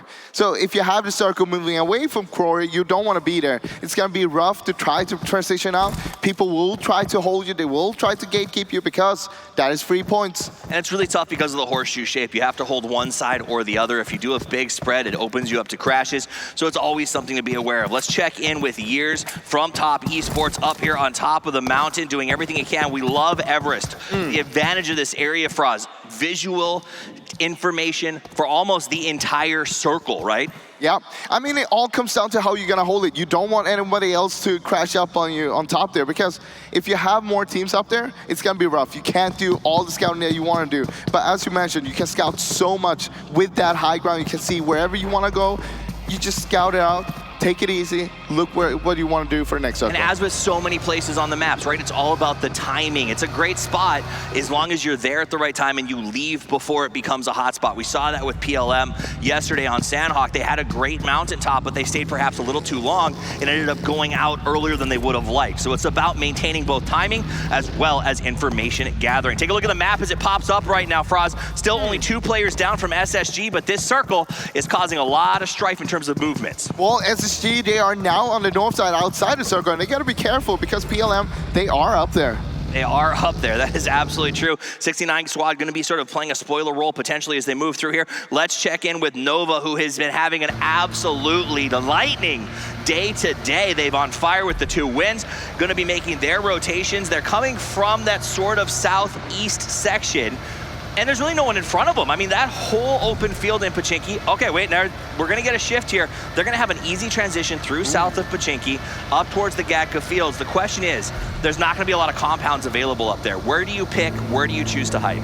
Look, if you're coming in late, you might as well just play it slow, play the edge, take your time, scout things out. Make sure that you're not just rushing it. You don't want to do a blind rotation, go straight into another team and just get yourself wiped. I mean, watching them rotate right now, it seems so easy. They're playing the music. It almost feels like they're just enjoying the driving mini game at the moment. But again, everything can turn very, very quickly. They're going to buzz by the bridge. We'll keep an eye on that in just a minute. Let's check in with RRQ Athena as they make a transition through another very open area. And again, when you do this, it's dangerous because if anybody's sitting in those houses right there, it can cost you big time. Oh, this is a little bit too open though, and you're not going to be expecting anyone to be there because, I mean, let's be honest, Gatka, it's kind of center circle, but at the same time, it's so hard to hold. You're not wrong, but I will say most of the times I die in this game is because I'm not expecting someone to be here, and I rest my case. It's not good news. Scars sees RRQ as they come in. They're on the observatory, fires open. He jumps out of the car and turns on him. He got a wicked spray, knocks one, but managed to dive away before the second takes him down.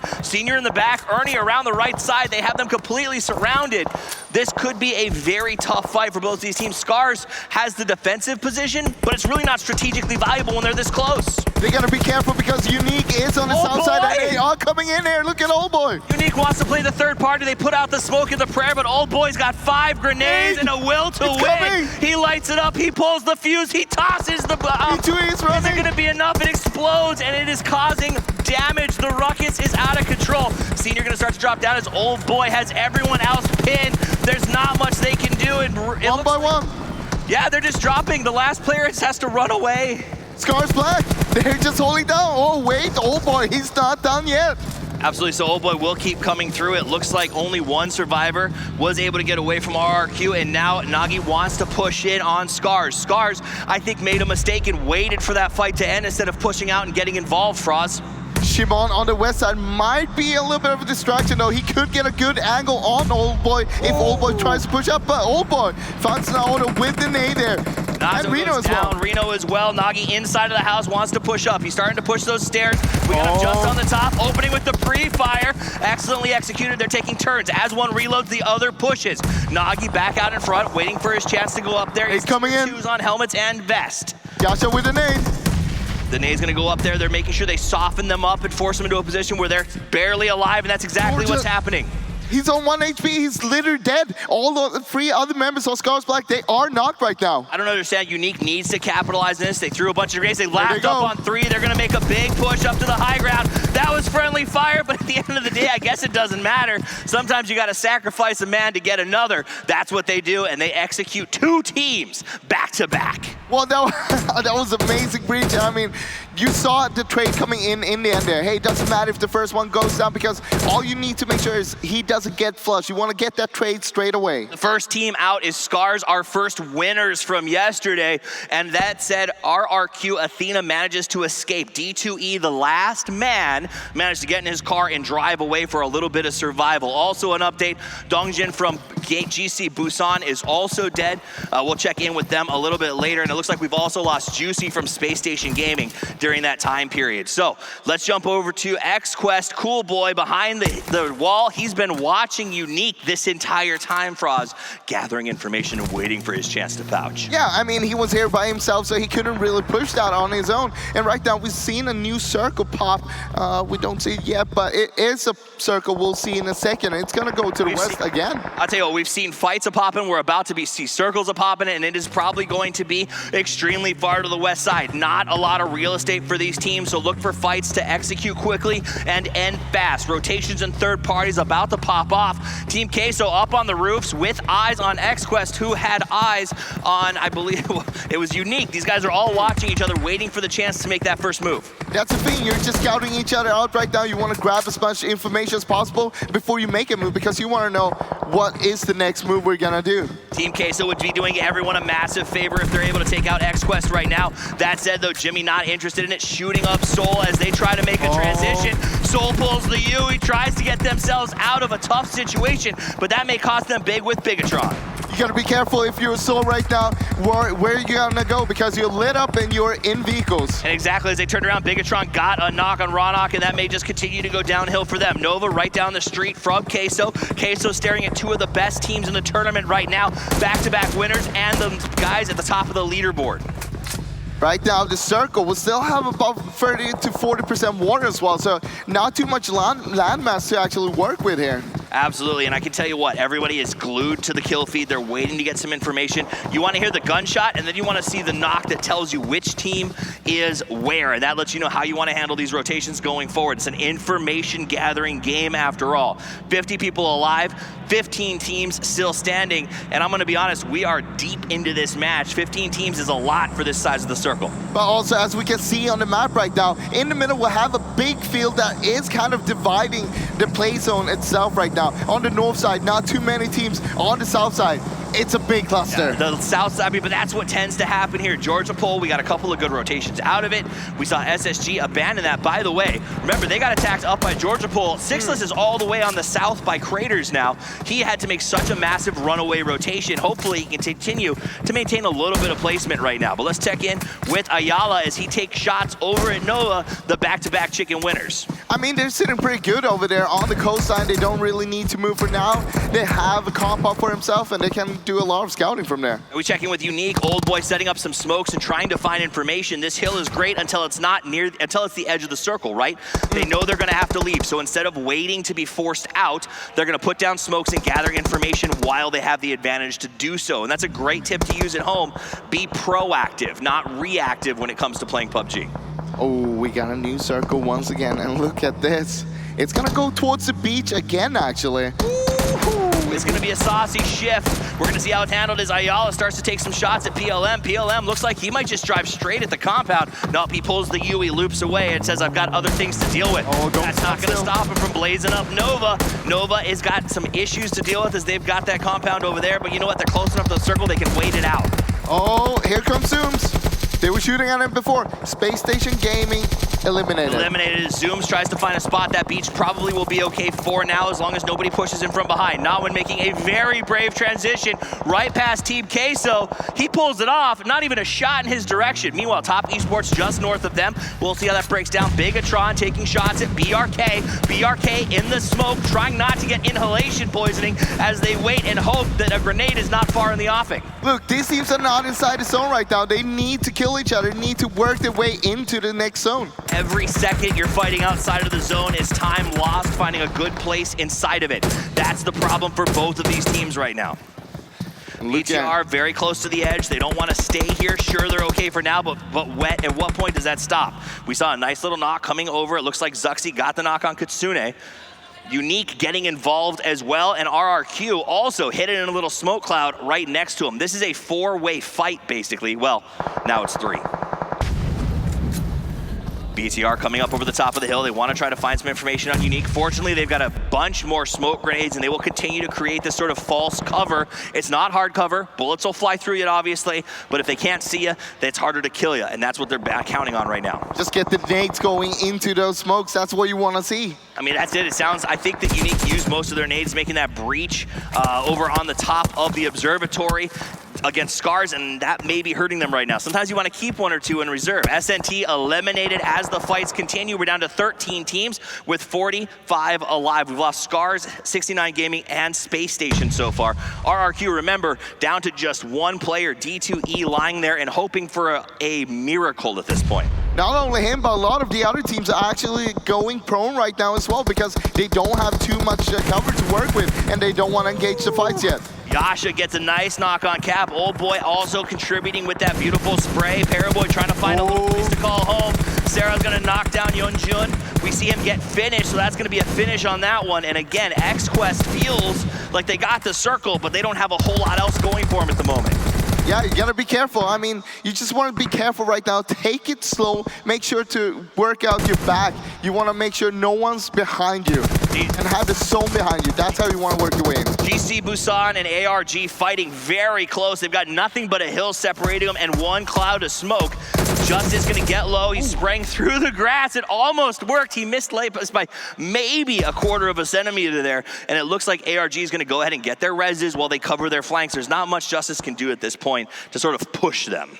Justice, what is he gonna do here? Last man standing for Busan here. Trying to clutch it, making sure that his team gets a little bit of a better placement than a 13th place right now. Absolutely, they come over and they start shooting right away. It looks like that'll be the finish and the end of Justice, bringing us down to 12 teams left. Let's jump back over to that three-way fight. Well, really four if you count XQuest up on the hill that has been going on during the horseshoe turn. More and more people joining into this. Old Boy gonna go ahead and get behind the ping. He's really spent a lot of bullets just shooting at XQuest. Now we do see a commitment to the rotation. Bigatron realized that fight was not helping them. They're gonna immediately get in the cars and start their rotation, but there's not a lot of real estate left available to grab. I mean, this is a beach. Half the circle is in the water. The rest is a sandy mess. I mean, and the circle is so small right now. We still have 41 people alive. But you gotta be careful. You don't wanna go into the circle too early because then you're gonna be taken out from behind, from the other teams that are a little bit slower than you. It's nonsensical. It's chaotic. I'm terrified of what's about to happen when the bodies hit the floor. I can't imagine the stress of being in this situation. These players know the adrenaline has to be pumping, that the last rotations, even the ones on the inside, are gonna have to defend their life as crash after crash after crash comes towards them. And it's started right now. Planet is pushing up on BTR, going for the tree, the only cover open to him. Luxy gets low, his partner is down, he's trying to find a place to hide, but the spray is out of control. Meanwhile, Queso in the houses trying to light up their opponents. We'll jump over to XQF, Paraboy lighting up ELG. Bigatron was eliminated on that push we saw just a minute ago and will be removed from the game. And right now, it's getting so crowded. Remember, not only do we have water on the west side here in the circle right now, but the beach itself, there's no cover to work with over there.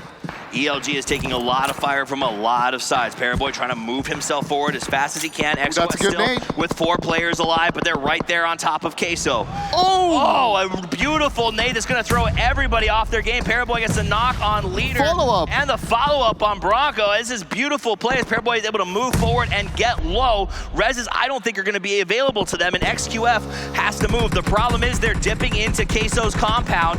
Here comes BRK. They've got the same idea, but not a lot of options. They're gonna drive right into XQF. Oh, they make it through. No, they don't. Dreams and hopes. They have made it through the first group, but there are 3 more waiting, and that will be the end of BRK. And just before that, we also saw RRQ Fina go out in this game. Absolutely, that's good news for a lot of teams out there. They were currently in second when we started this match. With 9 teams left, that's gonna be good points for the rest of the teams who are still up, and great news for XQuest, who still has 4 and wants to continue to lengthen their lead on the top of the leaderboards. Hey, both XQuest and Top Esports still 4-man up. They can make their lead happening right now. Absolutely, shout out to Soul with 1 player left. Immortal's been grinding it out, trying to get himself some placement. Areas are restricting. The circle is even harder right now. Only sand and a little bit of a ridge. PLM is in the same spot they were in the first game yesterday. Let's jump over to ARG as they take shots at Old Boy hiding inside of the blue, hoping, but look, he's got no cover either. Literally, everyone's in the open. It's gonna be about flick speed and how fast you can locate who's shooting at you. Meanwhile, we see Mortal. He's actually swimming. I respect it. When you're alone, you gotta make that play. Nova Esports, back-to-back winners, go out now, and now with 8 teams left, they're out at that spot. It's gonna be good news for everyone else, again, to see a top team go down at this stage of the match. We see PLM once again in the center of the circle here. They got a really good position, but the main question is, can they hold that? Last time they didn't move out soon enough. We'll see if they make the same mistake twice. Paraboy not gonna make any mistakes. He opens it up. John wanted to see the discount M249 in action. Here you go, buddy. Paraboy putting in some serious work at that medium range burn down. Damage shot, they don't need to focus on that right now. Right now, you need to figure out what is our next move. How do we move into the circle? Where do we go? Yeah, if you're looting at this stage of the game, you're in some serious trouble. So these guys are just gonna focus on their rotations. Sarah low, waiting for his chance to go. Old Boy's got a nice shot there on PLM. And this is, again, what it might come down to. PLM playing this a little bit passive, just laying there by the edge of the ditch. Old Boy behind the UAZ, trying to find the rest of somebody to take out. We haven't seen where his partner Nagi is. We'll check in on that in a little while. Cool Boy, however, from XQS, low, gets the spray down. Nicely executed. Yeah, look at it. Old Boy, he's still inside the circle. He has Nagi a little bit further up on the beach itself there. And they have really good position to play from because towards the water, it goes a little bit downhill. It's a little bit slopey, so you can actually hide yourself by going prone there. Meanwhile, Elite Gaming is eliminated. 7 teams left, 17 alive. Cat goes down, but it's an exchange. Nawin drops to ARG. Cat is flushed.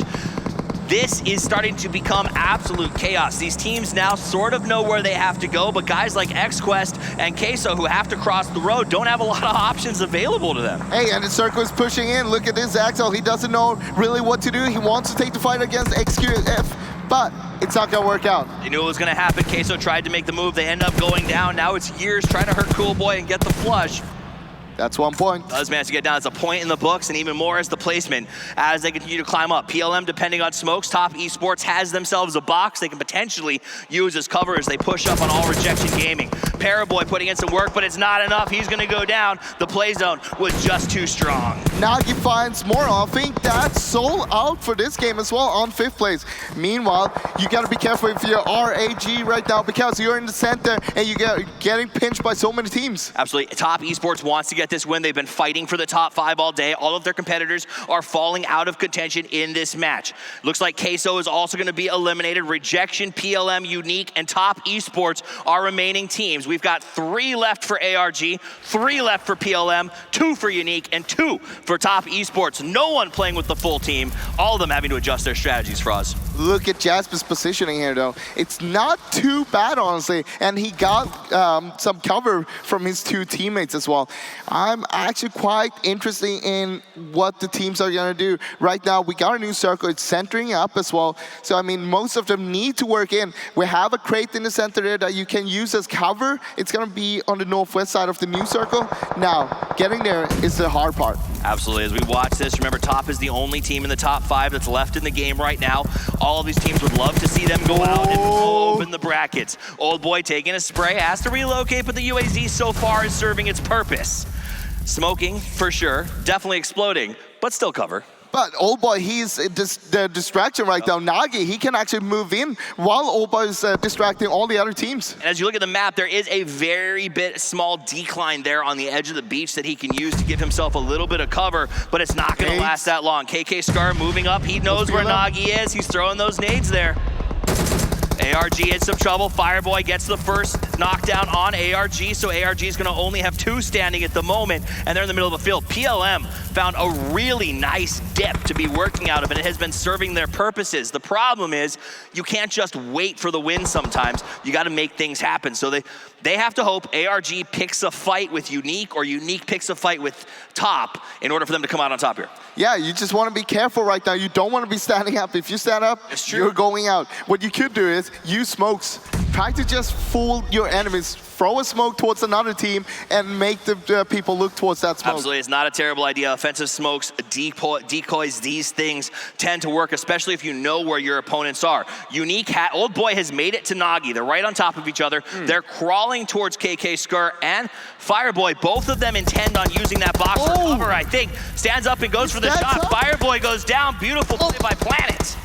He's down to 1 HP after taking a headshot, but he did get that one knock, and that could be the game changer. It's going to be a first aid. I don't know if Top Esports can get the res on Fireboy. There's not enough cover for you to sort of get on your knees and go for it, so it's going to be down to one player for them. That knock, that 1-for-1, is one of those rare situations where it's worth it. Hey, it's KK Skur. I mean, we saw what he could do on Vikendi yesterday. He can do it again. Honestly, the rest of the team saw him get that kill and said, all right, boys, let's hope he goes out because we know the power that this man has. We don't want to see it executed again. Old Boy, who has been a survivor. Look at that vest and look at that helmet on Nagi right now. Both of them at the very end of their life because this has been a non-stop firefight. Yeah, I mean, you can see the difference here on CC, for example. It's good blind fire. They know that where their opponents are going to be, and they're doing a good job of scouting it. Blind spotted. KK Skur is going to go ahead and get that spray down. He finishes off Planet and gets the extra points in his pocket. Meanwhile, Lapis takes out CC. PLM loses a player. Nice play there. ARG trying their best to get the flush as he crawls to look for a little bit of safety inside of that smoke. Zone is coming. Not sure you have time for that right now, Lapis, for that first aid there. He gets it off. Any smokes, any grenades, any utility that you've been saving, start whipping, start throwing, and get that out there. It's go time. Lapis goes down to the blue. That'll finish him off. All Rejection Gaming is out. Unique still 2-man standing. I was just about to say that, but I'll take that back because KK Skur finds another one. Yep, KK Skur putting in some work. Unique's lost Nagi. Old Boy, the last man standing right there as Nagi is finished off. So it's a 1v1, v2. Zoom's not at full health, but he's got a smoke cloud. You got a couple seconds left before those two dissipate. At some point, someone has to stand up and go, right? The problem is you don't want it to be you. You don't want to be the first one to stand up. Oh my God, what? Old Boy with a beautiful shot takes out KK Skur. He heard him shoot. He figured out where he was and burns him down. Zoom's heard the shooting. He knows exactly where Old Boy is. He's hoping Old Boy the first one to stab him. Oh, he gets him instead. This guy is on fire. Jasper. He's standing. He's confident. All he needs is Jasper. Can he do it? He does. Old Boy does it. He does. Brings it home. Old Boy stands out 10 kills, representing Team Unique and putting the nail in the coffin. They've been waiting for this win, Froz, and they take it in one of the hardest final circles to play that I've seen in this tournament. Oh my God, that was so good from Old Boy. And I mean, Team Unique, they needed this win. They needed the points. And with all those kills as well, they're gonna be happy. You love to see it. These guys have had a great attitude all week. They've been putting in a lot of hard work and they've been waiting for their moment in the sun. And it seems like this game at the halfway point may signal a huge turning point for them. That said, we're gonna send it back over to the desk team and James to break down the fight and talk about this epic win. That's right, absolutely one of a kind. Team Unique is able to get themselves the chicken dinner. Old Boy putting in massive, massive work there throughout the entirety of the game. Gentlemen, I have Seven, I have John Allen, I have Avenger. Where do I even begin? For me, I was making notes studiously at the beginning of the game. I'm like, wow, Unique's done this amazing thing where they've pushed RRQ off of Athena off of this compound, taken the rest of Scars in that compound, and absolutely obliterated them. I thought that might be the one shining, glorious moment of the game for them, but no, they just kept going and going and going, Avenger. And I was actually saying to Seven here, well, this first fight in the observatory, well, that is the first and only fight they're going to have a good fight, because John has said it, they have kind of one good jump in them, but they actually managed to play so well throughout this whole game. Yeah. Their rotation as well, to get onto that beach was just the game-winning moment for them. Yeah, I think Toffee's actually, during that game, he highlighted this could be the turning point for them. You know, we saw them dominate EU, and you can see right at the top, 14 kills. They've been able to get the placing. They've been able to at least be in the top 7, but now they're starting to get it together. Now they're starting to get in those skills, which are very important. You can't just go by placing. You have to support it with those skills, and they're doing just that. Very impressive stuff. That's 44 points coming in for Team Unique up towards the top there with the 30 placement points and the 14 kill points, to say the least. And it was the momentum for them throughout the entirety of the game just felt there. It felt right. I mean, you were saying the one hop and that's done, but when you saw that fight go down at the observatory, the fact that they pushed RRQ away, then actually were able to put on the pressure to Scars. Do you think that Scars could have benefited from maybe, because committing 4 to that building Avenger it's a very tight area. Do you think they should have looked for extra angles for their members as well? Exactly. You close yourself in. As soon as you go indoors there, you don't have any control. And on top of that, RRQ put an extreme amount of pressure onto Scars as well, which actually was extremely harsh to them. Unique then third partying and pushing onto that, they completely closed them in there, and Scars was just, they were left for dead at that point. Yeah, Unique being able to take full advantage of that third party, and also when they push Observatory, when they went inside the building, they played it out right. They didn't do what RRQ ended up doing last time, which we saw what happened there. They lost a 4v1. They played it smart and it worked out for them. So I'm super happy to see that Unique is now getting on the board with a win. SSG having the hardest time at the beginning of that game. Top Esports smashing them in that compound, John. Yeah, it was pretty strong there, but again, you said it, Top Esports. This is a team who we saw in that top 5 yet again. Yep. We talked about their consistency. That's really what we're looking for them. And what's more, they break that 20-point barrier and they put themselves up the top. This Chinese squad knows what is up. In Space Station Gaming, it doesn't seem that their gunners are able to get it together. They're not getting any kills, and in Sixless and Juicy are just pretty much being left to carry the team. So hopefully the next couple of games, they will be able to maybe get it together, or at least get some kills to just get their confidence going. I can't overemphasize how much Old Boy impressed us this game. I think Avenger, whilst we were over at the Telestrator there for a moment, you were like, well, you know, I'll take Boy in my name because they're doing so well. Well, call me Short Boy for my all intents and purposes, because I will take it. If that is what it requires to get the big kills, I'll take it. I'm quite sure that Old Boy is actually top the leaderboard, the kill leaderboards overall individually after this here. So very fantastic play for him. Also overall, he saw Paraboy also frag out, so definitely you need to have Boy in your name to be one of the top players in PMCO. I feel like given that only one of the people on this desk is standing on a box, you can't claim Short Boy. Well, you know, wizards and tricks of the trade, I think, fair to say. But Paraboy as well showed us a few tricks of the trade when it came to his DP usage. He showed that you don't need to have that bipod out. You can quite easily just slam with the DP and make a lot happen. Not only there, he had actually 4 kills, so he got a lot of kills. I think he will maintain the first spot. I was not aware that he was going to have that many kills, but I think Old Boy here for me is definitely the hero of the star throughout this game. Yeah, I can only agree.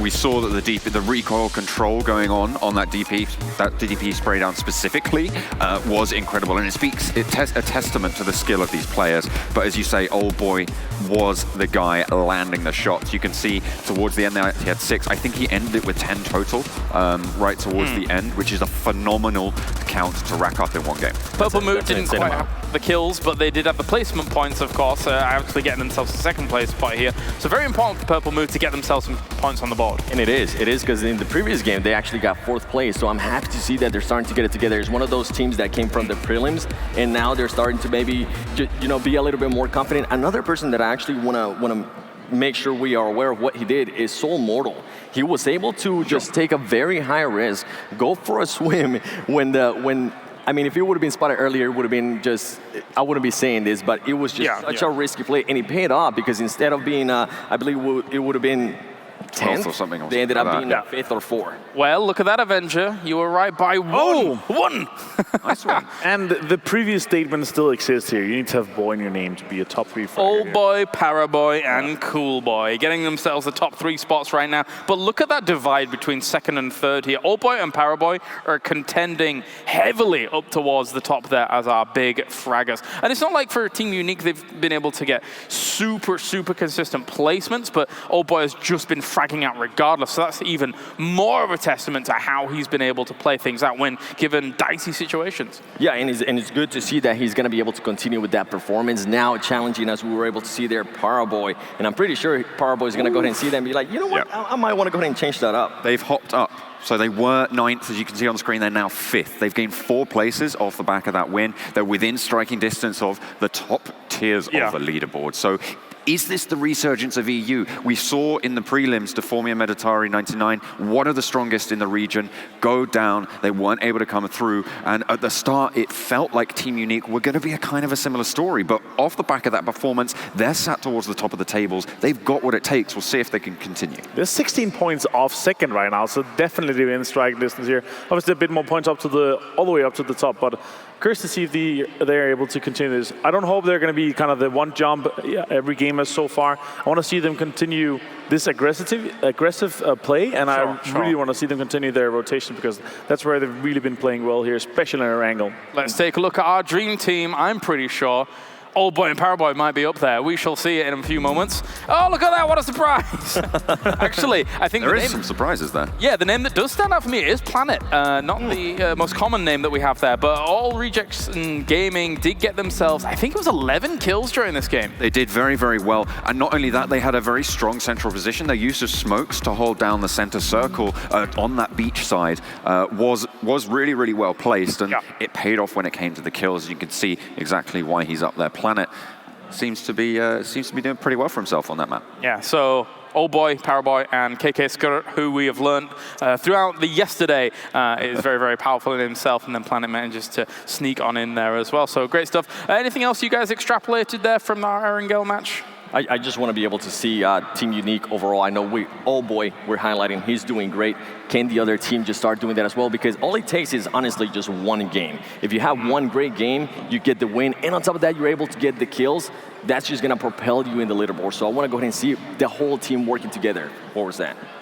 And we've learned that their logo, that bull, apparently bulls can now hop. So that does itself justice as well. I didn't think they'd be able to. Actually, no, I guess they do when they're bounding through fields and stuff like that. That's a bound, not a hop.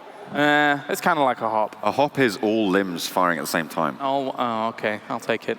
All limbs firing at the same time. All limbs. You hop, you're on one limb. Are you for real? You said, oh, never mind. All right. Anyway. Do you know what? I'll think about it on the break. This is weird. More weirdness. Let's head over to the Illustrator and figure out exactly what is going on over here. Scoom, save me. Yeah, I want to break down the main fight of the game, which was at the observatory. It was initially RRQ Athena crashing into Scar's Black, which was really, really smart of them to do. They had really good positioning, but we did see Team Unique were here ready to do that third party. As soon as that happened, they were throwing nades over at the RRQ, and you saw 2E actually left. He was like, I'm out. I don't want to take part of this anymore. And just how smart Unique approached this. They wiped out RRQ at the smokes right there, and once they did that, they were ready to send it in super fast into Scar's Black. And here, Scar's Black is probably thinking, not again, we just got breached once. It's going to be a second breach, but they did this so good because the way they approached this Team Unique, because normally the breaches in the previous games has been successful. As we saw, always the team holding were winning, but in this case, Unique just do it really perfectly. They initially send one in, then the second one comes into straight to the wall. So they have two here, and Old Boy gets a flank position on the left side, and he's basically going to be looking at the balcony, the top of the roof, and in case anyone tries to play outside. And the fourth guy that we won't see, he's going to be playing on this rock right here, and he's going to be looking at the other angle to the far right. And as we play it on, you'll see this beautiful formation by them. They get an initial lock on Nato, and after that, they just make the breach so successful. They have all angles cangled, they take their time, they throw their nades in, get a couple of knocks, and the way they pushed up the stairs as well was really perfectly done. They were just, both of them together, Yasha and Nagi, perfect combination, one of them spraying in, the other one reloads, and they just pushed up, cleaned house. You see Kutsun coming in now from behind. And Old Boy, at this time, is always looking outside, getting knocks onto Shimon, who was playing on the top right. That was really important for them to crucially win that game. He gets a knock on Shimon. And at this point, he's just waiting in case anyone from Scar's Black decides to jump out. And he's just covering the outside, whilst the remaining 3 players are pretty much just breaching. And this was just perfectly played. They ended up knocking them and wiping the whole team. And this is what ended up winning the game, because they can then push into the swamps and create a lot of space for themselves. Yeah, it gives them a really good anchor on the game as a whole. Actually, that was my biggest kind of assessment of that situation. Maybe, Scars needed an alternate angle, but Old Boy was already looking out for it with Shimon up there. So that was very important. Well, thank you very much, Skoom, for all of that, as we do have our game finished, done and dusted, as some of us like to say here. Let's head over to Team Unique to find out their perspective from that game. Well, how could I not grab Old Boy after he got 10 kills in that game and 14 for the team overall? Old Boy, first of all, I do need to ask you about the fight in the observatory. So how did you nearly wipe out RRQ and then Scars Black in that early game fight? Во-первых, я хочу тебя спросить о том, как вы в первой фазе игры почти просто разнесли RRQ и потом Scars Black. Мы решили сыграть свою игру. Мы решили сыграть свою игру и просто показать, что мы на самом деле из себя представляем. И у нас это получилось. То есть мы сыграли просто агрессивно, как мы умеем, как мы показывали это в Европе, вот и все.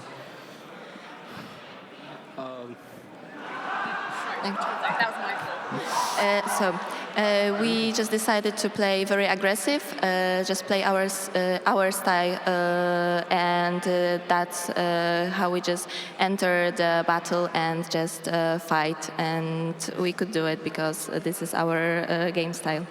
And what was your reaction to that circle that was on the west coast? It was very far west.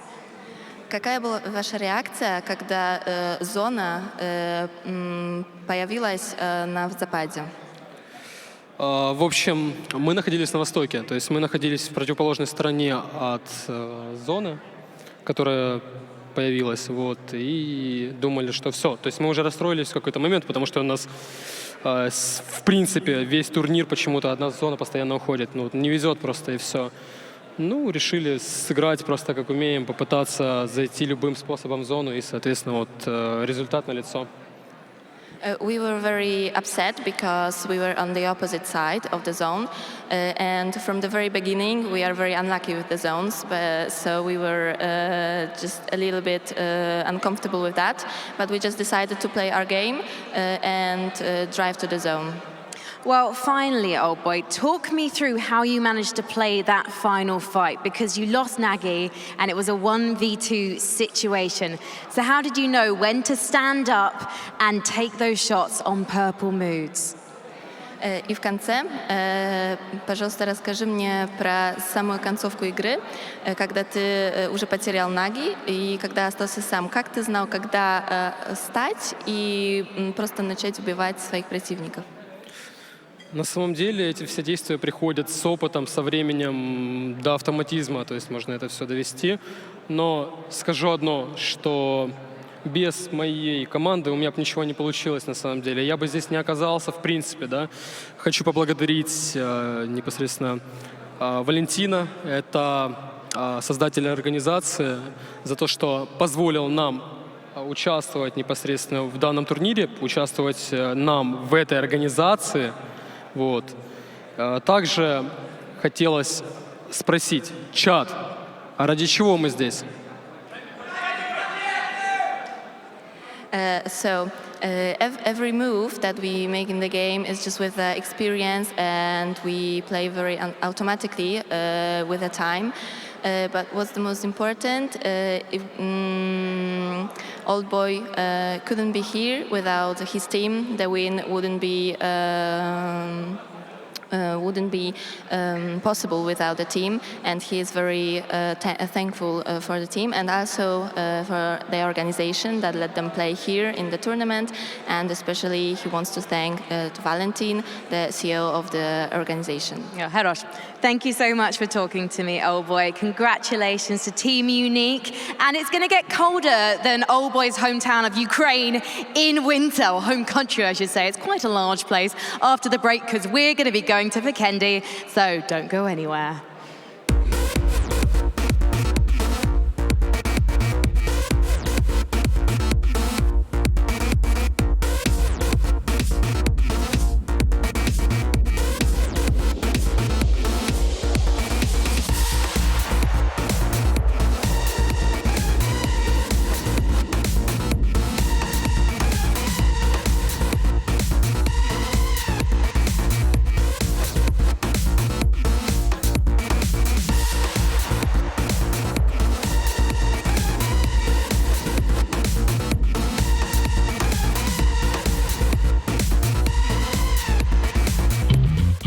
Lag and poor connections slowing you down?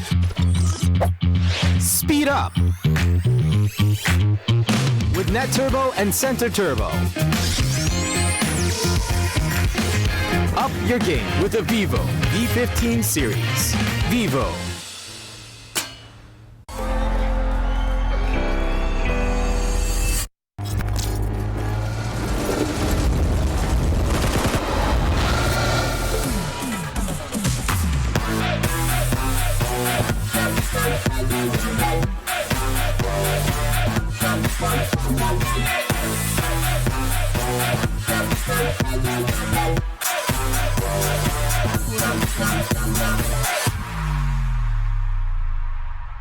Hey guys, it's Seltzer here on the sidelines, and I found a huge fan group for Team Seoul. So tell me your name. Tell me why you're a fan of Team Seoul. They are really humble guys. Like, they're really a superstar in India, but they are really down to earth, and I love this about them. Well, you're a fan of them and you're working with them, right? Who are you and what do you do for them? I'm right now their team manager, and I live in Poland, and I came here just because of them, to just a huge fan, having a fan moment. Well, they're one of the teams with one of the biggest fan crews here at the event. Why do you think that is? Because they're Team Seoul, I guess. Like, that's how they roll. Like, the highest amount of application for being in PMCO was from India. 11,000 teams, and they're one of the best. So. All right, break it down for me. Tell me something special about each player on Seoul, their name, and what makes them the greatest. Okay, Mortal, I think he's really a humble guy. He appreciates his fans, and he's the most down-to-earth person I've ever seen in my life. Ronak, he's aggressive guy, and he's the best sniper I've ever seen. Viper and OS, they can clutch whenever, even if their team leader is not in the game. They're really great at listening to the team leader and working even if the team leader is not alive. Yeah. And do you guys all feel the same about Team Seoul? All right. So on 3, can we get a cheer for Team Seoul? Yeah, for sure. Count me in. Yeah. All right. 3, 2, 1. Team Seoul!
Another map of Erangel completed here for the PMCO 2019 Global Finals, and Team Unique are able to get themselves a big chicken dinner there as they push themselves up in the rankings even further. But now I have Scoom, John, and Avenger. Gentlemen, we're going to Vikendi, and it is one of my favorite maps, so I'm very happy to see it back once again. What did you make of Vikendi yesterday, Scoom, and what coming into today? Yeah, Vikendi yesterday was really interesting because we did have that castle central that caused a lot of chaos after it shrunk north and stuff like that. It was a lot of northern shrinks on that Vikendi game, so we did see like a lot of fights on the southern side and only a few teams kind of wide rotating. And there was a lot of fights though, and I'm curious to see how the team's going to do today. Jisoo Busan won the first Vikendi game. They won today, but after the first game that they won, they've kind of been slowed down. They've had really bad games, so maybe this Vikendi can revitalize them a little bit. Yeah, they're dropping down into 7th place on the tables. So we saw them finishing yesterday. I think they were in 3rd or even 2nd. So that dropped pretty significant. There's gaps starting to open up in the tables as well. And now we've hit the halfway mark. Those are starting to become important because from here on out, you don't have the majority of games left to play. Yeah. For me, Vikendi is obviously the map of breaches. We have so many compounds across the whole map, and I really love to see that. We saw that also. What I highlighted yesterday was some of the third parties, because there's such a short amount of distance from compound to compound, is where you really see, especially in 3rd and 4th circle, is where the teams start to breach a lot. And I really like to see that, especially some of the pushes where you see full 4-man teams come in a car and try to take over a compound, because it's such a central location, which is going to be really important for them going into the later stages of the game. And that was emphasized even by our 1v4, right? Absolutely. Yeah.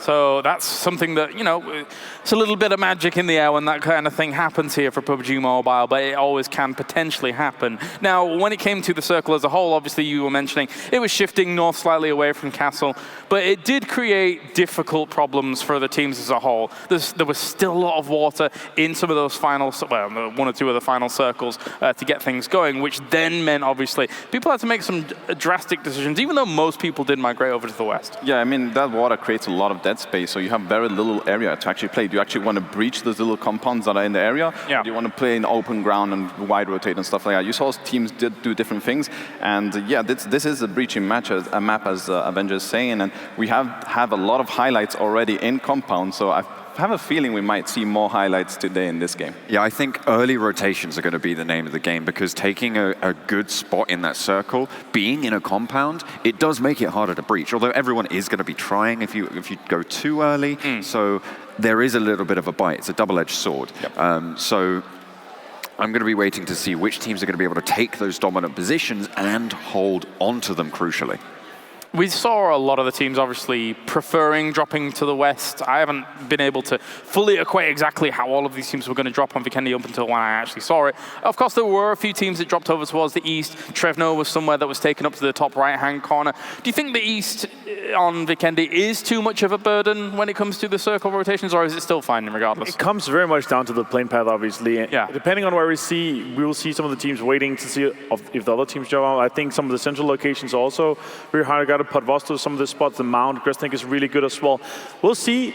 It really comes down to the first, the plane path, but also the first circle. Yeah. How we, as John said multiple times, we might see some of these guys take a car, drive even further away from the plane path, try to get some loot securely, and then make a big rotation, have some of that macro play come into play here.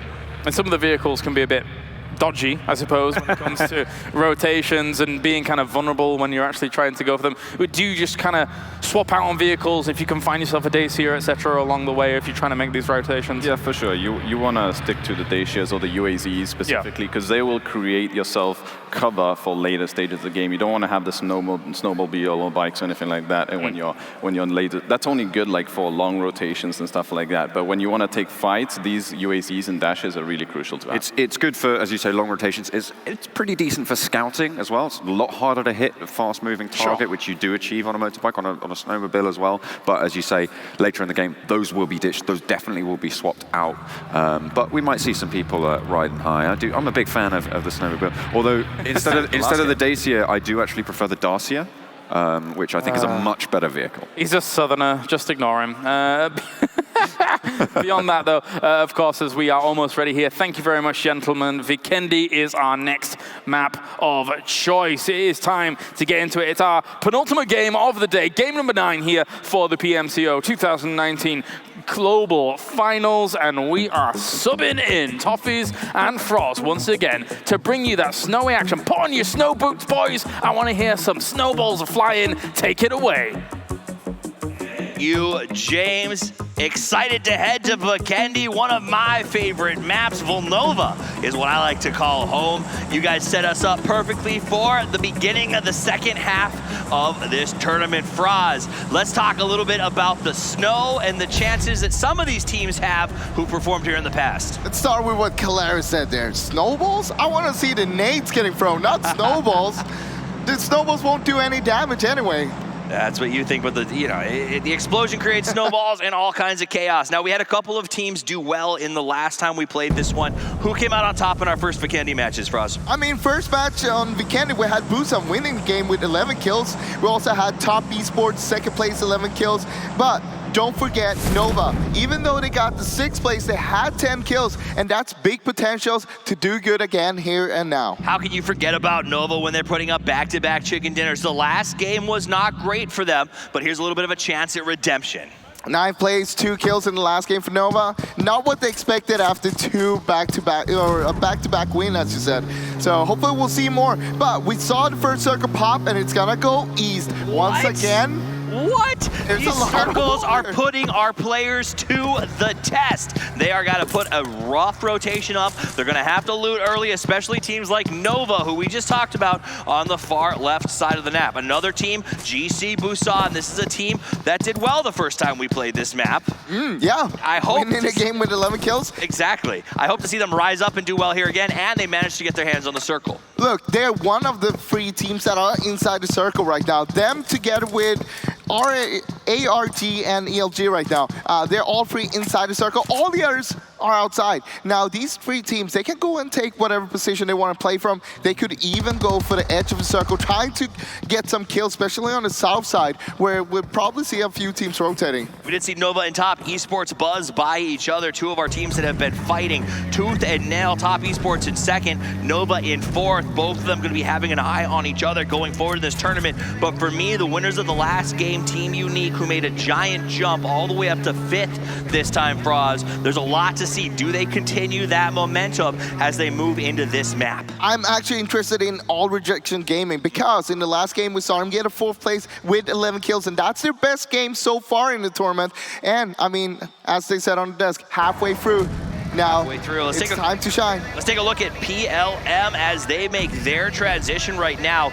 This has been a team that in the last game, they got to a good position placement, but they did manage to pull a couple of circles towards the beach. I feel like these guys have been a little bit passive, right, Froz? Yes, they're definitely a little bit too passive because they're really good on taking a good position, but from there, they need to be aggressive. They need to be proactive. They need to make sure that they have map control and making sure that no one is crashing them. Team 69 going to go ahead and drop a Velodrome all by themselves. That is going to mean that they will have an awful lot of loot. This is a huge loot spawn area on this map, roughly equivalent to what you'd expect from military base elsewhere. So they are going to have a bit of advantage as they come into this one, and they need it, Froz. These guys are in 12th place. They've been up and down. Like, they have a good game and then a bad game. 0 kills and then 8 kills. It's just back and forth, and I feel like they need one good one to sort of get them back and the fire's lit under them. I mean, I feel like right now we have a bottom pack, we have a top pack, and that's about how it is right now. Now, as you said, they are in the bottom pack, but hey,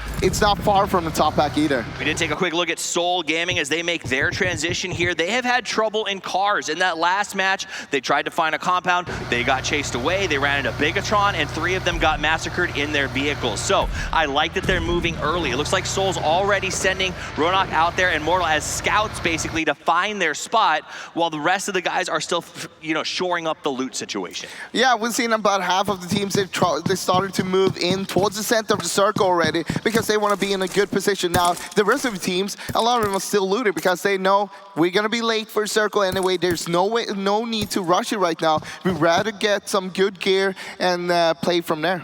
All right, let's take a quick look at Elite Gaming over at Cement as they get looted up. This is a team that is currently in 6th place, not far off the lead. They've got 122 points, but you got to remember, XQuest has a blazing 175 at the moment. So all these teams in the middle of the pack need to look up to put some good numbers. XQuest has already kind of had a shaky game today, and they need to capitalize if they're lucky enough to see them have another. They just need to have their XQF game. 50 points. 50 points. You're I can't get over there. that. All right, let's jump into RRQ Athena and Top Esports, 2 of the top teams, 2 and 3 respectively. Soul on the transition, taking some shots from Top Esports, but it was more of a warding than an actual attack, and I think Soul should be fine. They got the notice, though Top Esports now has a good idea of where they are. I wonder if they want to breach this or what they're going to do, because they are getting into the vehicle here, or at least Years is. Looks like he's just going to repark that, making sure that the tires don't get popped right for now. I think right now they're running a 2. They don't want to get too engaged in this one. At this point, it's more about sort of claiming your territory and not let anybody come up on you. KK Skur, who has been absolutely insane in this tournament so far, I think 4th in terms of kills, has been a force to be reckoned with, and he's one of those guys that when he gets a knock, I feel like everybody else just runs away. Yeah, I mean, you should be afraid of him. We've seen what he can do. I mean, it doesn't matter if you're a full team against him. He's just going to take you down anyway. The guy is absolutely crazy, but don't write off guys like Old Boy. Remember, that last match, it seemed like he had this instinctual ability to just find his opponents seconds before they found him, including really some nice flicks that I don't think I've ever seen anything like it. So phenomenal play coming out of some of these guys really turning on at the midpoint in this tournament. Now, Years taking fire from uphill. That looked like that was Queso up on the rocks, taking some nice long-range shots, and it's going to force Years to go inside and hunker down for just a minute. I mean, right now, they don't need to take this fight either. It's a long-distance fight. You should be focusing more the surrounding areas of you. What's around us, who's around us, and what do we do, what do we need to clear for the next circle? Absolutely. Just for updating everybody, that it seems to be getting very congested along the coastline, so we might see some rotation fights here. Remember, there's not a lot of road cover on Vikendi due to the fact that snow covers a lot of the roads. It's actually the lowest road cover of any map per size. So it's tough to make these transitions. The cars slide on the snow, and that can be difficult to deal with, and a lot of teams are going to be looking to play on foot. Ooh, what's going on here? It looks like XQF is moving into BRK. The rest of the team is coming in. Cool Boy took a little bit of damage, but BRK is stacked up inside the compound. Top Esports, meanwhile, going to take shots at SSG as they rotate by, but let's jump back to BRK getting taken down. XQuest came in and just put in work and completely eradicates the Brazilian Killers. We looked away for a second, and they were gone. That was fast. That was clean. That was a wipe. The X marks the spot, and the spot will be the tombstones of the Brazilian Killers as they can't seem to kill anything in that fight. Sadly, that's the case for this game. They just got to move on. We got more games to go after this as well. Let it roll off your shoulders, but that said, it just shows the lethality of XQuest. They did not slow down. I think Brazilian Killers thought, hey, we've got a second. We're 4 in a compound. We can defend this thing. But the guys from XQuest were like, surprise. They literally, it was like Norman Bates coming through the door right there, just ripping them to shreds. Look at this. Cat from XQF actually got knocked from Top Esports. Very nice. Going to see a little bit of knock-in exchange as we go forward. They should be able to get that res. I don't see them losing it, but we got GC, Busan, Queso, and Top Esports. And yet again, Top Esports and Queso seem to be staring at each other from a distance, but a threat distance. And they are constantly just harassing each other in map after map.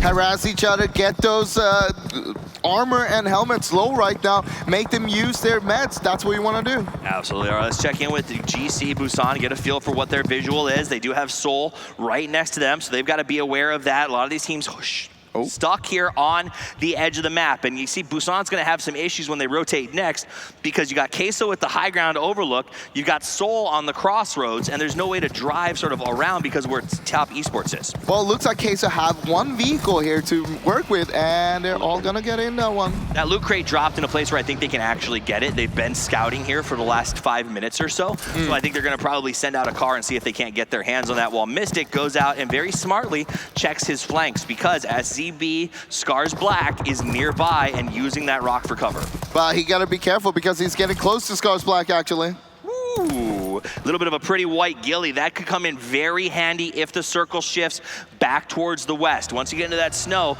that ghillie becomes very difficult to deal with in those late rounds. So Queso now going to have to get themselves to a point where it goes to snake mode, and then they're going to be OP. Hey, free crate, back to the team. let's get the game going, right? That's what you want, man. You want to get those, you get those little advantages. That's the value of the crate, and we'll see if it comes to play. Meanwhile, let's jump over to Elite Gaming up on top of the hill as he can't seem to decide what weapon he wants to play with, or just keeping himself busy. You gotta like that, right? That keep your fingers fresh. Keeping your fingers warm, making sure that you're always ready for what's happening, because he knew that no fight is going on. But Nade's coming out. Nade's coming out. Every time I try that strategy, someone pops out of a bush while I'm playing with my gun. So that's unfortunate. Hopefully it doesn't happen to him. Bronco up on top of the mountain. This is an interesting spot above cement. It's hard to get up to. You can cover every push angle. The problem is coming down is also a major issue for us. It's a major issue, but if you spot people you know that they're on the south side, for example, you can just go to the north side. It's completely safe. You can see their transition. They went right through the cement factory. That green line that you're seeing on the right side of your screen is the trail to show the team's movement. A very cool tool to help you understand exactly how things are going. Quick update on who's alive. Team 69 has lost 3 players. Only Groza remains for them. We also have 1 player lost on Scars Black. It looks like that is going to be Naoto, who will no longer be with us. And then obviously the Brazilian killers who were sacrificed to the X-Quest. Scars Black, what are they going to do? Looks like they kind of want to push Queso here, but they're not really sure if they want to do it or not. I mean, at the end of the day, none of them are in a particularly strategic position, assuming the next circle moves away from the water. But if you take over this position and have that for yourself, that's a good vantage point. It's true, but the question is, will you take that fight? A lot of teams seem to be waiting. The blue is starting to close. Everyone, for the most part, has found their little place to call home right now. Well, we got a new circle, and it looks like it's centering up. So, hey, if you take that spot right now, Queso, Scars Black, whoever wins this fight now, you're going to have a good place to actually try to get a lot of kills as well. I mean, so we're going to see a little bit of shift and shuffle here, but again, you don't want to over-risk yourself. A lot of people, every team is in the circle at this particular moment in time. So you're not going to over-push your transitions. You're going to scout as you rotate. So we may not see a huge explosion of action, but it's a good chance to hurt your opponent's utility. Take out those helmets. Make them use their meds as you damage them from a distance. 2 key factors to that fight would be that Scars Black was 1 man down already, but at the same time, Queso also got themselves that airdrop earlier. That is absolutely true. All right, so we do see teams setting up. We saw that M24 just a second ago. Everybody trying to do some damage. Big rotation coming out from RRQ Athena as they collapse. They had done a little bit of a split scout, and now they are back together. But again, everyone moving very quickly towards the middle of this map. Vikendi, a map that is defined by its rapid changes in elevations, its huge mountains, and the inability to move effectively in cars and control them. Old Boy, the hero from the last game, down. And remember, we talked about those range fights that we were going to see. Luxy putting in some serious work on Unique, who I don't even think they thought they were under threat at the moment. Yeah, but that should be an easy rest. You just need to get the smokes out. Almost got it, just barely missed Jimmy. Jimmy was trying to gather some information. Luxy says it's best you just don't do so, bro. Gather information without peeking your head out. That's what you should do. Absolutely. Remember, this is third, so you can use that camera angle to get a little bit of extra information. Luxy, though, putting some serious screws to Unique as Kitsune does manage to get the res. They're off on the run. The spray's out. That's a wall. Yeah, he worked the wall pretty hard. MVP wall. Really protecting Unique there. Jump over to Luxy. He's still going back. Oh, he finds the headshot. He's nuts. All right, remember, Zuxi, Luxy, 2 twins. These guys are putting in work. Let's jump over to where Queso, RRQ Athena, has moved into their house. They're 2 very, very close. They push the rest of the team away. That's going to leave 3 of them against Queso. RRQ Athena trying to put in some serious work. Axel's got the high ground. Mystic on the low. Axel with that going up over the side, wants to try to get him down. He has the tier 3 gear. That's one. First spray, looking for the rest. He's going for number 2. He got 2. Can he get the triple? Nice play, beautifully executed. Axel, Ayala, the guys push in, and RRQ Athena, the 3rd place team in this tournament, goes down. We're expecting big things from RRQ Athena right now, out on 15th place. That's not what we're expecting from them. To the team in 14th. It's going to be a big boost to their confidence. That crate gave them a little bit of extra. They put that guy who was loaded up with crate gear in front. He made a nice push, and Ayala on the flank play executed perfectly. These are the top 16 teams in the world, Froz, and I think RRQ Athena just learned a lesson that you can't underestimate any of them. Oh yeah, even if you're in the bottom right now, you are, as you're saying, the top 16 teams. Don't underestimate anyone. Don't sleep on anyone. anyone could pop up anytime. Absolutely. I believe it was GC Busan that helped out there as they're up from that ridge just a little bit. The circle about to close. Teams already getting in cars to make their move, and the center will continue as the landmass that is playable gets smaller and smaller. But hey, as that circle establishes, everybody's inside of it. Oh! That's a Luxy. Oh, that's a replay. I was just like, no, we're just remembering how good Luxy is at this sniper rifle. I mean, we talk about it. It's one of those skills that honestly takes a while to acquire when it comes to PUBG Mobile, getting comfortable with the fine controls that allow you to do that. And then we jump over to Axel, who takes that ghillie and just goes to town here. Look, not only did they get all that loot from RQ Athena, but they also got 2 new vehicles. Remember, they only had 1 Dacia before. Now they have 3 vehicles to work with. Not too shabby beat. Bigatron up in a pretty good spot. Let's jump over to XQF and see how these guys are doing. Cool Boy, it looks like he's getting as much information as he can. They're still standing on top of all that loot that they got earlier in a very good spot in this circle. Yeah, I mean, there is a lot of places to play from right now, but it's getting really, really congested on the center towards the west side. All right, let's check in with Angry, who's moving on Nova. Remember, SSG had a little bit of a tough start in the last match. They want to try to get a little bit of that back this time around, and we do see them get a nice little knock on Nova there. Let's jump over to the rest of the team as they get ready to load up in the cars, maybe make a couple decisions about where their next rotation is going to go to. SSG, I mean, the pride of America, right? Coming in here, they came in as the 5th place today. Right now, they're currently sitting on a 9th place, so they need to work a little bit harder to make sure that they're going to be there on the top 5 again. They're doing a great job. Juicy has sort of been the sort of standout player on the team. He had a rough game last time around. Let's see if they can clean it up here. Remember, Justin up, they were down to 14 teams. RRQ, Athena, and the Brazilian Killers have been eliminated at this point. Nova, the back-to-back winners earlier today, are down to 2. They only have 2 players left. So again, a lot of these teams are seeing those kill feeds. They're starting to get a little bit hungry, saying, all right, when the top is going out early, it's a chance for the middle and the bottom to rise up and better their position. Down to 2 man or 1 man, doesn't matter here. We see the clutch coming in time after time after time. I mean, remember Unique in the last game, Old Boy put the team on his shoulders as the last man standing and just dropped body after body, sending lead down range in a non-stop tumult of death. Now we got BTR, Unique. I like this. What do you think about this Unique split? Let's talk about that real quick, Froz. Is this too aggressive for this late in the game? I mean, it's not too aggressive, but at the same time, being alone in a compound, that could be rough. We saw what happened with BRK. They were 4 in one compound, and they couldn't hold that by themselves. That's absolutely true. Now, remember, Bigatron has been harassing them pretty aggressively. We got some driving distance, some distance traveled stats for you guys to play with over there on the right side. Bigatron really found a good spot in this circle and has been defending it aggressively. We saw some beautiful knocks from them. Unique, who was at the receiving end of those knocks initially, knows where they are, and it seems like they've been trying to find a way to crack the egg that is that compound. Yeah, I mean, at the same time, Yasha in the lonely compound over there, he can also get another angle. So if the other people from his team, they draw the attention, he can actually find a blind spot on them. If you guys are wondering why things slowed down just a little bit, it's because in that last circle establishing itself, almost every team was on the inside of it.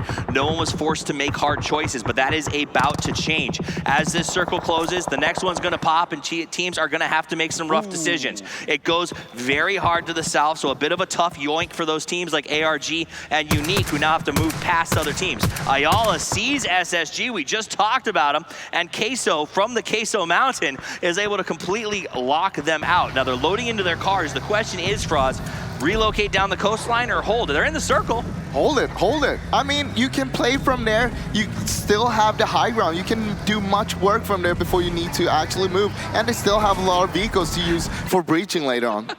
Did you teach him how to drive? Wow. Rough. We're gonna go there, but look at that. They had 4 vehicles, and looks like they're gonna try to rotate a little bit more to the south, get themselves a little bit more towards the center of the circle. I mean, I can't blame them. It's one of those things you always want to try to get a little bit better position, but sometimes it can cost you big. That said, they have a lot of information. Let's check in with GC Busan, who's got them. Let's see, where are they on the map right now? They're good and in the middle. They've got PLM as well as Seoul nearby, and it looks like they may have Top Esports pushing down on them from above relatively soon.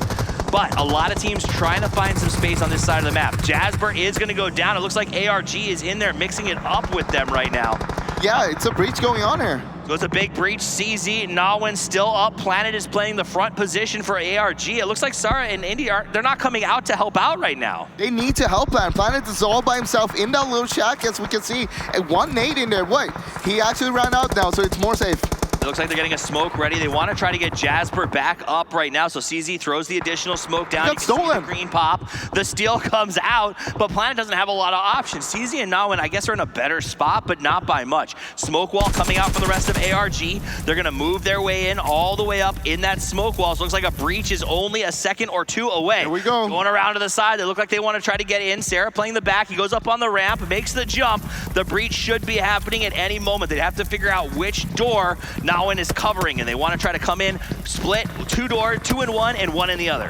Where are you gonna hold? What are you gonna do? Here we go. Comes in, he starts to spray. He goes down very, very fast. One down, two down. He goes for the third. That is it. PLM holds the line with 2 players alive.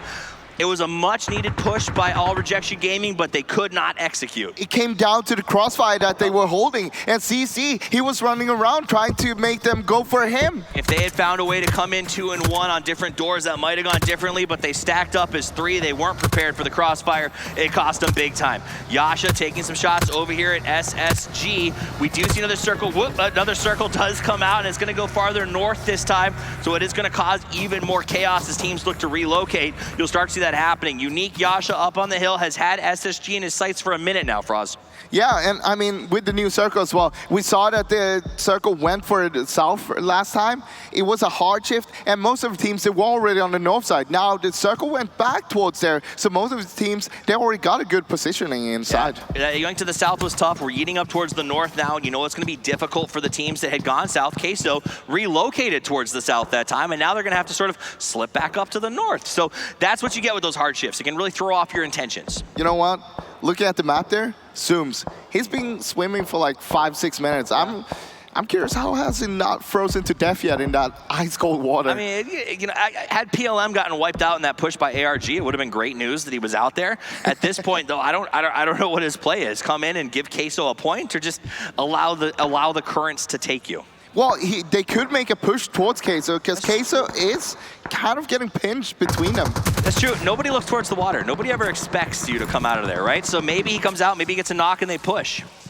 All Rejection Gaming was knocked out, so they will be officially eliminated. 3 teams out right now. RRQ, Athena, All Rejection, and the Brazilian Killers leaving. 69 team down to 1. Let's take a look at XQF as they push up on SSG. Space Station Gaming, XQuest going head-to-head. Space Station Gaming hasn't had a chance to breathe in this match, Froz. No, everybody's on them, but it also comes down to where they're playing from. It looks like they're trying to go for kind of positioning where everybody wants to be at. Absolutely. So we got Jimmy very low and slow inside of this grass, this wooded area, a little bit tricky to fight in. It's got the grass density a little bit lower than Sanhok, but it's still very difficult to spot your opponents. Lots of rocks, lots of trees, so it's going to be very important to get their information. Meanwhile, 69 team Groza also moving in from the north. Yeah, and it could be a freeway battle. Juicy actually going down to a Molotov from Jimmy. Ooh, that should open up some options. The Molly goes out there. Burn, baby, burn. XQF, again, shows us why they are so confident as a team. Space Station Gaming, completely eliminated.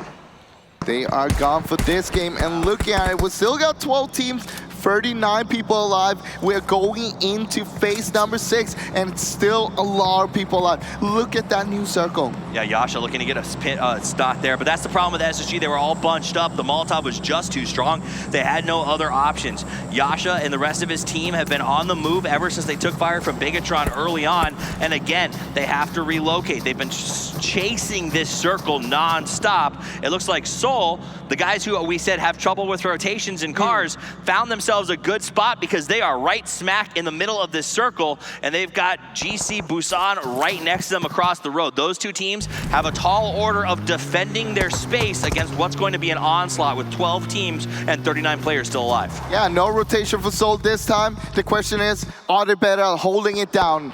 We'll find out. I mean, you got to be good to get here. These guys have the skill. They're starting to get over that travel. They felt like they came alive earlier today in a couple of games. This could be their big moment. Meanwhile, Queso, who's had the map circle for a long time, loses it aggressively, and it will have to make a hard transition. Here's what we're talking about.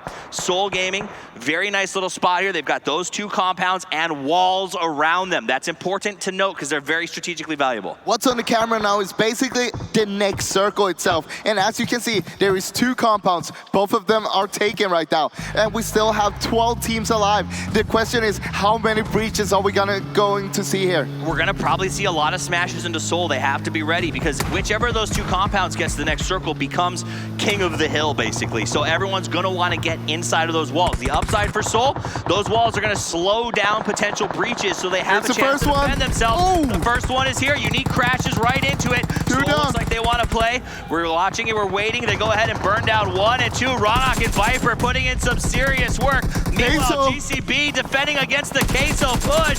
They come around. The Ghillie's not going to help you right now. Mystic trying to burn him down. Rose down to just a couple of HP. Tries to flip out the heal, and that is exactly what we said would happen. Sola fighting Unique. GCB holding off Queso. Here comes Top Esports. They want to get involved. Rose taking more damage. Heal after heal. Hope after hope. Can he stop them?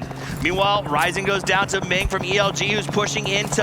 Wow. Oh, Unique goes down. The Soul managed to stop them on their crash. Scar's Black also eliminated in the chaos. Queso still fighting. Top Esports has shown up and wants to get involved. Ayala has to dive behind the UAZ and try to survive, but he gets knocked. And Bigatron Esports, by the way, out as well.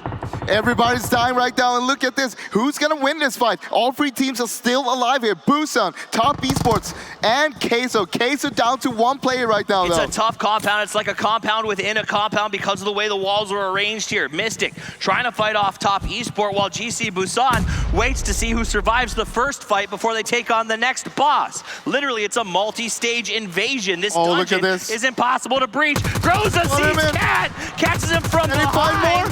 That's terrible news for XQuest. They've got to turn and figure out where this snake from behind has bit them in the heel. But Groza goes down, and that's all for them for this game.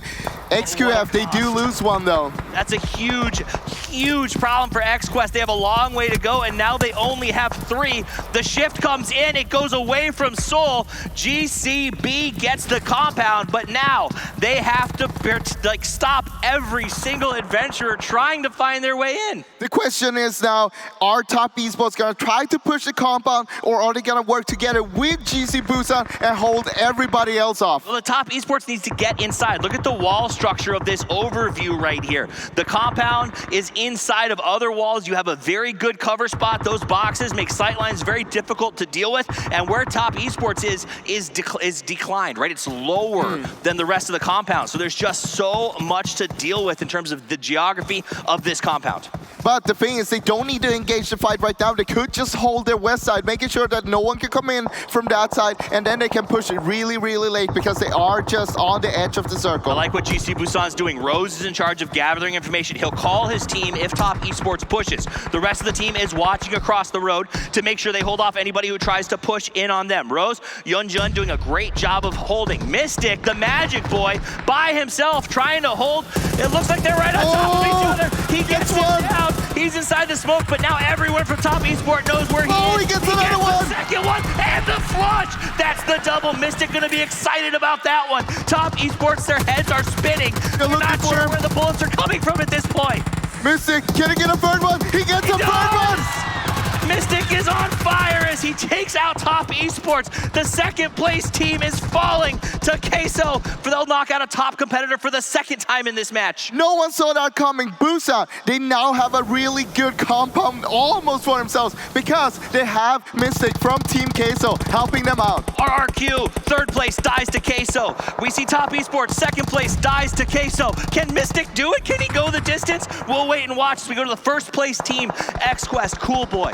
Keeping it low, keeping it slow, trying to get himself into that circle. But Jimmy's up in the mess. Everybody's putting out smokes right now. They are crawling. They are trying to make their way in. Jimmy, as you said, inside the zone. Cool Boy, not inside the zone.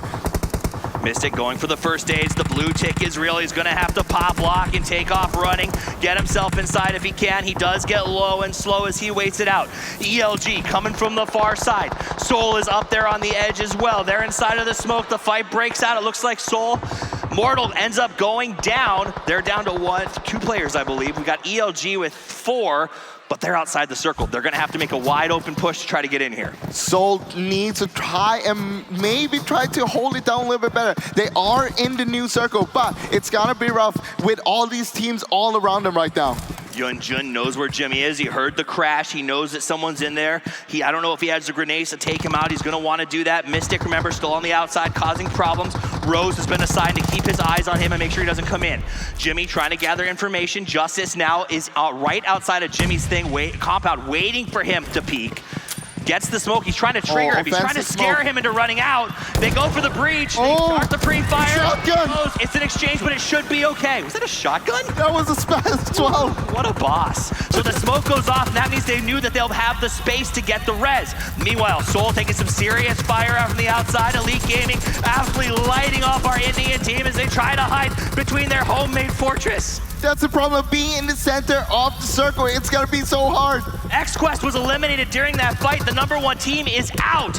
Looks like ELG gonna continue to crawl forward here, trying to get themselves into the mix. They've been doing a good job, but the blue is at their back, and GC Busan has something to say about how to play this one. We wondered if they'd thrive on Vikendi like last time. Looks like they are. They could do it again. They could get another win on Vikendi, but it's not over yet. And hold your horses because Mystic is still alive. He's alive, but he should be dying to the blue. He's just spamming first aid, so don't expect him to get involved with this one. It's down to Nova, GC Busan, and Elite Gaming on the crawl. Want to make the play. Yunjun gets a nice spray down. That'll be the end of Beizai out of Elite. Nova trying to push forward, and it looks like GC Busan just gets this map. GC Busan is now down to 2 members, so Rose is knocked, but Justice, he might be able to get the rest. They are inside the smoke, and a new smoke is coming out for him as well. Remember, Elite Gaming does have 1 down. They're probably not going to be able to get that res as they can't stand up. They're out in the wide open. Yunjun out in front of the rest of his team. He ends up going down. So that means we've got Mystic from Queso. Nova has 2 players left alive on the outside. Elite Gaming with 3 and 1 knock, and team GC Busan with Justice and Rose, the only 2 remaining members after that wicked fight with XQuest. Now the question is who's gonna make the first move? Who's gonna try to take control? Nova, they got a good, not a compound, but a 2 Dacia Fortress to play with here. Mystic finally succumbs to the blue. The injury's too great, the time too long, but at the cost of so many top teams. Nova tried to make the play. They stand up. We see Justice go down. That'll be GC Busan down to 1. Leader on the push. Stands up, wants to push up on Nova. They've got 1 knocked and 1 standing. AY is down. ELG coming aggressive. LG Inside, Bronco knows where he is. He opens the play, and they will take the win. Elite Gaming, who had 0 cover when that chaos broke out, played it slow, played it low, and stayed ahead of the blue to glow at the end of that match with the big win. That's how you want to end it. You want to make sure that you get the chicken dinner. Those 30 points are so delicious to have. Amen. Love for ELG, but I got to give a shout out to GC Busan, who played that compound incredibly well, and Queso, the Giant Killers, who knocked out 2 of the top 3 teams. Well, that's it for me and Fraz. We'll be back for the last game of the day, but for now, let's send it back to James in the desk to break down the chaos of that last match. That's right, all elite PUBG Mobile. Very impressive stuff by Elite Gaming, Elite Esports here, as they're able to take themselves the chicken dinner on Vikendi. There was a moment, gentlemen, as I'm joined by Scoom, John, as well as Avenger, that about, 5 minutes towards the end of that game, Toffee says, does GC Busan just get this map? And about 5 minutes before he said that, I wrote, does GC Busan just get this map? So very, very similar kind of notions, to say the least. They ended up in the central circle so long throughout this game, and the last one. Yeah, that was crazy. And how many, that circle shift on one of the last ones when it shrank east to that compound, it just became so chaotic. You saw top esports, you saw Team Queso crashing, you saw PLM taking pop shots, and then on the other side you had Seoul getting breached as well. That was, we were calling this before the game. Vikendi is the map of breaches, and we just saw it there, the chaos. chaotic, and it was a lot of fun. Yeah, for sure. The issue for GC Busan, I think, was that they were taking so many fights. It just drained their resources, and in the end, they couldn't stand up to much more. It was unfortunate for them, to say the least. But I have to say, Team Queso, with two incredibly special plays, like 1v3s, 1v4s coming out from two of their different players as well. That's incredible to watch, and I think, you know, there's a reason these guys are here. They made it through prelims, and now they've managed to show up as well in globals. And of course, Elite Gaming with 12 kills in the win. They played that extremely well, managing to beat 3 guys towards the end. Yeah. Deciding not to join any of the very hard breaches, they decided to let everybody else kind of fight it out, and then third party the last fight, which actually managed to get them this win here. RQ Athena, though, this is gonna kind of hurt them on the leaderboards overall, going into the last game especially. It's just gonna be the same story as of yesterday, where they had kind of a bad second last game, and then last game everything just falls and breaks together, and then I don't know. What do you think, John? They can take on full squads. They can do it. But when there's only one player to deal with, apparently they just fall apart. I don't know. You know, they can't win these trades against single players, which is what we saw from Team Queso. They were all hunkered down behind that rock. Just drops on down and goes, oh, okay. I feel like for Elite Esports, as we take a look at the highlights here from their victory overall, they are a team that has always been hit and miss. If you even look back to how they played their regionals, it was either top 3 or 4 or 10th and below. There was never a 5th through 9th during all of this. And likewise, it's a similar story here. It's 4th, 3rd, 10th, 4th, 3rd, 14th, 15th, 1st. So it's kind of, they always either go massive or kind of peter out very early. That's what happens to teams that tend to be really aggressive. Like the China region are really aggressive, and Elite Gaming are one of them. And when you're so aggressive, you either come out really on top and you look amazing, or you just die early and kind of like be inconsistent. So I'm really glad that they got this win here. They deserve that. They played it really extremely well until the very end. And another shout out to XQuest. Like every game, they got 12 kills that game. Yeah. Every game we see them just popping off, wiping teams left, right, and center. Yeah. And I don't know how they do it. Like it's just, for me, it's such an awe to see them play. They're maintaining their average. I think they got 24 points in total that game. That's a little bit over what they had before. So that's, you know, it's amazing to see. And there's a reason these guys are at the top. Yeah, even if they're not getting the huge placement points, they're always racking up them kills. So big stuff from them. Queso, of course, we saw Axel start things off with his 1v3. I mean, his teammates were flanking around, so eventually that would have gone differently anyway. But beyond that, then that really set the tone for Team Queso Avenger, as lying down next to a smoke is apparently a good tactic. Obviously, this is a really good game for them, and going into the last game, I hope it can kind of propel them even further. They've had, before this game, they're sitting in 14th place before that. So I really want to see them continue this up. Obviously, they're representative of their region, so I really want to see them kind of end on a high note for the day. And hey, that was a pretty good finish for Seoul as well. They did pretty well there, getting towards the final throws of that match, and that's just going to be able to climb them up a little bit further as time goes on. So I'm glad to see them do pretty well. You can see them going down. I think they went down in 5th in total. This highlight right here, it got really tricky for them, Team Seoul. They had to cross the road, and there was no cover whatsoever. There was literally only one car and the drop. Yeah, that's it. That's the only thing they could play. They spammed their smokes, and once their smoke ran out, they just got peppered down. Yeah, I mean, they got bombed by Molotovs as well. Yeah. So that's how predictable their kind of position was within those smokes. Makes it very easy for people to capitalize on it. And of course, John, it wouldn't be a death segment without checking in with you in Team Seoul, so thank you very much for that. You're much welcome. Appreciated. Bronco, though, here being able to push up on all of this, and just a devil-may-care finish here for Bronco to get himself those final kills and get himself the win on the board. Yeah, for sure. And another shout out also to Nova. They've been having a really good day today. They just got 2nd place. They won 2 games already today, and just playing really well. And they speak in English, for me, like from different languages, and they speak only very specific things like call-outs. And when I heard that, that's so crazy, because I feel like PUBG is all about synergy and team communication, and the fact that they only have specific call-outs is it's incredible to watch them. The amount of trust that requires in your IGL, in the call-outs that you make, is absolutely insane, because you can't really challenge a call.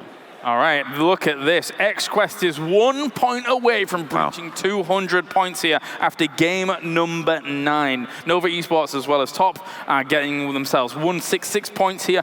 Joint 2nd and 3rd here, depending on, actually, with the kill points. Technically, Top would be above them, I guess. But wait, it's actually no placement points is also very important, I suppose, here as well. Nearly double the kills from Nova that are sitting in 2nd.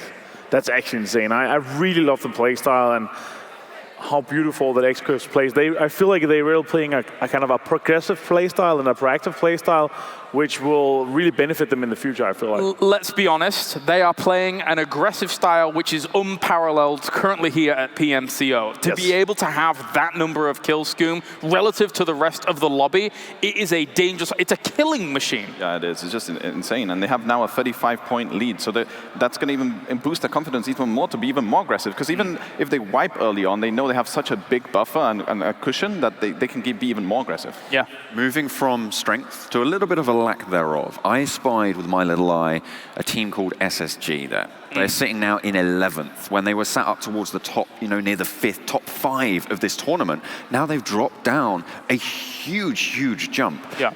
They need to start to pick it up. As we said, we wanted to see the fraggers come in for their team. We wanted to be able to see that, and that performance just hasn't been there today. No, indeed. Everything can change very quickly here in PUBG Mobile, especially when it comes to the global finals. Let's take a look at our MVPs, our dream team for game number 9, and who would believe it? What a surprise. Mystic's up there with Rose Justice and Jimmy. I wouldn't have minded a little bit of Axel in there, to be fair, from double Team Queso, but I'll take it. Mystic with his lie down and sprays into the smokes as everyone was coming through. And he defeated a very important team in the tournament right now, which is Top Esports, as they were filtering on through that smoke. Yeah, for sure. I mean, Top Esports, one of the top teams, and they just came in one by one and fed him the kill instead of like sticking together to find this solo player. And they're just a lot of clutches this tournament. Like solo plays have been just incredible. Like even if it's down to one player, you can still do something in these games, and it's just cool to see. Yeah, if you're holding an angle and doing well for yourself there, Avenger, seems that you're able to actually make those plays happen. And we keep seeing them on Vikendi when it comes to... Vikendi, for me, has impressed so much. We've only had 2 games of it, Avenger, but it's impressed a lot. I actually like to see it. It is, yes, the story of kind of breaches on breaches, but I really like to see this, and some of the teams that really excel here, especially X-Quest, they have all 4 players in the top 7 out of the 64 players of kills. That really talks to how much this map is theirs, I feel like. All right, well, thank you very much, gentlemen. I'm going to call it breaches in bunches. As I now head over this way, I'm going to go and talk to Mr. 7. What do you have for me for Vikendi? I can only imagine it's... Yeah, okay, all right. Yeah, so it has to be. It has to be. Scoop was alluding to it, so I was like, why not? Let's go ahead and talk about Mystic just destroying Top Esports, honestly. And as you're able to see right here, they don't even realize that he was right there. Mystic being able to go ahead and use the smoke to his advantage. And in case you're not able to see that, now Fireboy's gonna go ahead and try to push in. Now what Mystic is actually able to go ahead and do good is that he gets a knock and he automatically starts moving along the line. He says, you know what, I'm not gonna go ahead and stay right here. They're gonna be expecting me there, and you'll be able to see that that's exactly what Top Esports was thinking. And just one more thing right here, very high Q play by him. As soon as he gets down, he decides to go ahead and deploy another smoke grenade just to give him a little bit more cover. Now you see Fireboy starting to come in, and what we're gonna see from him is we're actually gonna see him just spray the floor thinking that he's there. Luckily, Mystic had already moved on, and he's able to go ahead and get the kill. Now, for the overview of this is very interesting. Right here, he gets that one knock. Now, what you're gonna be able to see is somebody from Top Esports actually jumps this fence, and he never decides to come back. He decides, you know what, we're gonna go with just plan A, which I think what they were mainly trying to do is just attack this whole team right here. Which in that case, just go back a little bit more. Don't do it. Stay put, and maybe go ahead and help out your squad. So great plays there by Mystic on Team Queso. Deal with the most primary threats first, and then think about other things later, I suppose. Yeah, and referring to that, actually, KK's Kurt decides to do that, but by then it's just a little bit too late. He has no idea where he's getting shot from, and he gets knocked right there. All right, well, thank you very much, 7, as of course we are now ready to go to an interview, as we do have all elite PUBG ready. We do indeed. We've got Leader from Elite Gaming, and they're the #1 Chinese team here. So I'm wondering, Leader, how did it feel to finally get your first chicken dinner today? And did you feel under pressure to perform because you're the #1 Chinese team? 你们原来排中国的第1名，然后现在终于拿到第1个吃鸡，第1个达胜，是不是压力很大呢？确实，因为代表中国第一出现的话，应该会有很多的目光去看到我们，然后我们能够希望在之后的比赛里表现得更好，然后希望我们那个中国的队伍能拿到最后的胜利。Yes, the pressure is indeed quite high because we hope to receive the cup for China, and as a representative for China, we hope to succeed and increase our results. Now, we saw some risky decisions in that match that really paid off, like Broncho taking a team fight against Team Seoul on his own. Who makes those decisions for the team? 我先说嘛，有一次Broncho 一个人杀了3个人，然后我们想问你，是不是很危险这样的决定？是谁决定的？其实到了决赛圈，我们的那种位置吧，并不是很好，然后每个人其实都挺危险的。那个时候就看每个人各自的发挥了，然后其实每个队员都还是发挥的比较好吧。相对于之前的比赛里，这一次比赛表现的算是比较满意的一把了，一局游戏了，对，一局游戏了。Well, actually, our position in the final circle was not the best, but still we worked very well to make it work. Well, thank you so much for talking to me, and congratulations to you, Leader and Elite Gaming, on winning your first chicken dinner. The question is, can they do the double like Nova did earlier today? Because we've got one more map, and we're going to be going to Erangel after the break.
Your game, Vivo V15 series. Vivo.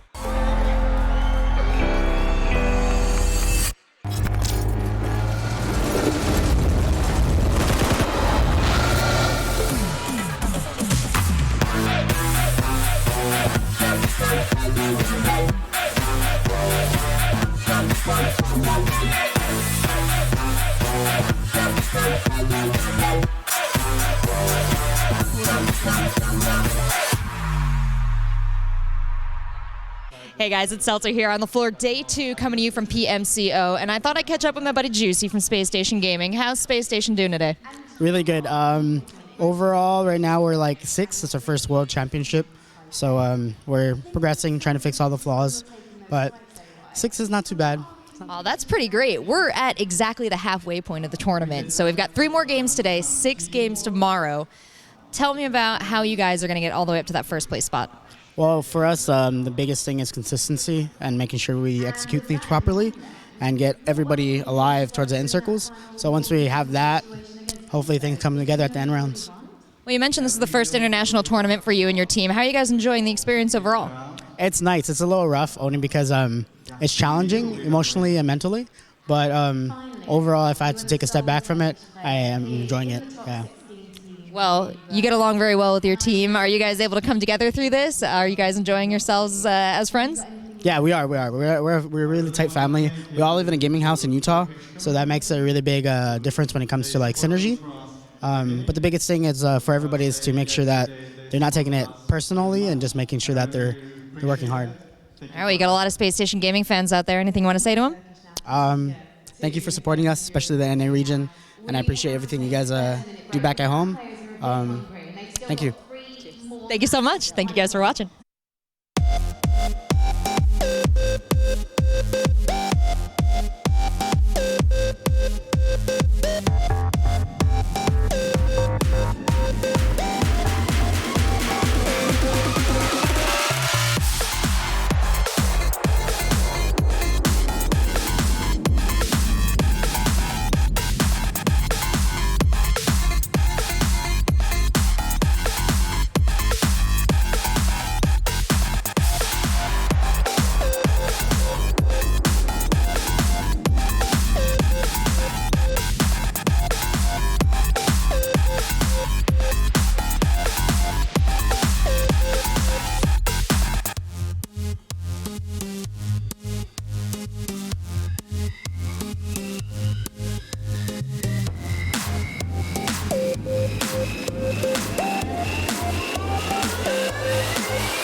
We're getting into the final moments of day number 2 here for the PMCO 2019 Global Finals, and we're going to Erangel once again here. Welcome back to the desk. My name's Kyle Lars, and to my right, I have Seven, I have Skoom, and I have Avenger. It's back to Erangel again. We've already seen 2 maps of it today, and as such, our teams are getting more versed against one another on Erangel. So that's going to be a good opportunity once again for these teams to try and maybe potentially adapt or utilize some of that knowledge that they've accrued. Yes, and one team that I'm actually going to be looking for is Team Seoul. We saw them do a good performance earlier in Erangel, and I want to see if they can maybe go ahead and continue, because in the last match, they also had a really good performance too. Can they go ahead and continue that? Because they need it. They're higher now, I believe, than Space Station Gaming, which was in 5th place. So it's good to see that Team Seoul is getting their confidence. They're starting to get cool, calm, and collected, and some of their players are doing clutch plays. Yeah, I mean, they have now 7 games left, so if they want to do it, like do well now, it has to be this last game of the day in day 2. So they come in tomorrow with a bit more confidence and maybe catch up to the leaderboard. But I'm also curious to see RRQ Athena. They're dropping the ball a little bit. They're coming down. They're far behind now the X-Quest, and we had RRQ Athena as the favorites. Sure. Our Excuse is getting a huge lead right now. I'm looking for SSG to end on a high note today, because it's going to be important. If they want to kind of get in the high prize pool money, in the top 3, in the top 4, tomorrow, they need to end on a high note. They need to get in there. They need to get closer, because right now, the top 4, they're kind of running away with all of it. Even the top 5, they're kind of running away with all of it. They're getting a really good lead to our mid-pack currently. I'll tell you where RQ Athena is not dropping the ball.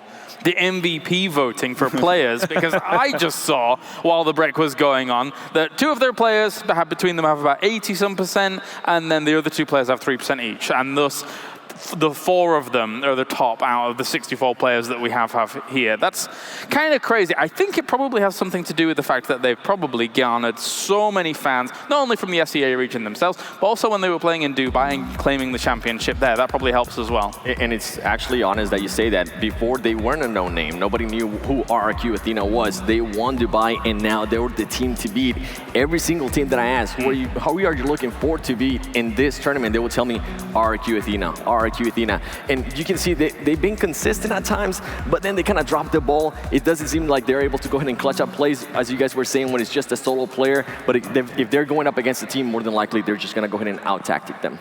I think the pressure might be getting to them. That one mistake that they did in Vikendi, where they lost that 4v1 since then, because they started like really strong, and we were like, oh, they're going to win it all. After that, we saw them pushing teams, taking so much control. But since that specific game, I wonder if it actually affected them mentally, because they don't look as good as the RRQ Athena that we know. That's still playing really well, of course, but not that level that we saw in those initial games. They're 18 points behind right now, 2nd place, which is very much doable in this last game. I hope they're going to end on a very high note. I hope they're going to have a really good game, because that's the only way to really catch right now, because 51 points is from them up to the 1st win. That's a really good cushion. That's more points than we've seen any team, including us, in one match. So I hope they're going to have a good match and kind of gather their strength for tomorrow. Yeah, and as you say, 18 points of 2nd place. I mean, they're still putting a hell of a performance. Yeah, absolutely.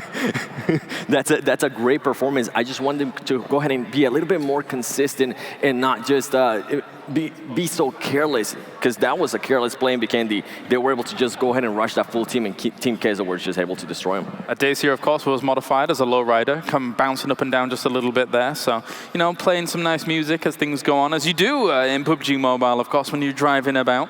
I do like the music indeed. So, gentlemen, I want to talk to you guys about the final moments of our last Erangel game as well, because it was a very uncommon last circle. And it was a very slow last circle. A lot of creeping about because it was so flat. You know what it was? It was a very unique circle. Damn. Well, you know, like that? I had to do it. We've actually had a lot of unique circles. We had the one in Miramar on the top of the hill. We had this one in the previous Erangel on the beach. It's a lot of like diverse, and you see how teams adapt, because I think this game is all about adapting. It's the #1 thing you need to do in PUBG, especially when you're playing such a high pressure stage that we have right now, 16 games. You need to be able to adapt in all situations and scenarios. I mean, to that point, I think even Eastern circles on Vikendi are kind of unique in themselves. You don't see too many of those relative to those West circles and how they do shift. Final thoughts, who's going to win our last game of the day? Throwing at you. Team Unique. Okay. I'm going to go with Purple Mood. Ooh. Space Station Gaming. That's A bold claim. I like it all. Thank you very much, gentlemen, here as we are going into our last game of the day. It's game number 10. It's Erangel. It's the PUBG Mobile Club Open 2019 Global Finals as we hand you off to Toffees and Froz for all of the action once again. Boys, bring me those grassy pastures. The plane is in the air and we return to where it all started. Erangel, we saw it a couple of times today. It was action-packed. Party by the beach just 2 games ago. Let's see if it happens again. Froz, that last game ending was a barn burner and it shook things up a little bit for some of those teams who were trying to climb their way to the top. Yeah, I mean, it definitely did, but hey, don't sleep on the teams as we saw said so many times before. Now, once again, we're moving back to Erangel. We saw them here 2 games ago, and I mean, this time, sort of a central plane, a little bit north and from east to west. That's going to leave a lot of room for the teams to go wherever they want to go. It is a very different plane than last time. Remember, guys, this is the top 16 teams in the world. 35,000 teams dropped initially. These are who remains here at the PUBG Mobile Club Open Spring Global Finals. The winner of this tournament gets to call themselves the first true esports global champions for this game, and there's a lot on the line. PLM doing a nice split drop on the north side, but let's check in with a few teams around the map as they get the looting phase underway. All right, looking at it, it's pretty congested all around a little bit, but Nova here, they are by themselves, looting up. And that's the thing about Nova, is they had a good last game in 2nd place. They got back-to-back wins earlier today. This is a team that has been having the day, really a phenomenal day, yet they're stuck in 3rd place for us. Stuck in 3rd place, but it also comes down to a little bit to how XQF, we saw them last game. They got a 6th place.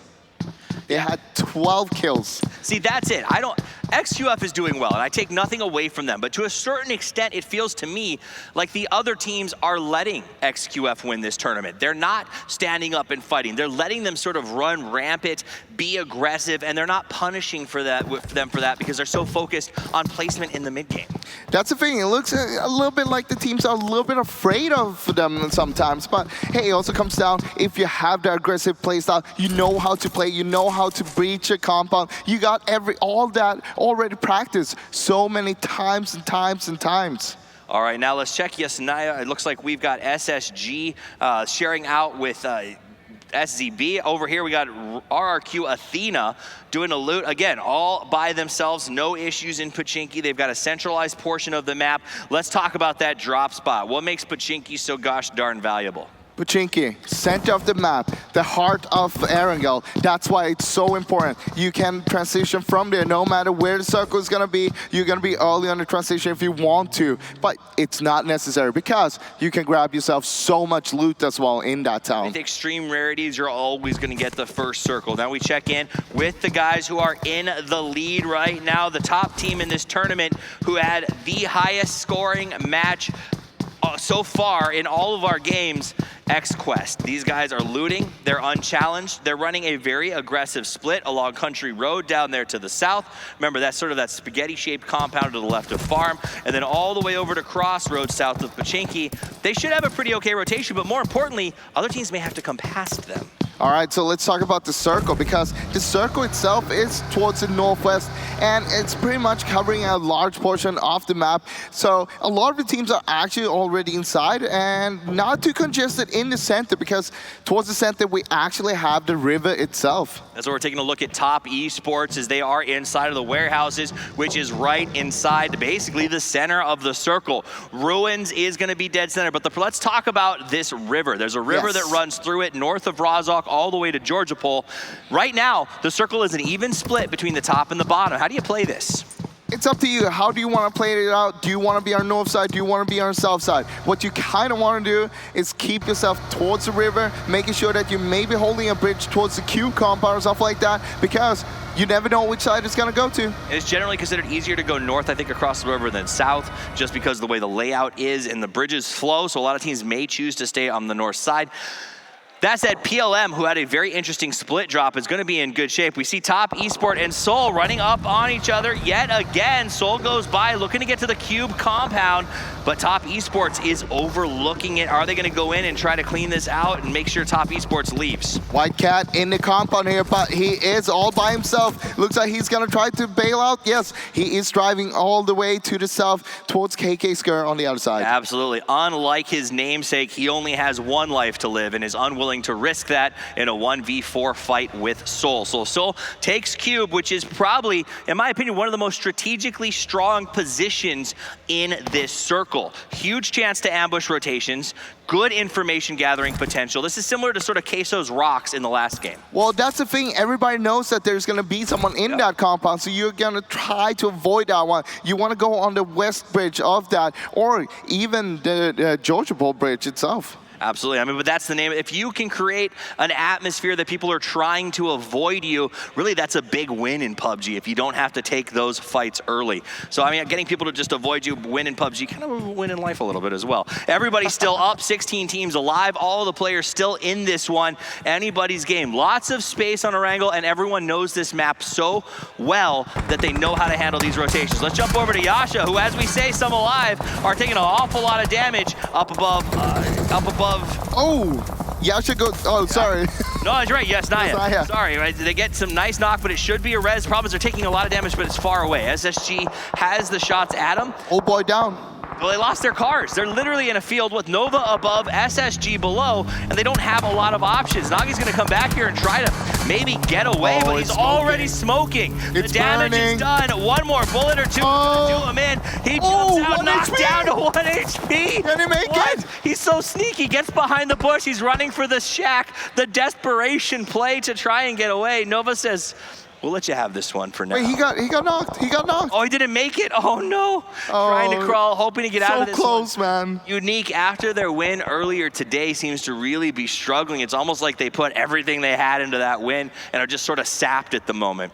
Well, last game, maybe they're a little bit tired, but hey, it's all good because we got 6 more games tomorrow. That is true, and the reality is I don't think anybody expected Nova to be sort of sitting there on that hill like that to stop the rotation, so a nice trap set by them. Exactly, that's why that was so good, because when you don't expect them to be there, that's how you get the kills going. All right, now SSG going to continue their loot. They sort of peeked out, saw what was going on, and I think they decided to leave well enough alone at this point. Those guys can take care of their own fighting while they get their loot. Remember, they are all outside the circle, so they're going to have to move out of Yasnaya relatively soon to find somewhere to go, and you want to get across that bridge as fast as possible. What's going on here? It looks like he's drinking an energy drink. Well, looks like Scars Black is trying to breach this compound here, and looks like it's only Zooms here right now. All right, so Scars and PLM. Zoom's gonna have to try to figure out how to get himself out of this situation. It's a very strategic spot. You got Nawin just off to the side on the rocks, sort of looking at him. This garage compound is very popular. The problem is it can be very breachable because of that hill to the south of it. So we'll see how it goes. SCB's got everyone in there.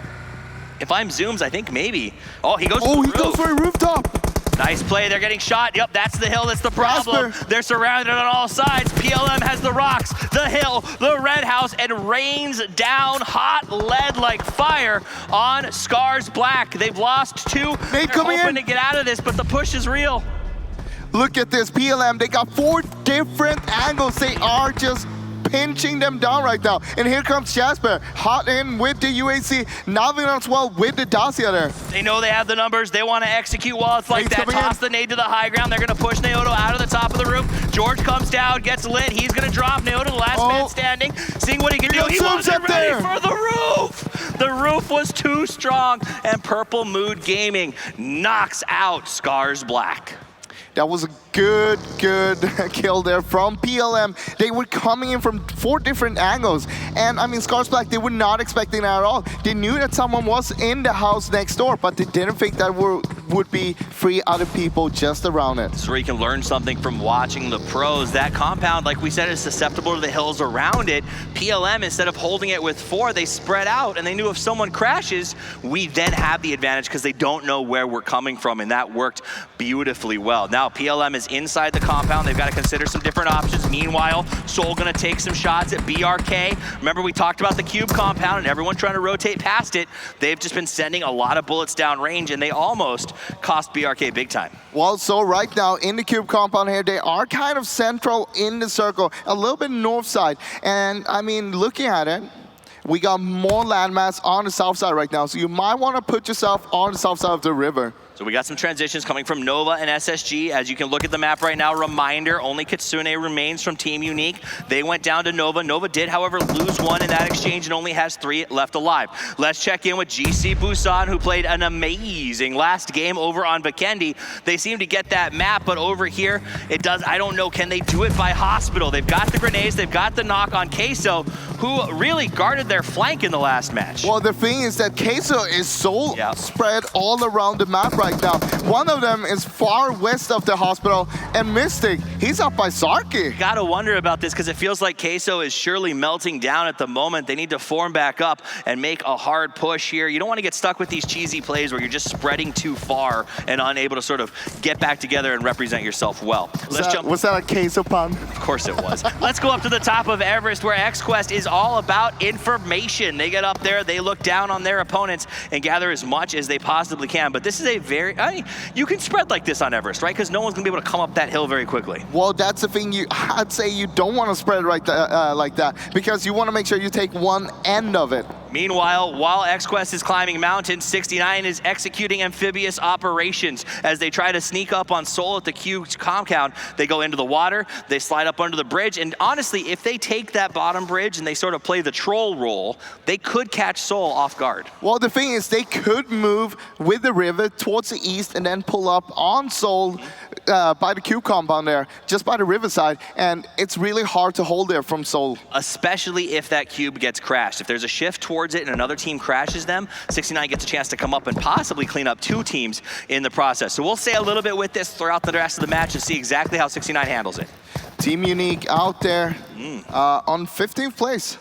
Oh, so that will be the end of Team Unique. Unfortunately, they could not get traction after that early on fight with Nova, and a rough out for them. So reminder for you guys, we've lost 2 teams. That's Team Unique and Scars Black so far. Nova is down 1, as is Team Queso. Everyone else still running hot with 4 players each. The question is, who has the compound? Who gets the circle? And where does the next shift go? White Cat looks over Lachine, takes some shots. 69 team, they know where they are, but Seoul, I think, is still a little bit unaware. Lashin does make a push. The nade was out. Oh no, a bad nade bounce. The spray is there. Everything is unraveling, and having one person. No, whoa, he gets him with his nade. What? He gets him. Oh no. The thing is, though, that the rest of Seoul is on the other side by Q compound. And Groza, he could move in here. Maybe.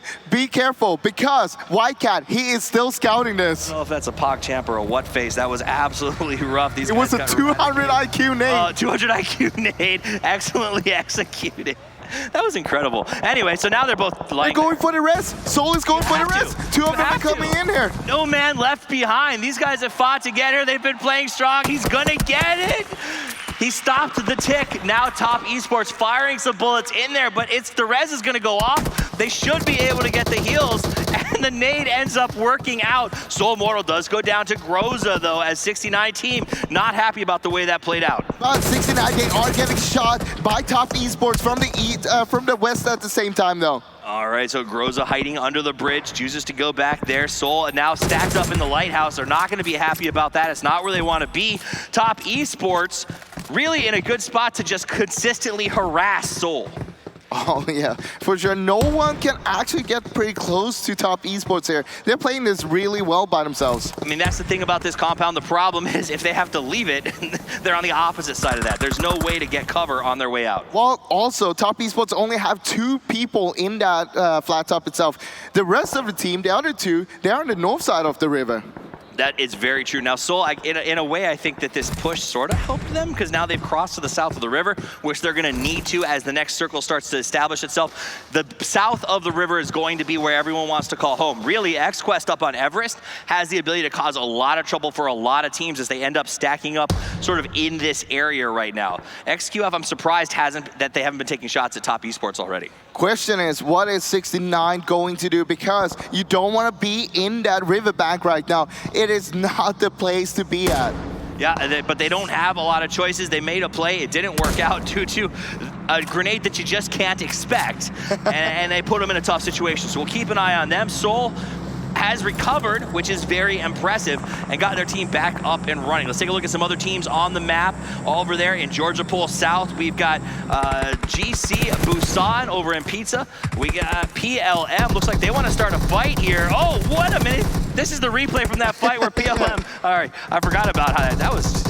It's just they just ripped them apart. Sometimes we get caught off guard by those replays, but you also have ARG right now in South Georgia Pool. But also, SSG is actually coming in from the west side there. So as you watch those replays, keep in mind a lot of repositioning going to be happening here. The blue closing up to the next circle very, very soon as we get sort of a pile up of all the kills we've seen thus far. South George and Crates, people are going to start to really stack up in their Froz, and the problem is there's no getting out of Oh it, my right? God, did you see that shift? So it's going to the Crates. It's a big one for me. So Crates is going to be our next circle, but it does include River North. So that means people can play the riverbanks. Team 69 can now sit inside of North George and wait for their moment. Top Esports loads up into a car, does the right thing, which is rotate fast. The thing is, you want to get one of these warehouses and you want to hold it down by yourself. Don't spread out too much. Don't be too greedy, because in the Crates, anybody could be lurking around. GC Busan knew that ARG would be moving. They chose to try to set the trap on departure, but that now means ARG is going to get the water tower potentially, or at least be inside, and have to have SSG and GC Busan potentially push into them. So we'll see how this defensive goes out. GC Busan does have the ability to play the double red and stay there, but that could cost them on the next shift. So we'll see what their actions are regarding, do you wait or do you push? Look at how many teams are in the Crates right now. All right, so we've got XQuest moving in. Top Esports already has a spot. Bigatron's got themselves some crate location, and All Rejection Gaming as well. We've got just north of the river a couple of teams starting to stack up, but there are still a lot of people alive right now with 14 teams. Another team coming in. Caser's coming in as well. So Justice going to take some shots here as we watch him go by. GC Busan sees RRQ Athena going up to a very good spot there by the water tower. Opens fire. Gets the knock, and we're going to see him go down. I don't know if that's going to be a resable position, but RRQ Athena is getting absolutely taken apart by both Elite Gaming and GC Busan. D2E is down as well. Senior is low. Ernie, he is up there, but can he make anything happen? Can he get them up? The smokes got deployed. I'm not sure if they were cooking them on the way in, but two are down. One is completely dead. I don't know if they can save G9. Either way, they are just being pinched from both sides. XQuest, however, has started to put some work on Elite Gaming. Once they saw RQ taking shots, they knew they could kill them while they peeked and got those returns. While all this is happening, we have 2 free teams on the north side, and we have what? Like 11 teams inside Crates, more or less? Absolutely. The teams on the north are taking a massive risk. If that shift goes to the south, it is tough to cross the river. They may have to get involved here. Space Station Gaming has taken the warehouses, as you can see right there. GC Busan has got a nice little spread between the lighthouse, or the tower, if you want to call it that, and the double reds. And they can hold that position for the time being. And SSG is trying to get a better position, but it's costing them. One already down. The spray is on. Everyone low. Bigatron may be the ones that come out on top of this. XQuest, everybody getting a piece of SSG. You see them just dropping one after another. SSG is out in 14th position. Senior, we saw him on the top there. Now he goes down. All right, as we go back into the warehouse, Bigatron has been playing relatively quiet. They don't want to stick their heads out. You can't blame them for that. They're just gathering information. Warehouses are very powerful with this third-person perspective. You can get up on top of the boxes, and you can watch everyone without really exposing yourself. I mean, even playing inside the containers itself isn't too bad if you can just hold it down and make sure that you can scout around you. Meanwhile, we'll also see Seoul. They're taking the flat top on east side of the Crates itself. They're playing a little bit slower. Same with Nova. They are on the southeast side. All right, let's take a look here. As you can see on the sides of your screens, you saw who's been eliminated. A lot of teams still operating with 4. The new circle pops up, and it is going to be very north of the Crates, Open River and Bridge. Difficult to play, but most importantly, Froz, only one team is in it. Only one team. I take it back. 69, they're in perfect position in the riverbank itself. All right, the quick movement start. Top Esports gonna have to defend against a lot of people coming through their crates. Not an optimal place to defend from. A lot of guys gonna jump into cars. GC Busan gets healed up inside of their UAZ as they start the transition. XQuest gonna have to make that change as well. Elite Gaming also gonna smoke up the Dacia and absolutely send it. They gotta get to the middle. They gotta make this play. Where are they gonna go? They're gonna run straight into XQF here. XQF, they're firing as they go. They jump out, the explosion. There was a firefight. ELG has to take the fight. They push in and they start to put some serious work on XQuest, who just didn't expect that kind of smash push. Cat around the outside, looking to make a play, buys it low. There he goes. He's the man, goes for leader, starts to spray. Leader drops down into the prone position. The exchange is lost. Cat goes down. Jump to Ming. Ming trying to make the play here, guarding the side. There's the heal. Leader's gonna get himself back up. Cat might get flushed if his team doesn't push. Paraboy has managed to get his heal off, but he's the last man standing. Jimmy unable to help right now. Ming trying to slide out to the left side. They want to put a flank. Nade comes out from Paraboy. Does some damage, but doesn't get the kill. Jimmy covering Paraboy's escape from the distance as you see Paraboy just trying to get himself out. Meanwhile, RRQ Athena, what are they? Fifth place right now, out of this game. Gonna blow open the top. 5th and 6th, Unique and RRQ are out.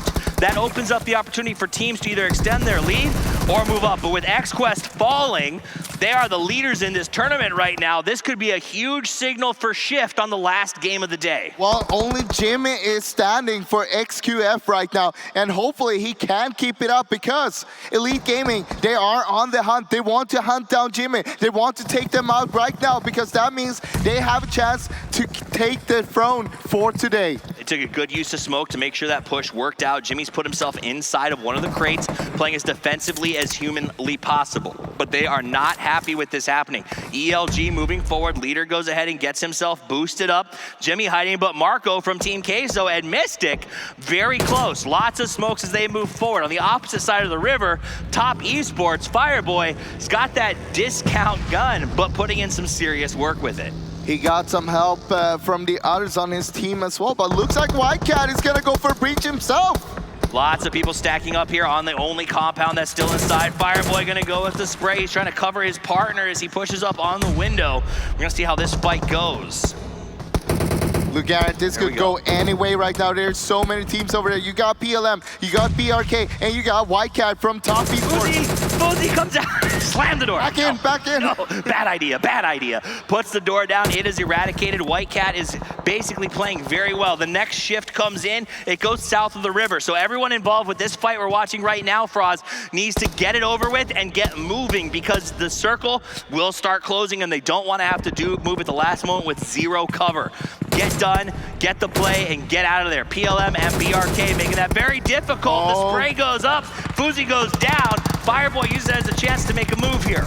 Whitecat tried to move up by Kutter, but what's going on here? That's Team Queso's pushing in on Elite Gaming. They're inside of the tower. It's not going to be enough. The spray is insane. GC Busan is getting involved.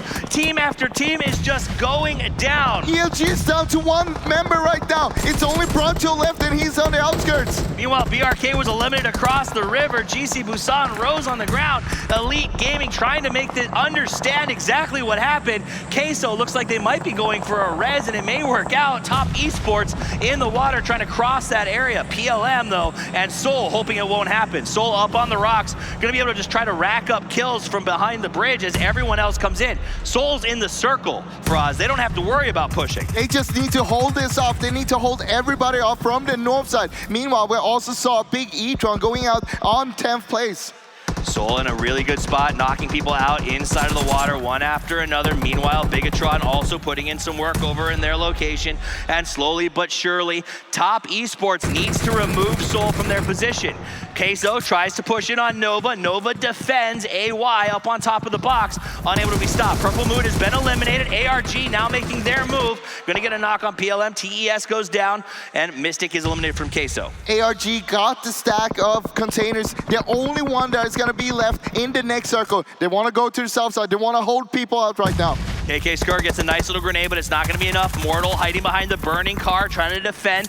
Meanwhile, XQuest is taken down by Nova in a nice shot. Nova killed in return. This fight is absolutely insane. A minute ago, there were only 2 teams eliminated. Now, Busan, RRQ, Unique, PLM, 6019, Bigatron, X-Quest, Scars, Black, Space Station, and BRK are out. We are down to 6 teams with 16 people alive. Seoul had one thing to do, and that was holding Top Esports from crossing the river. They couldn't do it, and right now they are falling to them. Top Esports putting in work. Meanwhile, ELG trying to move up. Marco, the last man from Queso. X-Quest is eliminated. Our leaders in the lobby are out. The top 5 left. Nova goes down. The back-to-back winners earlier today. The threats are dropping one after another. That's first and third place. Top Esports saw that and knows this is their chance to potentially end the day in first. It's not only for them, but also Elite Gaming. They got some people back up, and they're trying to move their way into circle, but it is gonna be rough, not gonna lie. There is nothing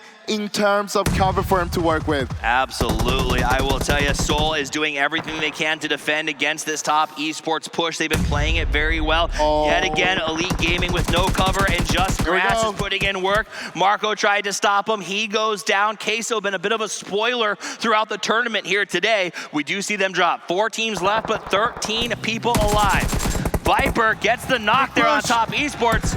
He's gonna make that big push. We see KK Skirt trying to prepare. He's watching the top. He doesn't even care what's happening behind him. Viper trying to figure out how to come up. He gets knocked down on the rocks just a little bit. Has to switch out to the left side. Wait, did he get KK Skirt? He's still up. Throws up the smoke. They're just trying to find a way to move away from the blue wall.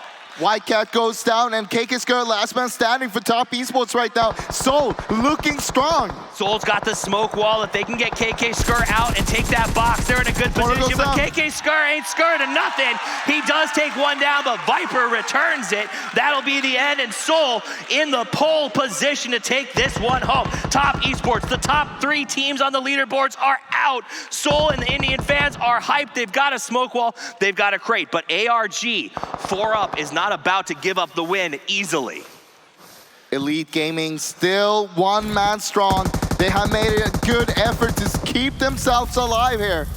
ELG with 1 player, all rejection with 4, and Seoul with 4. Seoul has been fighting since the cube to keep themselves in this one, and it's working. ARG doesn't have a lot of cover. Both teams gonna snake forward. We got a UAZ and a crate in terms of cover out here. ARG has the strongest position. The nade's gonna hurt them pretty badly as the team tries to creep forward. Good spray, gets the knock, he gets the blind knock.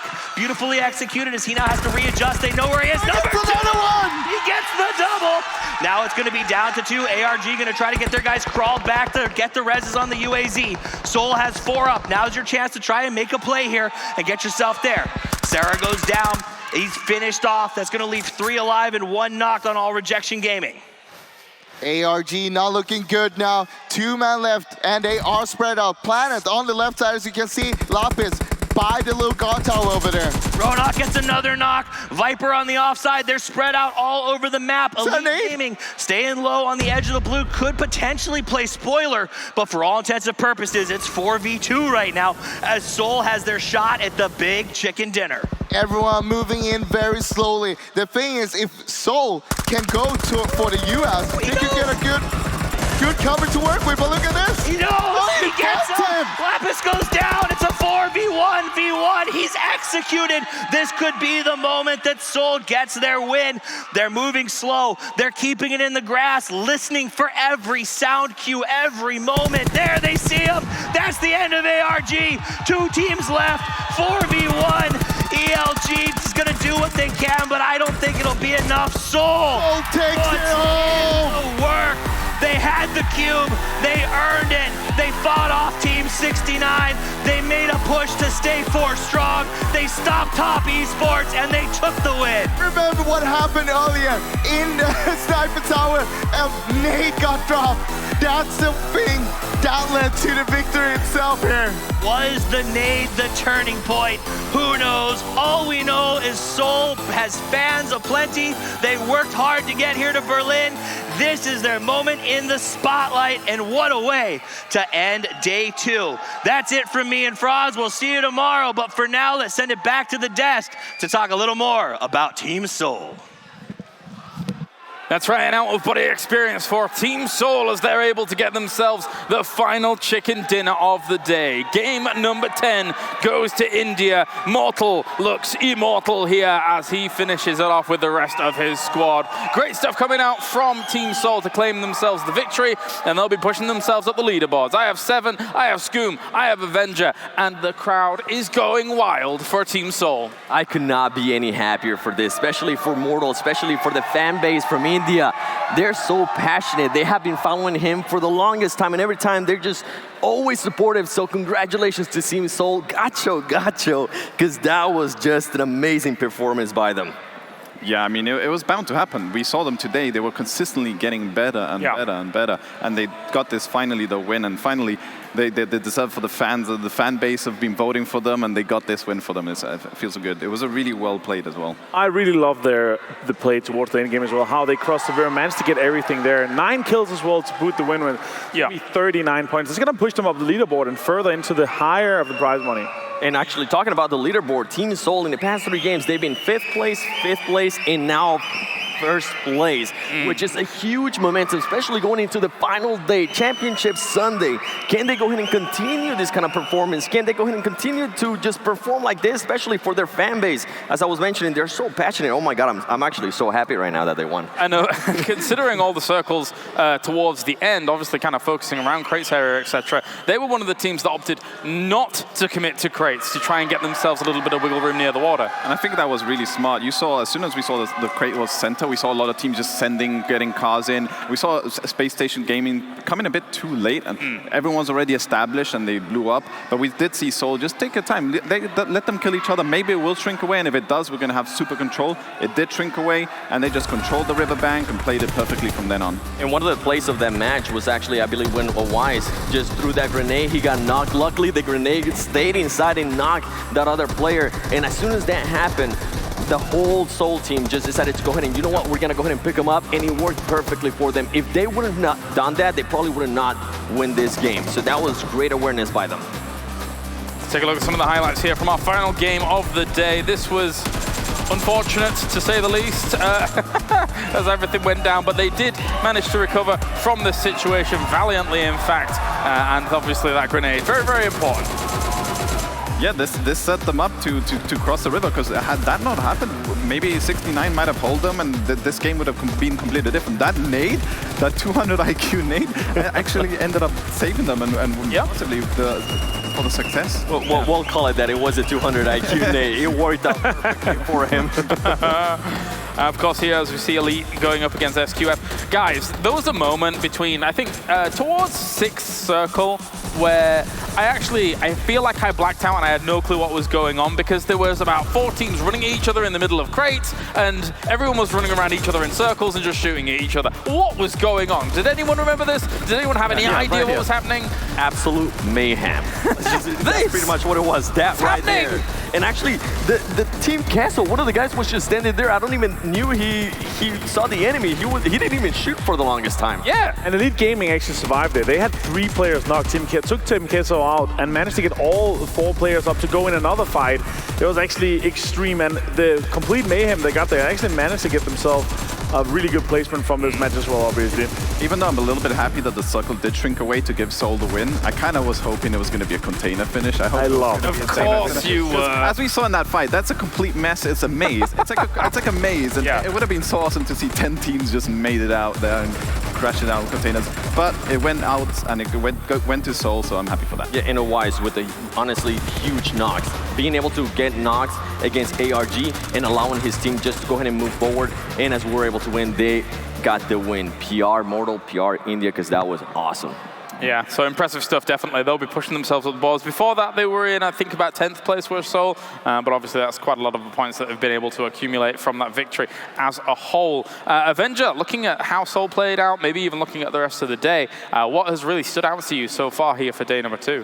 Well, obviously, we have 3 Erangels here, and what stood out to me was obviously how the teams that are able to play in Erangel, but the teams that are able to really excel on the other maps, I think actually is going to be the ones that's going to run away with it. I've seen XQuest, how they're able to play, how they're able to breach And they do that well across all maps. Yes, they had a bit of a kind of rough time here. Yes, it was a very extreme circle. But I think even though that they're not going to have as big as a lead as they were before this game, I think they're going to be able to run away with all of it. Here is the overall standings. XQuest still sits at the top here with 212 points. And you might be able to hear the crowd. That's probably because we have Team Seoul pushing themselves up to 7th place. Currently tied with GC Busan after some of their victories as well here for the PMCO. So guys, looking at how things have shaped up today, I think the big surprise is that RRQ Athena has fallen down to that 5th place spot. And people are expecting a bit more of them coming into tomorrow. Yeah, definitely. Especially the past 3 games, I don't know what's been going on with them. Every single time they end up getting killed, I've been kind of watching their body language as well, and they just seem defeated. So hopefully tomorrow, a new day, a fresh start. Maybe they'll be able to just go ahead and bring it back, because this is not a performance that we're used to seeing from RRQ Athena. Yeah, for sure. No, we still have 6 games, and a little bit inside of me is kind of glad that XQuest didn't have a good game there, because we didn't want them to be so far ahead going into Championship Sunday. And this is the first game of XQuest that they had 3 kills. Every other game they've had 4 or more. Yeah. So this is their first bad game per se. This is a really happy section of the crowd. I'm really enjoying it. Of course, to end the day, it's very cool. Let's take a look at our MVP, our dream team here for our final game of the day. Game number 10, of course, as we do have Viper from Seoul up there as well, alongside Sarah, AY, and obviously Elite Gaming putting in a lot of work whilst that was going on too. Guys, what do you think? Great. Honestly, I'm actually happy to see AY again from Nova Esports there, just because honestly, I was able to talk to him, and it's working out perfectly for him, especially today. They were able to bring it back. They were able to get some wins, back-to-back wins, honestly, earlier in the day. So happy to see him again in the MVP. Seoul now only 7 points behind our Dubai champions. It's actually insane. They're only 40 points behind 3rd place as well. So if they continue this, they are ending an extremely high note. They're going to be going home happy. They need to go home and prepare for tomorrow still, of course. But if they continue this, if they can continue getting a bit more wins on the board, I think they could actually end in the top 3. How many teams do you think can strike tomorrow at XQuest? Because they've got a little bit of a buffer, not a huge one, but what are your thoughts, Skum, in relation to that? Even like Seoul have a chance of like passing XQuest. It's only like 60-something points behind them or 70-ish. That's like a win. If they get a win tomorrow and have 5 games still to play, I think it's pretty much anyone in the top 8 has a chance. They just need to come in strong, super strong tomorrow. And it can be anyone's game. As we've seen it, all it takes is just 1 game. 1 game, if you get the win and you're also able to back it up with the kills, that's just going to propel you to the top. So hopefully tomorrow they're able to just keep that momentum and able to get some more kills and some more wins, because I would love to see the crowd that would be if they actually end up winning it all. That's right. You make light of it, but yes, 150-point game. Easy peasy, no problems, right?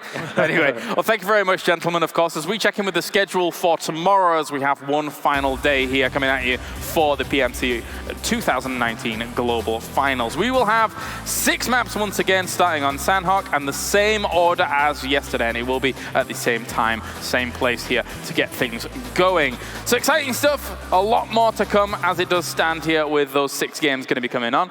And I can head on over to, oh no, I've just realized what's about to happen. The whole tournament, 10 games long, you've wanted to talk about Seoul. Wait, you don't have a Seoul clip? I do. Oh, you do? All right, okay, I've been baited. No, fair enough. But I am going to hold off on talking about Seoul for just a minute, because at the moment I want to talk about this compound breach coming in from PLM against Scars Black here. So this is an example of really strong use of intel. We've seen Zoom's been playing consistently a little bit separate from the rest of his squad time and time again. He's gathered the intel. He knows that there are 4 players now coming in. So if we start off this clip, you can see he's got the backup from that north side coming on through. He's got another teammate as well off to this, off over this direction on your screen. That way. And as they progress, you can see Shimon actually trying to move away from that location. They're trying to get the flank. They're trying to set themselves up for a bit of a better fight. But He starts to come in, zooms, takes a really good position up top, takes away the vertical threat, which allows the rest of Purple Mood to start to put pressure on. You can see they're getting the pressure down and taking out these players. Shimon gets dispatched in the sidelines as well, which removes that flank threat. The player on the roof goes down, and this is the cue from Narwin to mount up. He comes in, you've got a pincer maneuver coming in as well from underneath as Jasper pushes on through, and that's pretty much it. Zooms, catches the guy up top, and it's just textbook breach onto a compound. It's phenomenal. I'm a big fan of roof play. I think it's one of the angles that people least expect when you're going into these kinds of battles, so it can definitely catch people off guard. Yeah, absolutely. So very, very well played there. But now I'm going to head over to a Seoul clip. This one is in the final circles now. Seoul, they've crossed the river. They had the position under the bridge. They were trying to stop Top Esports crossing the river. Unfortunately, they failed. But with the smokes that started to appear on your screens from ARG, that gave them the cover they needed from the rest of the team. So there was the Elite Gaming ARG combat going on. They used that to their advantage, and as you can see, they'll start to push on through towards Top Esports position with the strength of a couple of smokes, a little bit of cover. You've got Viper leading the charge. They take down Fireboy. They've yet to take down KK Skur, but as they start to push through, they notice that maybe they actually want to be moving forward and taking a little bit more position. So you can see the call comes back, they rotate in, and they move in towards Whitecat. This movement sets them up for the dominance that they had in that final circle. They could move around the smokes that actually ARG were putting down, and they came back to bite them. So a really, really strong final set of calls for Seoul. What a way to end it out. I'm super, super happy, obviously, that my guys, they were able to get it done, and in the end, is what I really wanted to see. A beautiful chicken dinner. I'm not only happy for the team, I'm happy for the crowd, and I'm happy for you as well that you got your Seoul win. There you go. All right, well, thank you very much, John, of course, as we can now head over to an interview to round out the day. It's Team Seoul. The fans are cheering because I've got none other than Mortal joining me now. And first of all, it was a bit of a disappointing start to PMCO for you yesterday, but today you finished strong and you proved why you deserve to be here. How does it feel to get that chicken dinner, Mortal? It feels really amazing, and it was very difficult yesterday because, first of all, it was the first time at such a huge stage, and there are 15 other teams who are world class. So yeah, we were a bit nervous, but then today we were ready for that. You certainly were ready, but I do want to ask about what happened early on Erangel when we saw a bit of a nade mishap. I'm not going to mention who naded because I don't want to nade and shame, but actually you managed to recover from that very quickly. So talk me through your reaction to that situation. Not me, but then many of them would have realized how important teamwork is in such a situation where, the nade, it fell in the place where he was knocked, and then we started to give some cover fires to him. That guy, out of pressure, he went inside, and then boom. I think SNT will be avoiding your booms tomorrow, and also props to Ronak for getting the res in as well. Now, it was a very tense final fight. So I'm curious as to how the team coped in that moment, because finally the win was within your grasp. So how did you keep your cool? So at first it was very important for us to, beat the people who were on our right side, who were on the ridge over there. And right after we beat them, we thought now it's possible to, get inside the zone, to crawl inside the zone and take out the other teams. And thanks to one of the players who actually helped us from the other team. Yes, it was Elite Gaming, and he took out the last member of ARG. Did you even know that he was still alive? Yes, I was pretty sure there was a guy over there, and that's the reason, when I saw the vehicle over there. When he took down the last person, I ran to the vehicle because I knew the last person was on the left side. Yeah. Now, Mortal, you do have a very vocal audience here, and you have so many fans at home. 2 million subscribers on YouTube, one of the biggest PUBG Mobile influencers and content creators out there. So I think I need to ask, do you have any words? Do you have a message for the fans? Thank you so much, guys, for all the support. आपने शुरुआत से हमें support किया है. Thank you so much. बहुत hard. Well, there we go. Congratulations to Team Seoul. I hope that you finish even stronger tomorrow, because that's all we have time for today. We're going to be back with our pre-show at 11:50 a.m. Don't miss it, because we've only got 6 more maps before we crown the winner of the PMCO 2019. See you then.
We'll be